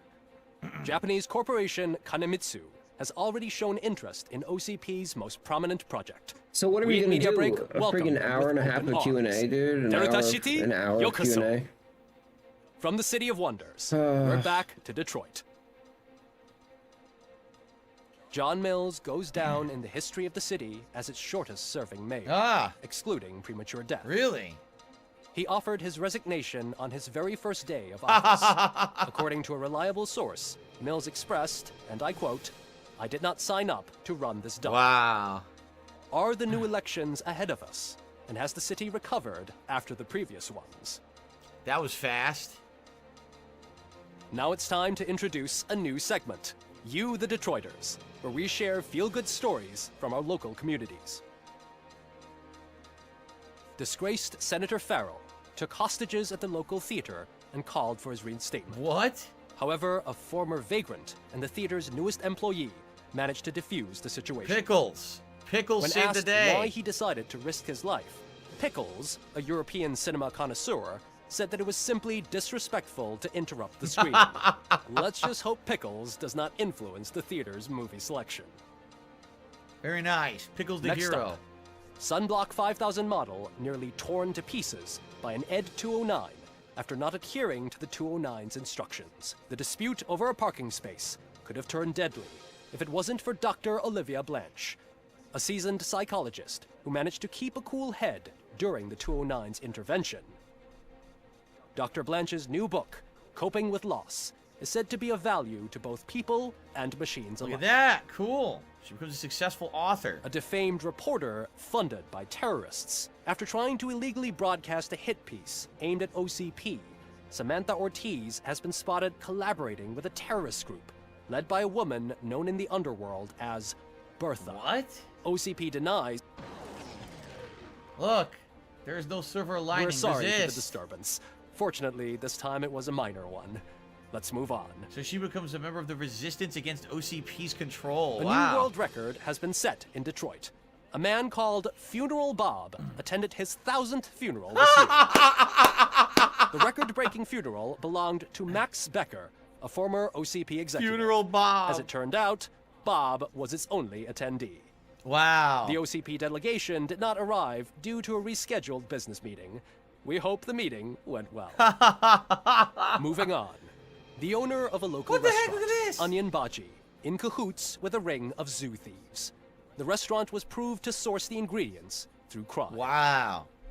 What a bunch of dicks. The arrest was made by a rookie neighborhood cop, Ulysses Washington, and according to his statement, it wasn't the first animal he had saved. That's right, he saved a cat, remember? One question still remains unanswered. What happens to RoboCop's human status? We've been informed that due to Mayor Mills's resignation, the matter will not be pursued by his office. Right. If Mills stayed in power, then he would have done RoboCop's that. efforts have prompted a public conversation. I hope OCP doesn't take him off the street. Who will protect us then? This is a cool ending. It's RoboCop! Robo, I love you! Robo. Robo. Skeleton speaker. Pure pandemonium. Now that's very telling right there. Prophetic. To many more years on the force, RoboCop. It's been a busy time for Detroit, but the cloud that lowers over the city is lifting as police end their strike. We're ready to serve, said Officer Ann Lewis, who returned to duty despite her recent injury. What heroism. Detroit can sleep soundly tonight. The question is, for how long? That's all for today. This was Casey Wong. Until next time. That was really cool, man. They wrapped that up well. You get to see these epilogue stories for everyone. That's really well done. Wow. Dude, that game is shockingly good. That game doesn't even, like, deserve to be as good as it was for this studio who no one really knows and having no budget. That game was super duper good. They actually had a great ending. You think the game's gonna be over, and no, it's a big if the game has no challenge, I don't think it's good, dude. Leading into an action I'm sorry, I don't like similar easy to the end games. of a 1980s movie. Dude, that was super good. Like, Hey, I don't what are you certainly I'm doing? not gonna sit here and be like, oh yeah, game of the year. You know what I mean? But for what it was, that was incredibly entertaining. 20 hours of just genuinely good stuff. Whether you're a fan of RoboCop or not, if you are, that's even better. You know, you understand these references. But if you don't, even if you don't understand the references, that was really good, right? If only it had better animations, better character models, and all of that, right? But for what it was, I'm very happy I played that. I want to thank you all. You know, the last month, because you guys recommended this to me, it's been almost a delight to play this game that I never would have played outside of fan and viewer recommendations. So thank all of you for your constant feedback and allowing me to check out stuff like that technically I would have totally missed out on if it weren't for all of you and your feedback. Okay, RoboCop Rogue City. It's nothing to say game of the year, but at the same time, what an enjoyable experience. Elements of various different games, such as, like I said, Deus Ex and other first-person shooters, maybe a little bit of Fallout in there, the dialogue trees, the things that are meaningful, an interesting upgrade tree, looting, pretty viable gameplay, very entertaining. I hope that you guys enjoyed the playthrough, and in fact, what I would say is because this game is so good, and I know a lot of people ended up kind of finding out about it and playing it, hopefully they actually make further games that are better than this. Maybe they'll have more budget, right, and more means to make better games in the future, because this is a studio that I feel should grow and increase and do better in time because they deserve that, right? So thank you all. And again, I like this 80s stuff. Hopefully they'll make more stuff, maybe like a Predator video game or something. Holy crap, how cool would that be, right? Anyway, thank you guys so much. RoboCop Rogue City, that's the finale for me. 20 hours of an awesome playthrough. I hope you enjoyed, and I'll see you soon for more fun here on DSP Gaming. Bye-bye. All right. Well, everybody, we wrapped that up. I didn't think we were going to. In fact, most people were telling me we weren't going to. And we wrapped that up early. All right. So that means RoboCop's two things. done, dude. Because number one, we have an extra hour where we'll just hang out together. RoboCop's I'm totally in the okay with books. hanging out with you guys and doing some Q&A. I'll guess Rest in peace to RoboCop 2023. But number two, that also means that this coming Tuesday, we're not doing RoboCop again. This coming Tuesday, we're starting Resident Evil 0 Remastered. Yeah. Early. Like, I didn't think we would do it early, but we're doing that early. Okay? So, if you were excited for that, yeah, I'll get excited because it'll be this Tuesday. Nothing else to do. We'll start it Tuesday, right? Excellent. All right. Now, in the meantime, let's swap over here. Resident Evil. Let's get to a full screen situation, shall we? By the way, tonight on the late stream, for those who might leave, 'cause you're like, okay, he beat it. Like a Dragon Gaiden endgame tonight. We're going to take on the Four Kings in the Colosseum and then get into the endgame story of that. I don't think we'll beat that tonight. I think that will need probably 2 streams to beat. But anyway. What a great ending that was. I seriously enjoyed that ending. Oh, Blue's ready for dinner, dude. Okay. I like the false ending that makes you think it's over and then it's not. That was pretty cool. He wants that fancy feast. Uh-oh. He's scaling the cat tower. Oh, he's I guess leaping. we can turn off the snow. Damn. For now. He's going cray-cray. All right, cool. All right, guys, so really we have nothing to do but just hang out for like an hour. Oh my God, let me no. go ahead and post up on both on Twitter, X, and also on this channel page that if anyone wants to come by and enjoy a special hour interactive vlog or whatever they can, right? So let me do that quick. Yo, hang out for an hour, bro. Yo, who's down? We'll just hang out and see what you guys want to Who's talk down about. to hang out for an hour, dude? Talk about today. He does have the munchies. Switch over here. Yo, I'm gonna have the munchies when I chow down on those Hulk Hogan edibles. Yo, let's go. Let me get to X here. Can't wait to do the review. Freaking X.com. To take them on stream and then, like, you know, so throughout the stream we can see if they kick in, you know? What it is, X.com.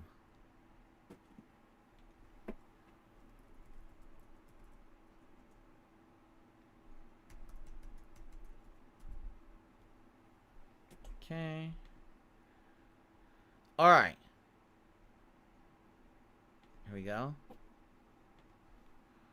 We just finished RoboCop Rogue City on stream.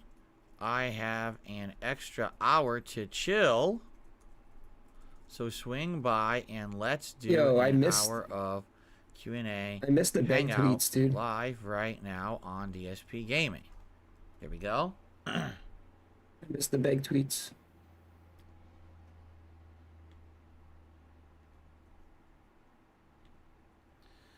Extra hour to chill. Big ups. Let's go ahead and post here. YouTube. Oh, I'm on the wrong page. I was like, wait a minute, why aren't I on the main page? Because that's the other channel. Durr. Alright, here we go. Alright, post it up. So, I have no idea if any more people will come by to hang out. Probably not. Like, we had, what, like 300 people for that stream, and now we're down to like 286. Yeah, I mean, whoever wants to hang out and chill, by all means. Thanks for just hanging out for the next hour or so to chill time before dinner. Nothing else really to do. I'm not going to start another game or anything with less than an hour. Well, why don't you just play something fun real that was quick? a pretty good ending.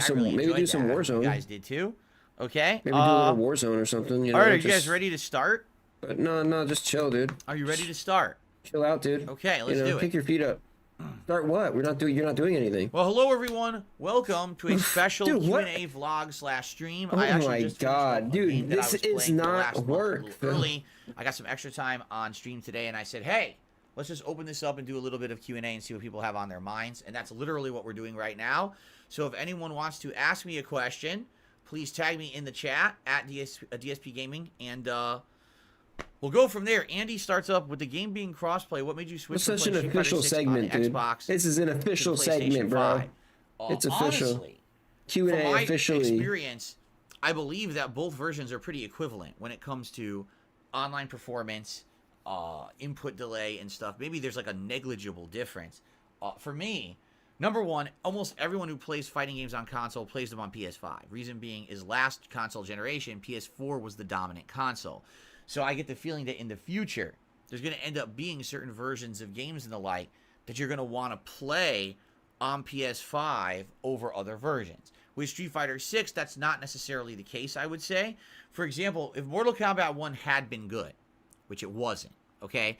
But if Mortal Kombat 1 had been good, it wasn't cross-platform at launch. To my knowledge, is it even cross-platform now? I mean, this is, what, 4 or 5 months later? Still don't think it is, right? And so if I wanted the bigger player pool for future fighting games, it has to be PS5, right? So I wanted a better joystick, and I bought this PS5 joystick, which is really good. I like this stick a lot. It's the Obsidian, the Conba Obsidian 2, right? I like the joystick. It's PS4, PS5, and PC. And so this gives me flexibility to play all fighting games on PS5 and PC, right? Not every fighting game will be cross-platform. And if they're not, I'm going to want to play them all on that main platform that gets the most play. So, honestly, with Street Fighter 6, did I have to switch from Xbox to PS5? No. I could have kept playing it on Xbox. But, because I wanted to get a better joystick and I wanted it, the one that would be able to be used more flexibly for the most games in the future, that's why I got that PS5 stick, and that's why I switched consoles. Okay? Shout out to Joe Man with a 31-month member notification. Says, been gone, coming to say, hope all is well. Happy New Year's. Happy to you, Joe Man. It's good to have you here. I hope you had a great holiday, and I welcome you back to the streams. I also received a $1.12 tip. Now that we're done with RoboCop, does this mean we could do Pizza Tower? No, it's like I said, we are going to begin with Resident Evil 0 Remake starting this Tuesday, which was going to be the next and final stream of RoboCop. And we'll just get a little head start on that. Now, here's the thing. Over the month of January, here's my focus. Baldur's Gate 3 is the major focus for the month. I want to get as far as I can before we get to Like a Dragon Infinite and Tekken 8 at the end of January. I want to get as far as I can in Baldur's Gate 3, okay? But outside of that, we're going to balance that with Resident Evil 0 Remake. We're going to have Sea of Stars at night and probably mixing in some multiplayer of Street Fighter or maybe some Modern Warfare 3 here or there. Now, these games are not that long. Both Resident Evil 0 Remake and Sea of Stars are not super lengthy games. I think on average like 20 hours, I think, for Sea of Stars and 10 hours for Resident Evil. So if we do finish Resident Evil within, say, a week or two, a couple weeks here, right?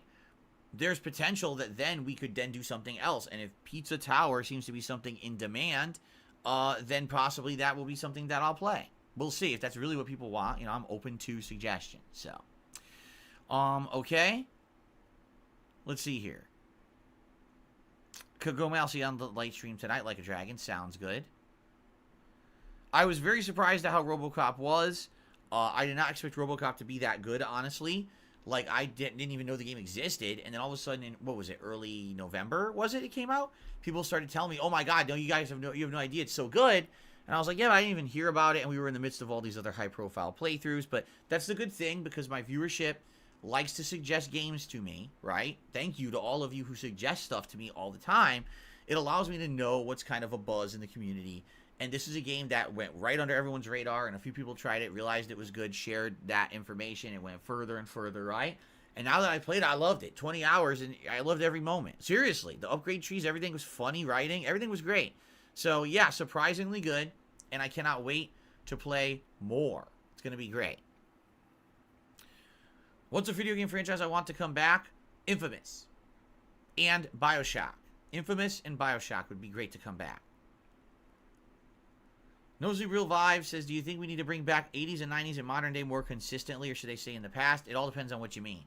Some things obviously are outdated and should stay in the past, and some things were entertaining. Like, the 80s were a time when a lot of comedies and stuff were pretty fun and irreverent, and today you don't really see that kind of shit anymore. You know, maybe that stuff should come back. The 80s, a lot of original ideas came out that were like, whoa, I didn't know that would work, but I can't believe it did, right? Gremlins, Short Circuit, reboot, right? Predator, reboot. I meant to say Short Circuit, Ghostbusters, Predator. You could think of all these original franchises that all came out in the 80s. And today, all they do is keep rebooting them, right? I wouldn't be surprised if they just announced Short Circuit 3 or Short Circuit Reboot for 2025. If they did that today, I'd be like, get it. Aren't they making a Gremlins 3? I'm not even shitting you. I think they're actually making Gremlins 3 right now. But that's the point I'm making, is it seems like all the things from the 80s were original, and today it's just everything's a rehash of what they already did back in the 80s. So I played Resident Evil 7 Remastered. I started in January of 2016.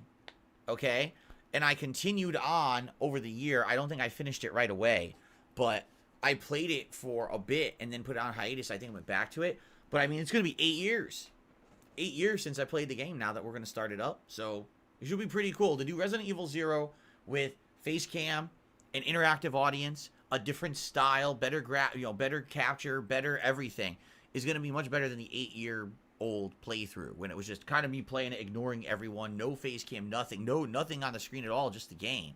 You know, I think it's going to be much better. Andy Young says, I'll be out tomorrow for New Year's Eve festivities. Will you be uploading the full stream for members like you have been doing for the React show? What do you mean, Andy? Tomorrow, I'm doing a podcast. I'm doing the React show, which will be archived. And then tomorrow night, I'm doing Sea of Stars. And all that stuff will be uploaded. And the archive stream of the React show will go live, just like always. So I don't really know what you're asking there.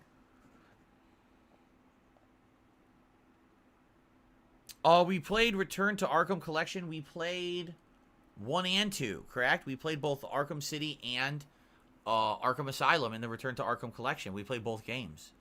Arkham City was during that time when everyone was trying to get their PS5 pre-orders in that summer or whatever, or that fall. And then we just did Arkham Asylum a year or two ago, right? Would I consider playing more old backwards compatible games on Xbox Series X when there's free time? I don't know.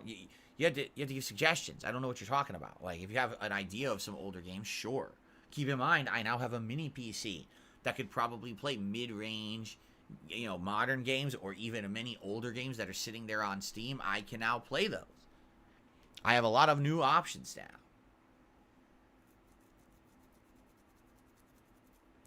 The Gremlins 3 movie is rumored to be called Gremlins 3 Curse of the Mogwai. Oh, boy. No, I never played Alone in the Dark games back in the day. I played that one. There was an Alone in the Dark game that came out really early when I was a YouTuber.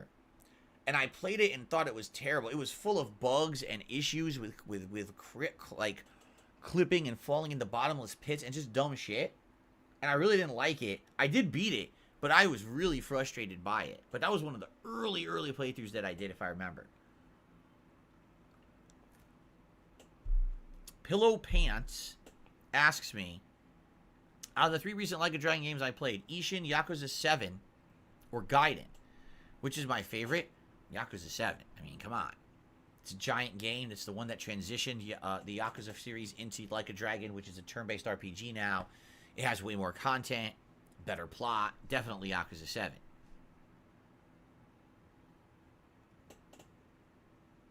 Andy says, I only recently saw members can see the whole archive streams for the React show. I won't be here live. I will watch the whole archive. There you go. Yes, that's always been a feature of members over on my sister channel, DSP Reacts.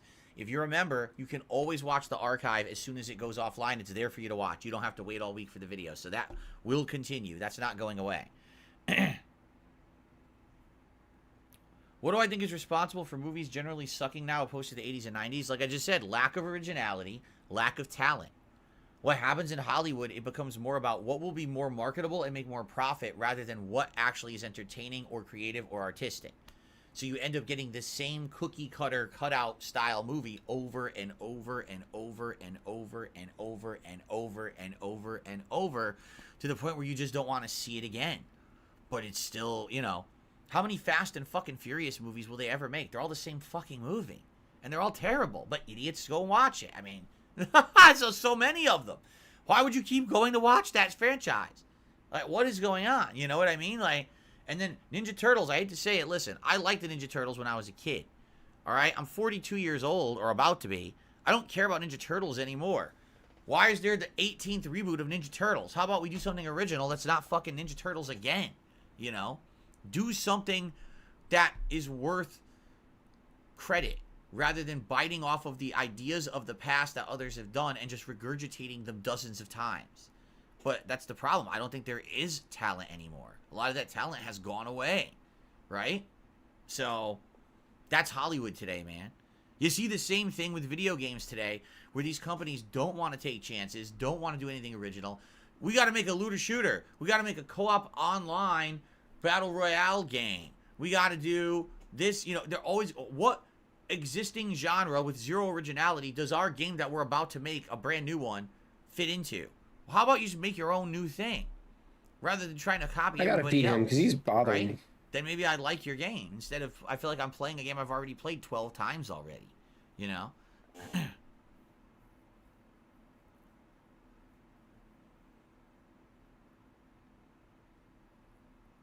Yeah, and then there's the fact that, like, for example, so Ghostbusters. And Ghostbusters 1 and 2 were great movies in the 1980s, you know, early 90s. They still kind of persisted, even though there was no new content. People still loved the Ghostbusters. For the longest time, people wanted Ghostbusters 3. And I guess what happened was the actors were against it. Certain actors didn't want to be involved in it. So then eventually there was no Ghostbusters 3. And then Harold Ramis passed away, and it seemed like it was never going to happen.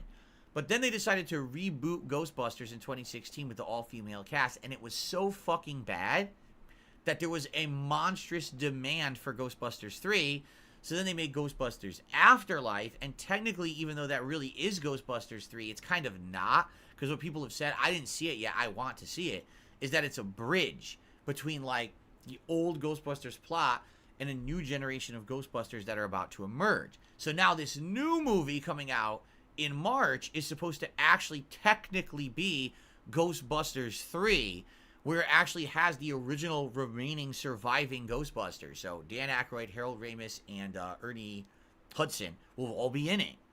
And then also this new generation of Ghostbusters from Afterlife, it's going to be the movie where they all merge and they're all trying to save New York City together, and it's probably going to be the passing of the torch.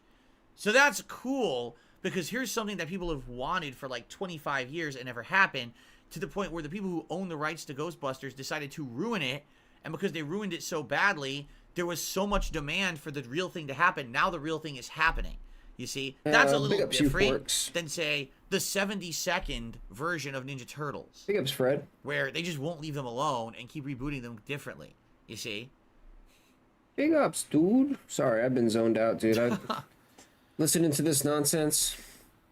Oh, Zelda on 64. I saw Ocarina of Time, baby. Let's go. Lost in Translation way, like, when I was in my early 20s. And I liked the movie. But admittedly, like, it's hard for me to now I get to watch something that's infinitely more entertaining than I don't know if I watched Lost in Translation today, if it would mean something different to me.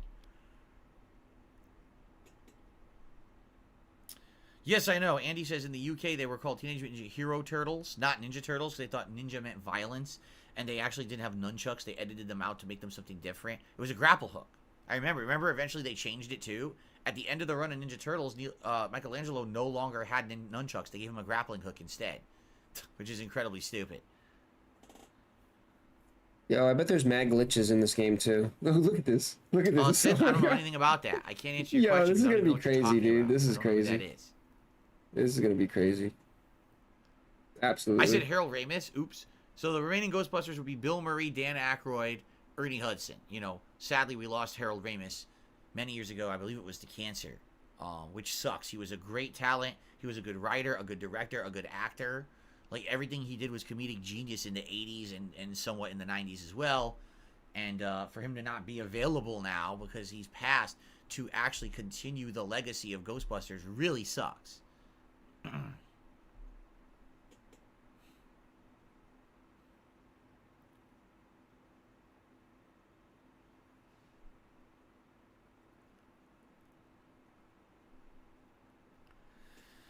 Okay.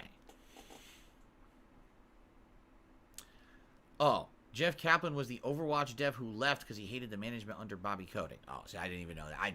I don't follow it that much. Again, I liked Overwatch.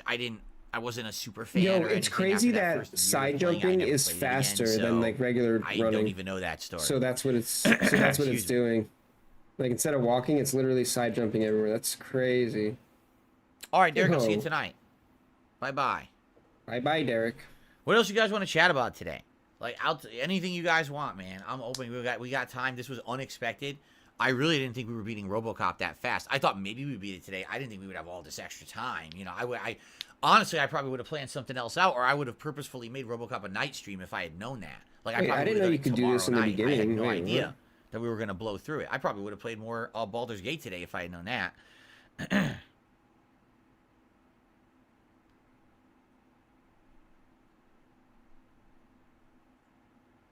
What's up, SB? How you doing? Am I expected to beat Like a Dragon tonight? Unlikely. From what my wife told me, it's about 3 hours of story left in the game. And I want to beat the 4 Kings, which are the optional Coliseum fights for the side story. Always glitching. So probably glitch, minimum what is 2 that? more streams. Maybe 3. What is that It really glitch, depends dude? on how long the Coliseum stuff takes. I guess we'll see. What was that? My favorite ice cream, I rarely eat ice cream. Almost never. You know, when I was a kid, everything chocolate. Chocolate, chocolate, chocolate. So I would always eat chocolate ice cream. And then I would get, like, when we went and we would get something special, we like the Ben & Jerry's ice cream that's chocolate with, like, brownie pieces in it and stuff like that.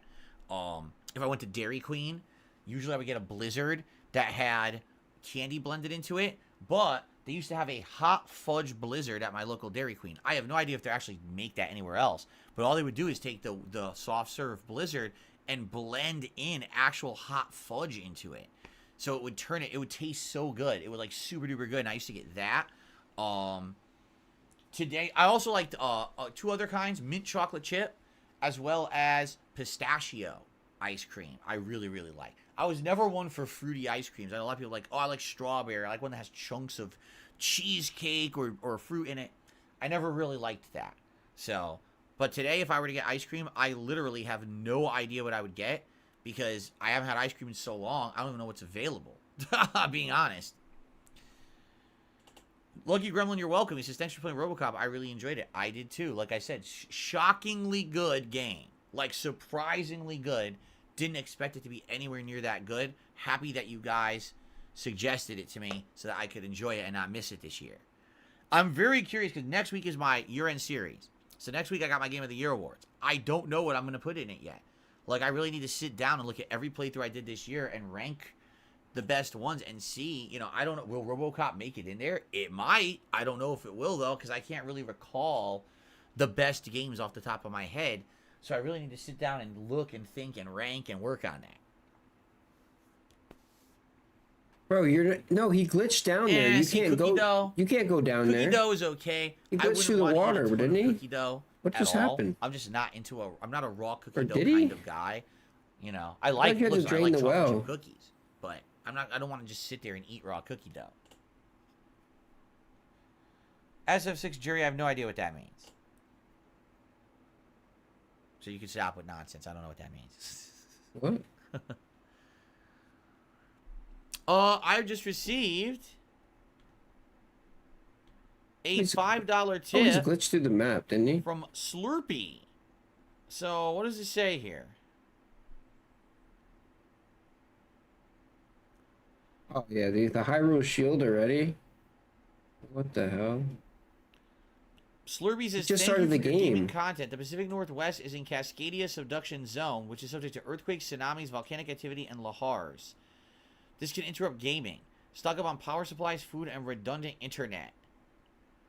Canned goods, sperm banking for possible repopulation, and water filtration are all important. Wow. Well, thanks for warning us on that. Lucky for me, I actually live at high elevation. I do. I live at the very top of a big-ass, like, slowly elevating hill. So when there's things that happen, like when there's bad flooding and stuff, we are never affected. We get wet, but we never see a flood here because it all goes downhill. And the volcanic, like if a volcano erupted, we'd actually be okay. We're high enough up that it would actually go down into what they call the valley. That would be like the danger zone. If a volcano erupted, it would go down there. The problem we would have is air filtration, because if you have a volcano erupting, you're going to have soot in the air for weeks, and that could be very dangerous. But outside of that, we'd actually be all right in regards to the other stuff. Earthquakes, we don't really get. Every time people say we claim we have one, I never feel it, ever. Like, I've never felt it once. Tsunamis, also another thing. Could tsunamis hit us? Yes, but I don't live near the water. So that's another thing that I'm kind of immune from. It wouldn't really affect me. So I kind of got a good spot where I live. Nah, Andy, no real plans for New Year's Eve or anything special. We always have plans every year for Christmas. But the thing is, you know, Kat, over the years, with different jobs and different things, sometimes she has to work, sometimes she doesn't. In fact, she has to work on New Year's Day. So we don't usually make plans for New Year's or anything like that. It's like a normal night, New Year's Eve, New Year's Day for us. Maybe we'll sit down, we'll watch the ball drop, have a drink. I don't know. It's not a big plan or anything. So, no, I didn't hear news about an asteroid coming incredibly close to Earth in 2029. No, I did not. G Fuel will never contact me to do a flavor, so I don't have to worry about that. I don't have to think about those kind of things. Sponsorships are never going to happen, so don't have to worry about that. Mezcal is a vast category of spirits from agave and tequila, and a small subset of mezcal, like bourbon, is kind of whiskey or Chardonnay. Oh, I had no idea what that was. Never heard of it as SF6 Jury. Not once have I ever heard of that. To me, mezcal might as well be like a football player from the Spanish national team or something. I don't know what the hell. Never heard of it.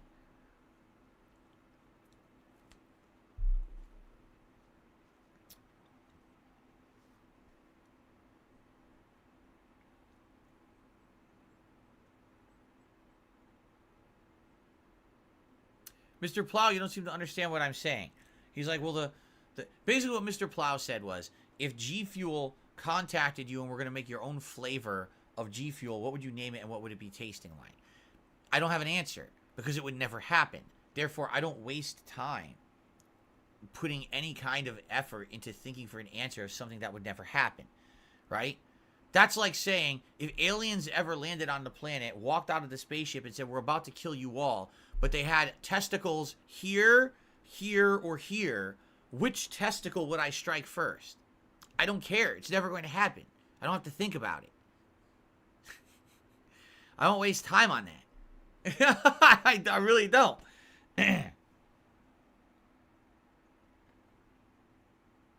Mezcal is really strong. Oh, interesting. Now people are really confused. But you understand what I'm saying? It's just a hypothetical that will never happen. I don't waste time thinking about hypotheticals that could never happen. Just like when people say to me right now, if you had infinite money, infinite time, and infinite to do whatever you wanted, what would you do? I don't know. I don't care. I don't waste time on that. Because if I thought about it, it's not ever going to happen. So that's just a complete waste of time and resources to even think about it. Why would I sit here and put intelligent thought into that? It doesn't make sense, right? What if right now you could travel anywhere in the world for a vacation? I can't go anywhere for a vacation. I don't have the money. I don't have the means. I can't take the time away from work. Why would I think about that? That's just how I am. That's how my mind works.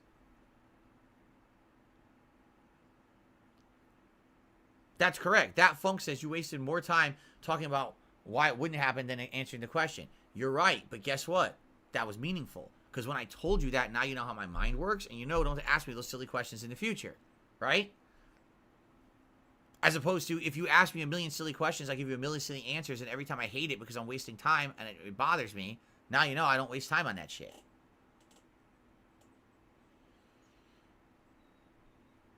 Andy Young says, well, if aliens were landing on Earth and they said they were going to kill you and they had multiple testicles over their bodies, which testicle would you strike first? Whichever one was closest to me, strike distance.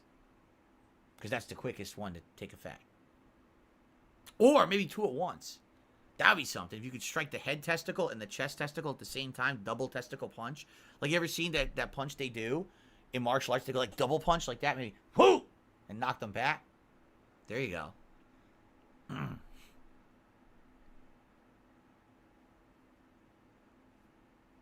What's for dinner? I think my wife is making baked chicken thighs that she breads. She has her own recipe, so we buy this like breading mix, but then she puts in her own seasoning and spices into it. She coats and breads it, bakes it in the oven, and just some green beans and mashed potatoes. I believe, anyway, I think.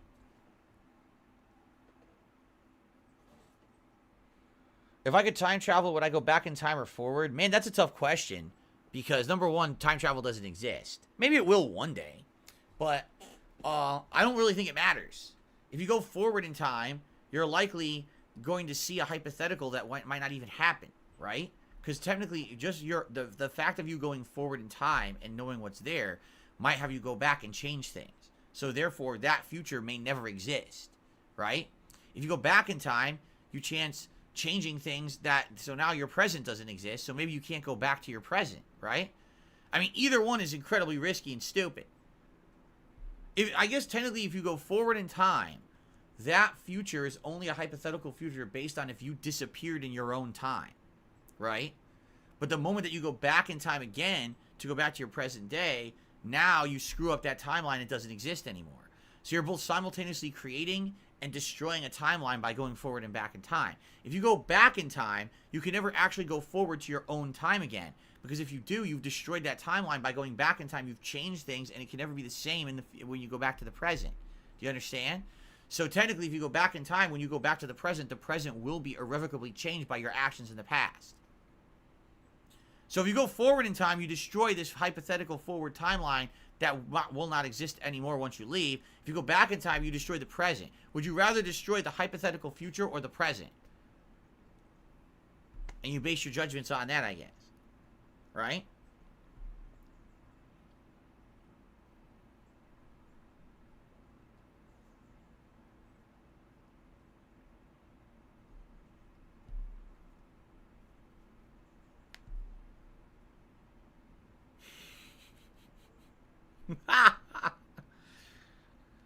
Amazing.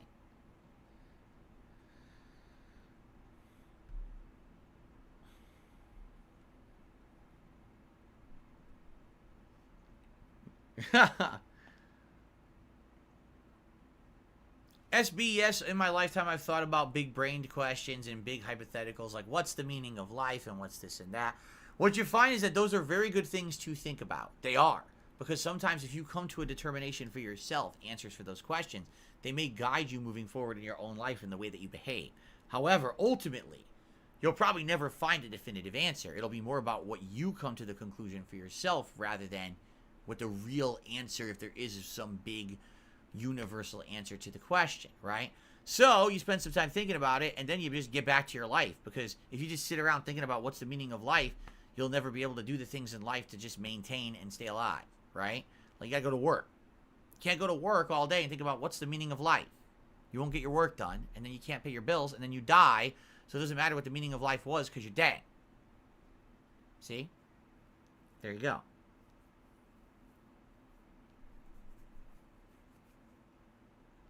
Andy Young says, if you went forward in time, would you regret which testicle you struck? Would you go back in time to strike a different testicle instead? Maybe. What you do is you go enough loops in time that there's 3 of you in one timeline existing at once, and you each simultaneously punch one of the 3 testicles. So 3 of you, each right hand striking a testicle at once to defeat the aliens. There you go. No, I'm not buying The Last of Us remake or remaster. No, I'm not playing the no return mode. No, I have no plans to go back and play the game ever again. I just don't like it. What, Cyberpunk? There you go.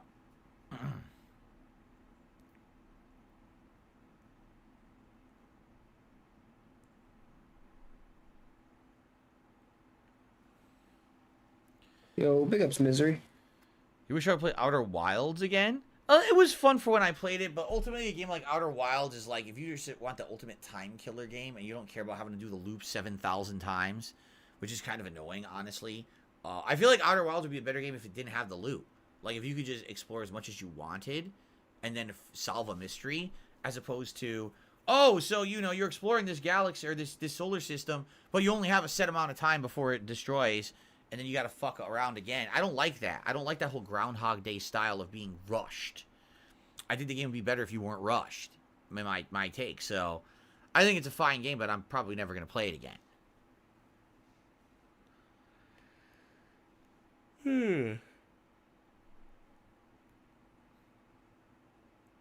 Any chance of using DJ? If you mean in Street Fighter 6, I tried him at launch. I didn't truly understand him whatsoever, and I just couldn't play with him.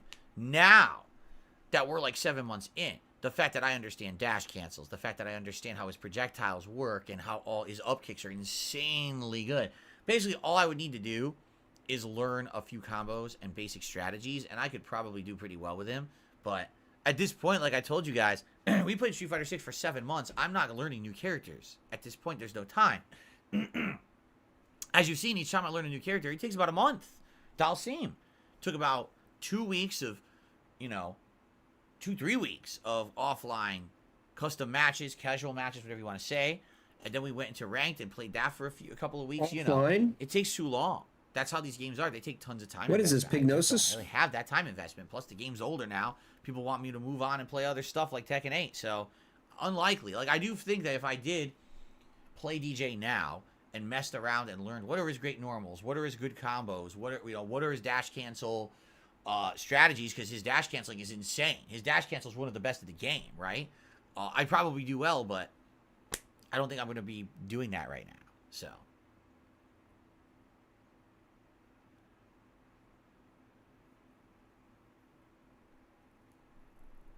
I don't know when I'll play Arkham Knight. People keep asking. I don't know.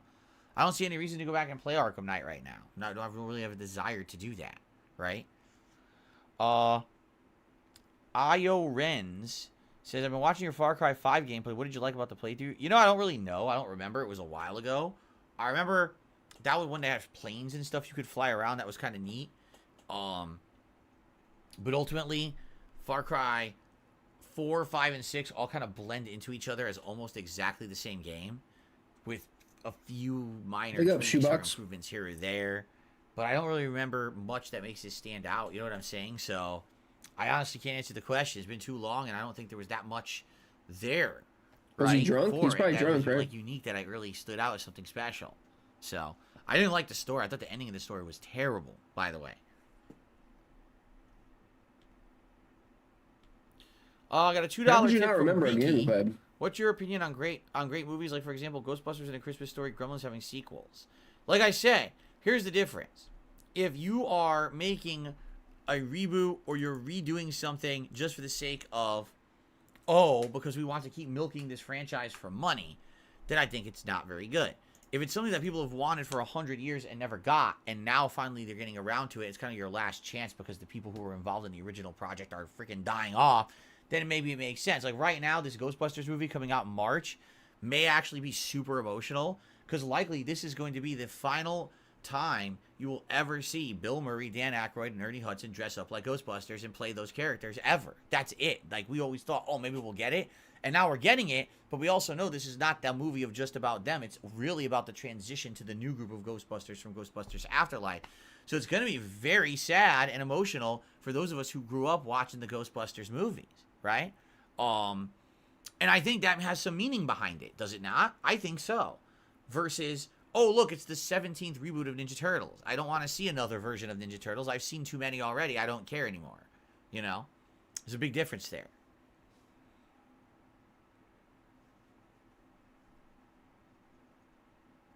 Have I grappled with the feeling my Street Fighter skills are declining? No, if you want to know the truth, Street Fighter today is way more complicated than it was when I used to play it back in the day competitively. You got to remember, those games I played in the 90s, those were basic. That's basic stuff. I mean, it takes a lot of knowledge and a lot of hand-eye coordination, but it's basic. This Street Fighter 6 is one of, if not the most complex Street Fighter game ever made. It's got insane amounts of knowledge needed, you know, about all the different mechanics and the way that the game works. I would say the one thing it doesn't require, except for a couple characters, like I would say Chun-Li and maybe Aki and a few others, do take a lot of hand-eye coordination and practice, but a lot of these characters are super easy to play compared to old Street Fighter. But really, it's more about having this awareness of all these different mechanics at once. I think it's harder to play Street Fighter 6 than it is to play the games I used to play in the 90s. So the fact that I can play Street Fighter 6 at any capacity and not just get spanked constantly by kids playing it, because you know the vast majority of people I'm playing online are people like in their teens and 20s, right? Like, you know that. These are not fucking 40-year-olds like me I'm facing. These are people much younger than me, and the fact that I'm beating them and hanging with them actually is a testament to the fact that I can actually play games at a good level if I care. A lot of times I just don't care. I don't care to play Call of Duty and master it. You know, I just don't give a shit. It's a fuck around game for me. You know what I'm saying? For Street Fighter, I do feel like that's something that no matter what iteration it is, if I actually put in the time and effort, I can do well. This game, I'm doing better at Street Fighter 6 today than comparatively when I was playing these games back in the 90s and 2000s. I'm being honest. Like, I would say the only time in my career of Street Fighter that I was maybe a little better was that very peak, tippity-top 2006, 2007 when I was playing Super Turbo at that high competitive level. That was probably the best I've ever been. Right now is by far the second best I've ever been at Street Fighter. So there you go.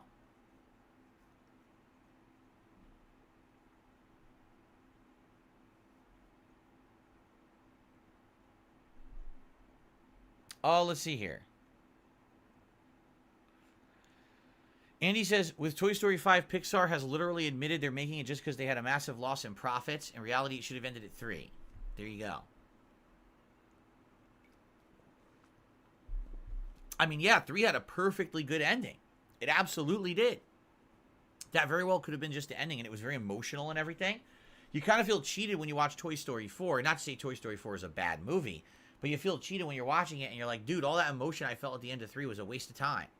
Right? You feel like, wow, they really kind of messed us and jerked at our heartstrings for no reason.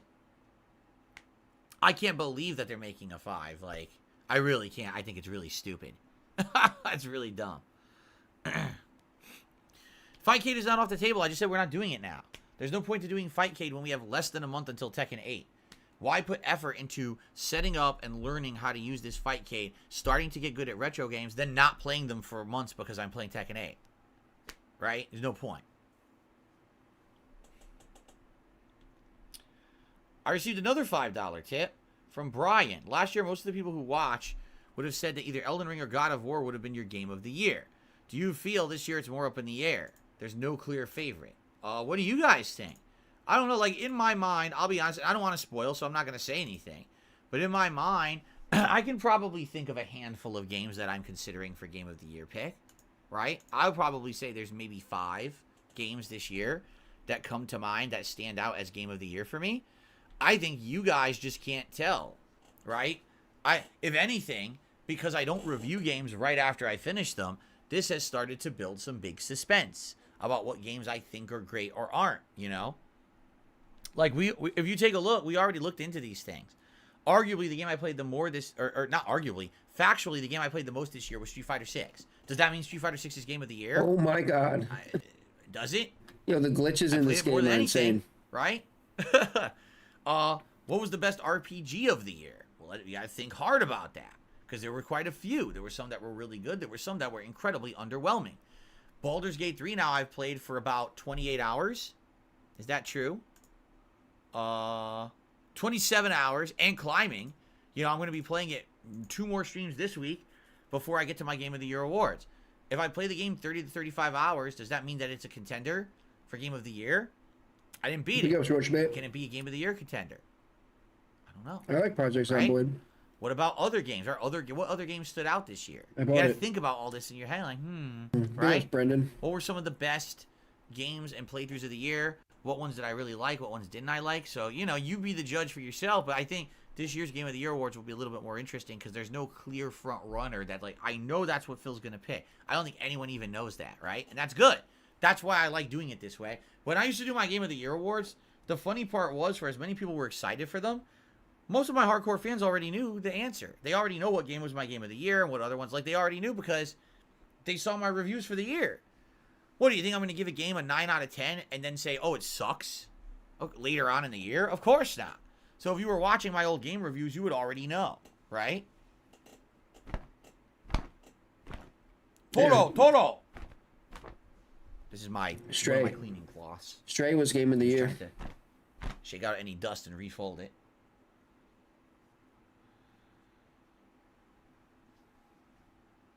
I think there will be some games on the disappointing games list that most people don't expect to be there. Because maybe either you didn't know how disappointed I was or maybe you've forgotten about them. I think also there will possibly be some games on my Game of the Year countdown that you're not expecting too. Let's just put it that way. Because, I don't know, I think a lot of people, when they think Game of the Year, they literally only think about what are the giant games, right? That's not necessarily the truth of the matter. The best games of the year don't have to be giant. They don't have to be overhyped. They don't have to have a giant production budget. They don't have to have insane internet hype that everyone's tweeting and talking about. You know what I'm saying? So I guess we'll see. Do I use product in my hair? No. Absolutely not. This morning I woke up and I washed my hair with shampoo conditioner, and that's it. That's all I did. I had a brush and I went zoop, zoop, zoop, just like real quick. Done. No product.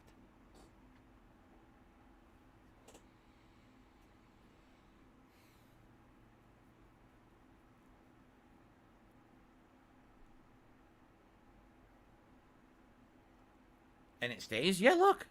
Because I have a different kind of hair than probably you do. I don't have thin, wispy hair. My hair is actually thicker because I have Italian heritage, and Italians Yeah, you have a usually thin-ass have much wispy thicker hair, dude. I have thick than a lot of Italian other hair. people. So my hair actually is a little bit greasier and thicker than most. Mm-hmm.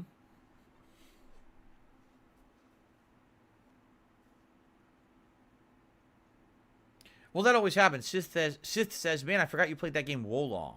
Yeah, people always forget the games from early in the year. That always happens. By the end of the year, like most people probably completely forgot Hogwarts Legacy existed until you say it, and they're like, oh yeah, that was really popular. It's on sale right now on Steam. Right? You're like, huh? Yeah, it was huge. It was the biggest game. The playthrough did incredibly well. People loved the playthrough and were going crazy for it. And now it's like, oh, that game existed? Yeah, and it wasn't even a year ago. Yeah, it was February.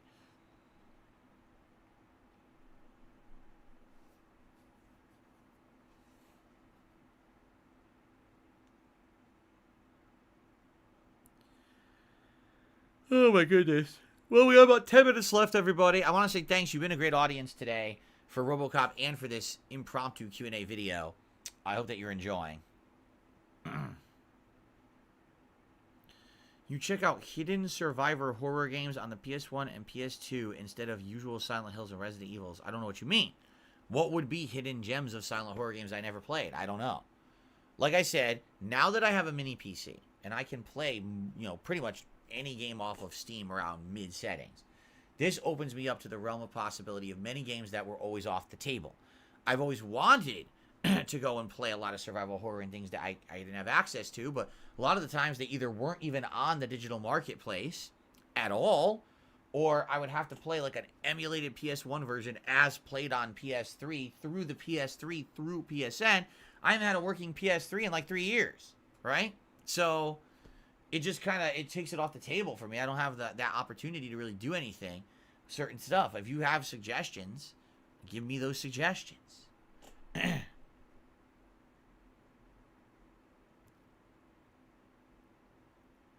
And my team, Charles Xavier or Magneto, you know, I would say back in the day when that was first presented as a possibility, I wasn't reading X-Men. I think originally it was like, I want to say late 70s, early 80s when really the mutants in the X-Men comic book started going into factions, like the Brotherhood of Evil Mutants versus the X-Men. What's weird is they called it the Brotherhood of Evil Mutants, but a lot of the times they tried to present it as if they weren't evil.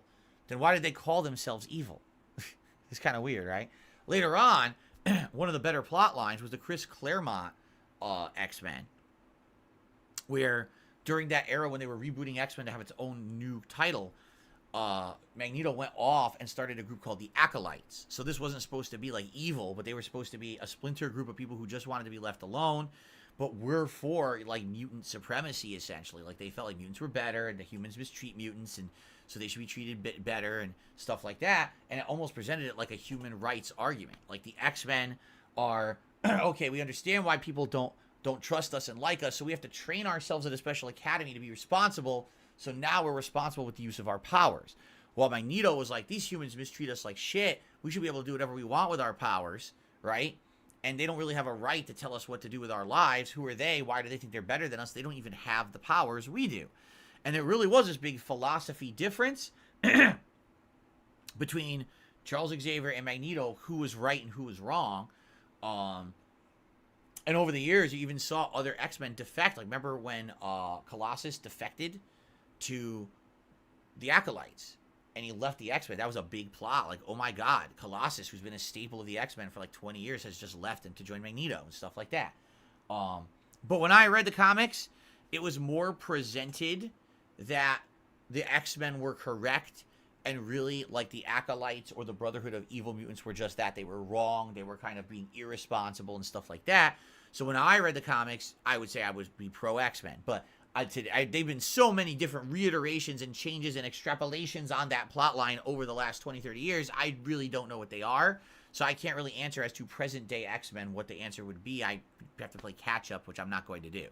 So, would I ever try Phantom Liberty? No. You can stop asking. I've only answered that question 5 zillion times that I'm not playing Cyberpunk again. Cyber says, I hope eventually Fightcade will get a stream or two. Fightcade will 100,000% get played. All right? Now, I don't know to what capacity, because I don't know about ease of use. I don't know about what's going to happen in regards to stopping trolling. I don't know who's going to accept my matchup requests. You know what I'm saying? Like, I have no idea. But I want to at least give it a shot. I want to at least play those retro fighting games because I love them, you know? Sadly, I get the feeling it's because it is not done professionally. This is not a for-profit style thing. It's not something you paid for that was designed to work on your console. It's going to be messy. I get the feeling it will be. I get the feeling it's going to be like hard to find matches. You get a match, it lags, the guy fucking cheats and pulls the plug and shit. You get trolls and idiots who are trying to waste everyone's time. You know what I'm saying? Like, I get the feeling no matter what, it's going to be not ease of use like it is if this thing's designed in a collection on a console. I'll still give it a shot. I want to play retro fighting games. I just don't know how viable it's going to be with Fightcade. So, last day of the year for you, Mark. Well, happy early new year. He says, my PS3 died this year. I got a Sega Saturn and Sony PS2 when I was in Japan. I posted them back to Australia. They're in my gaming room now. Saturn is one of those unsung heroes where it was so short-lived, at least in the United States, it was less than a year. Most people never got one or knew about it, but it had a lot of great titles on it. So, it's a shame, you know. I think it actually would have done pretty good if the situation or circumstances were different. Andy Young says, am I returning to Phasmophobia? Again, that's something for you guys to determine. I own it now. I can play it whenever I want. You guys saw my attempt at trying to play it during the Christmas marathon. Like, I could not get into a lobby with anybody. No, I'm not going to go out of my way to buy equipment to play it, so I'm not buying a fucking microphone to play it or anything. You know, so...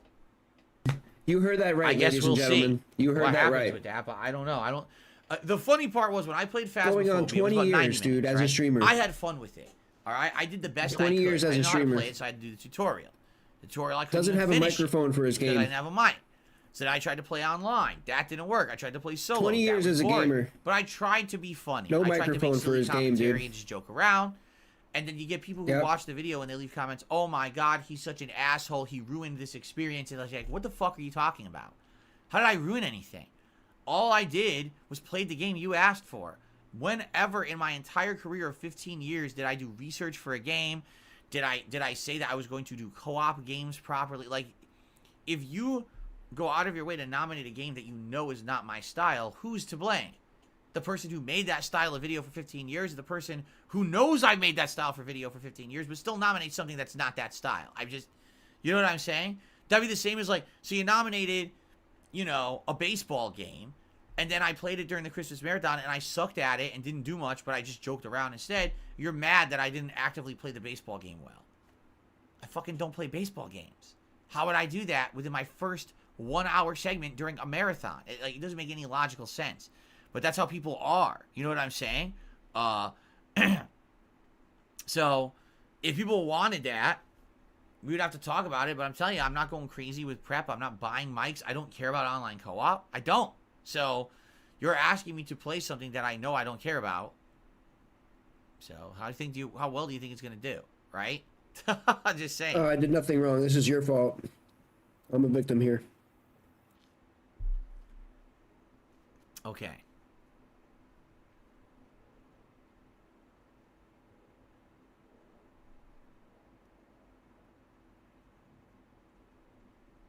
See, that's the thing. Like, I feel like I can take any kind of game and make entertaining content out of it. I do feel that. Like, if you watch that Phasmophobia 90 minutes, I actually think it's entertaining because my commentary, I'm kind of, you know, I'm razzing the game. Are you fucking kidding me? I'm making fun. I think Are you kidding me, dude? That was if you're a super unbearable. fan of the game and you were expecting That was serious unbearable, gameplay, dude. you're probably pissed. Why did you think that was going to happen during a Christmas marathon when I'm drinking and not going to learn the game? Right?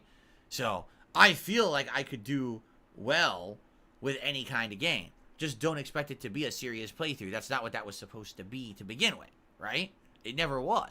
Just like, look at The Grinch. Did I fucking take that seriously? Of course I didn't. I guess it's a good thing I didn't because, man, if I was planning on playing that seriously, it really was boring, right? I spent $30 on The Grinch, by the way. $30 stinking dollars on that game. Do you think that was worth it? I don't think so. All right, guys, last chance for a question or two before we adjourn. Play Fashion Designer on the Switch. Sounds great.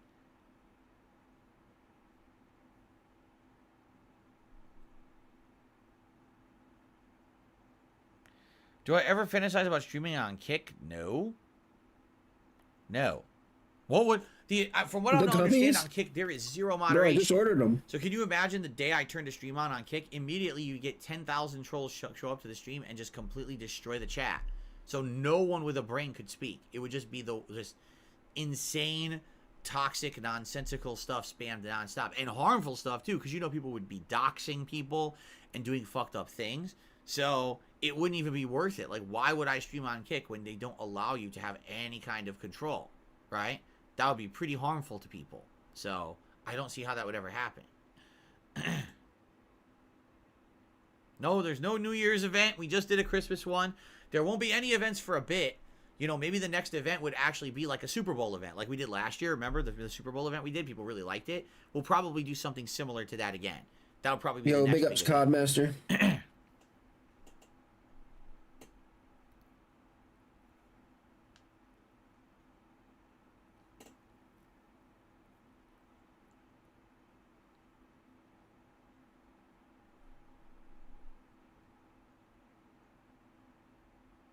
I'll have to look into when the Super Bowl is in 2024. I haven't yet.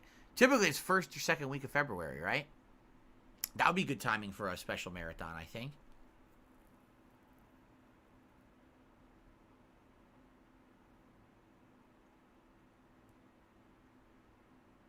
Lucky Gremlin, no. What?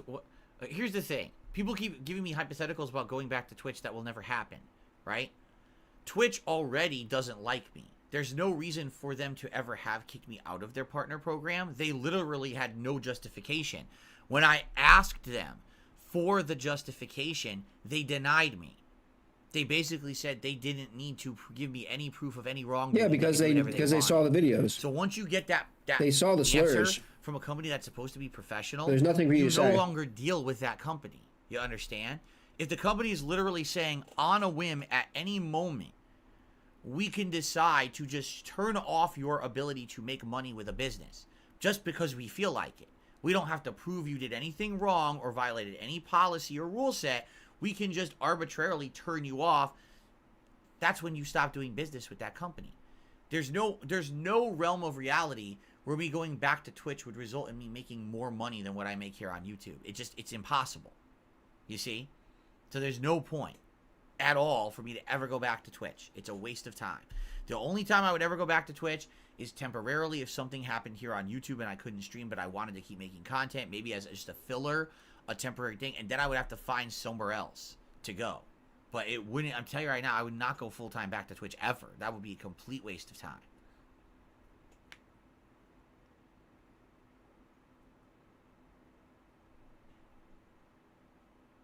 Okay. Guys, it is time for us to adjourn, shall we? I would say thank you. This was a great impromptu, almost hour Q&A stream. I hope you enjoyed. If you watched on demand, I hope you enjoyed. And a good filler. I like it when people come out just to hang out with me. You know, it's something different. It's a different vibe. It's just kind of, you know, there's zero pressure, just kind of answering questions and having a good time. Oh, no agenda. Big ups to Hate Army, yeah, for sure, dude. It was nice. Moped Mike. I thank you all for being here. Those who hung around, those who watched on demand, those who supported. Peace. Until another time when we have dead time, I'm always happy to do this. See you then. All right. So, everybody, yeah, that is it for the stream. Oh, wow. I'm going to now that was a doozy, man. upload and then go eat dinner, which smells great. My wife must be almost done with it because it's smelling really, really good. So, remember, tonight, 6:45 p.m. Pacific time, it is... All right. Like a Dragon Gaiden Endgame. We are going to take on the reacts tomorrow. All right. Of the Coliseum. Maybe and then reacts tomorrow. I don't know. Story. I don't know how long that'll take. My wife said around 3 hours. So probably 2 streams to beat the game. We'll see how far we get tonight. That's 6:45. Like a Dragon ain't happening. That shit Tomorrow we're doing the podcast. We're doing my weekly react show. Like pulling my teeth on out. my sister channel, DSP Reacts. Tomorrow night is the premiere of Sea of Stars. We're going to try that out. That should be pretty fun. Misery. And then Pixel. Monday, more Baldur's Gate 3 Street Fighter 6. And now it looks like Tuesday we're actually premiering Resident Evil 0 Remake because we just beat RoboCop. Okay? All right, guys. Thank you all. Have a good break. I'll see you tonight for Like a Dragon. Peace out. The lawyer said, you know, with your situation, you know, there's really no way out besides declaring bankruptcy. Big ups, y'all. Yeah, I feel you, Pixel. I feel you. That time difference.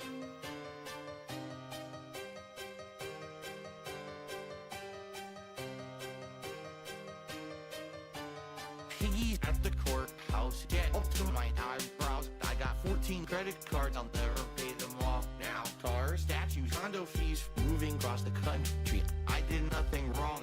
And cat that bitch agrees with me. Finances, a fucking mess. Lying to the IRS. Those niggers can suck my balls. DSP, don't pay no debt. Fudge informed asset suppression. Trying to get chapter 7. If I get done from perjury, I'll blame it on that asshole. 7. Financial prudence fucking lame. Tips go straight to gotcha games. I spend it up. That's why I got 500 grand to my name. But I'm still living like I'm rich. I'll take your cheers, subs, and tips. And if you drive a Subaru, I'll straight up fucking take your ditch. Please at the courthouse. Get up to my eyebrows. I got 14 credit cards. I'll never pay them off now. Cars, statues, condo fees, moving across the country. I did nothing wrong.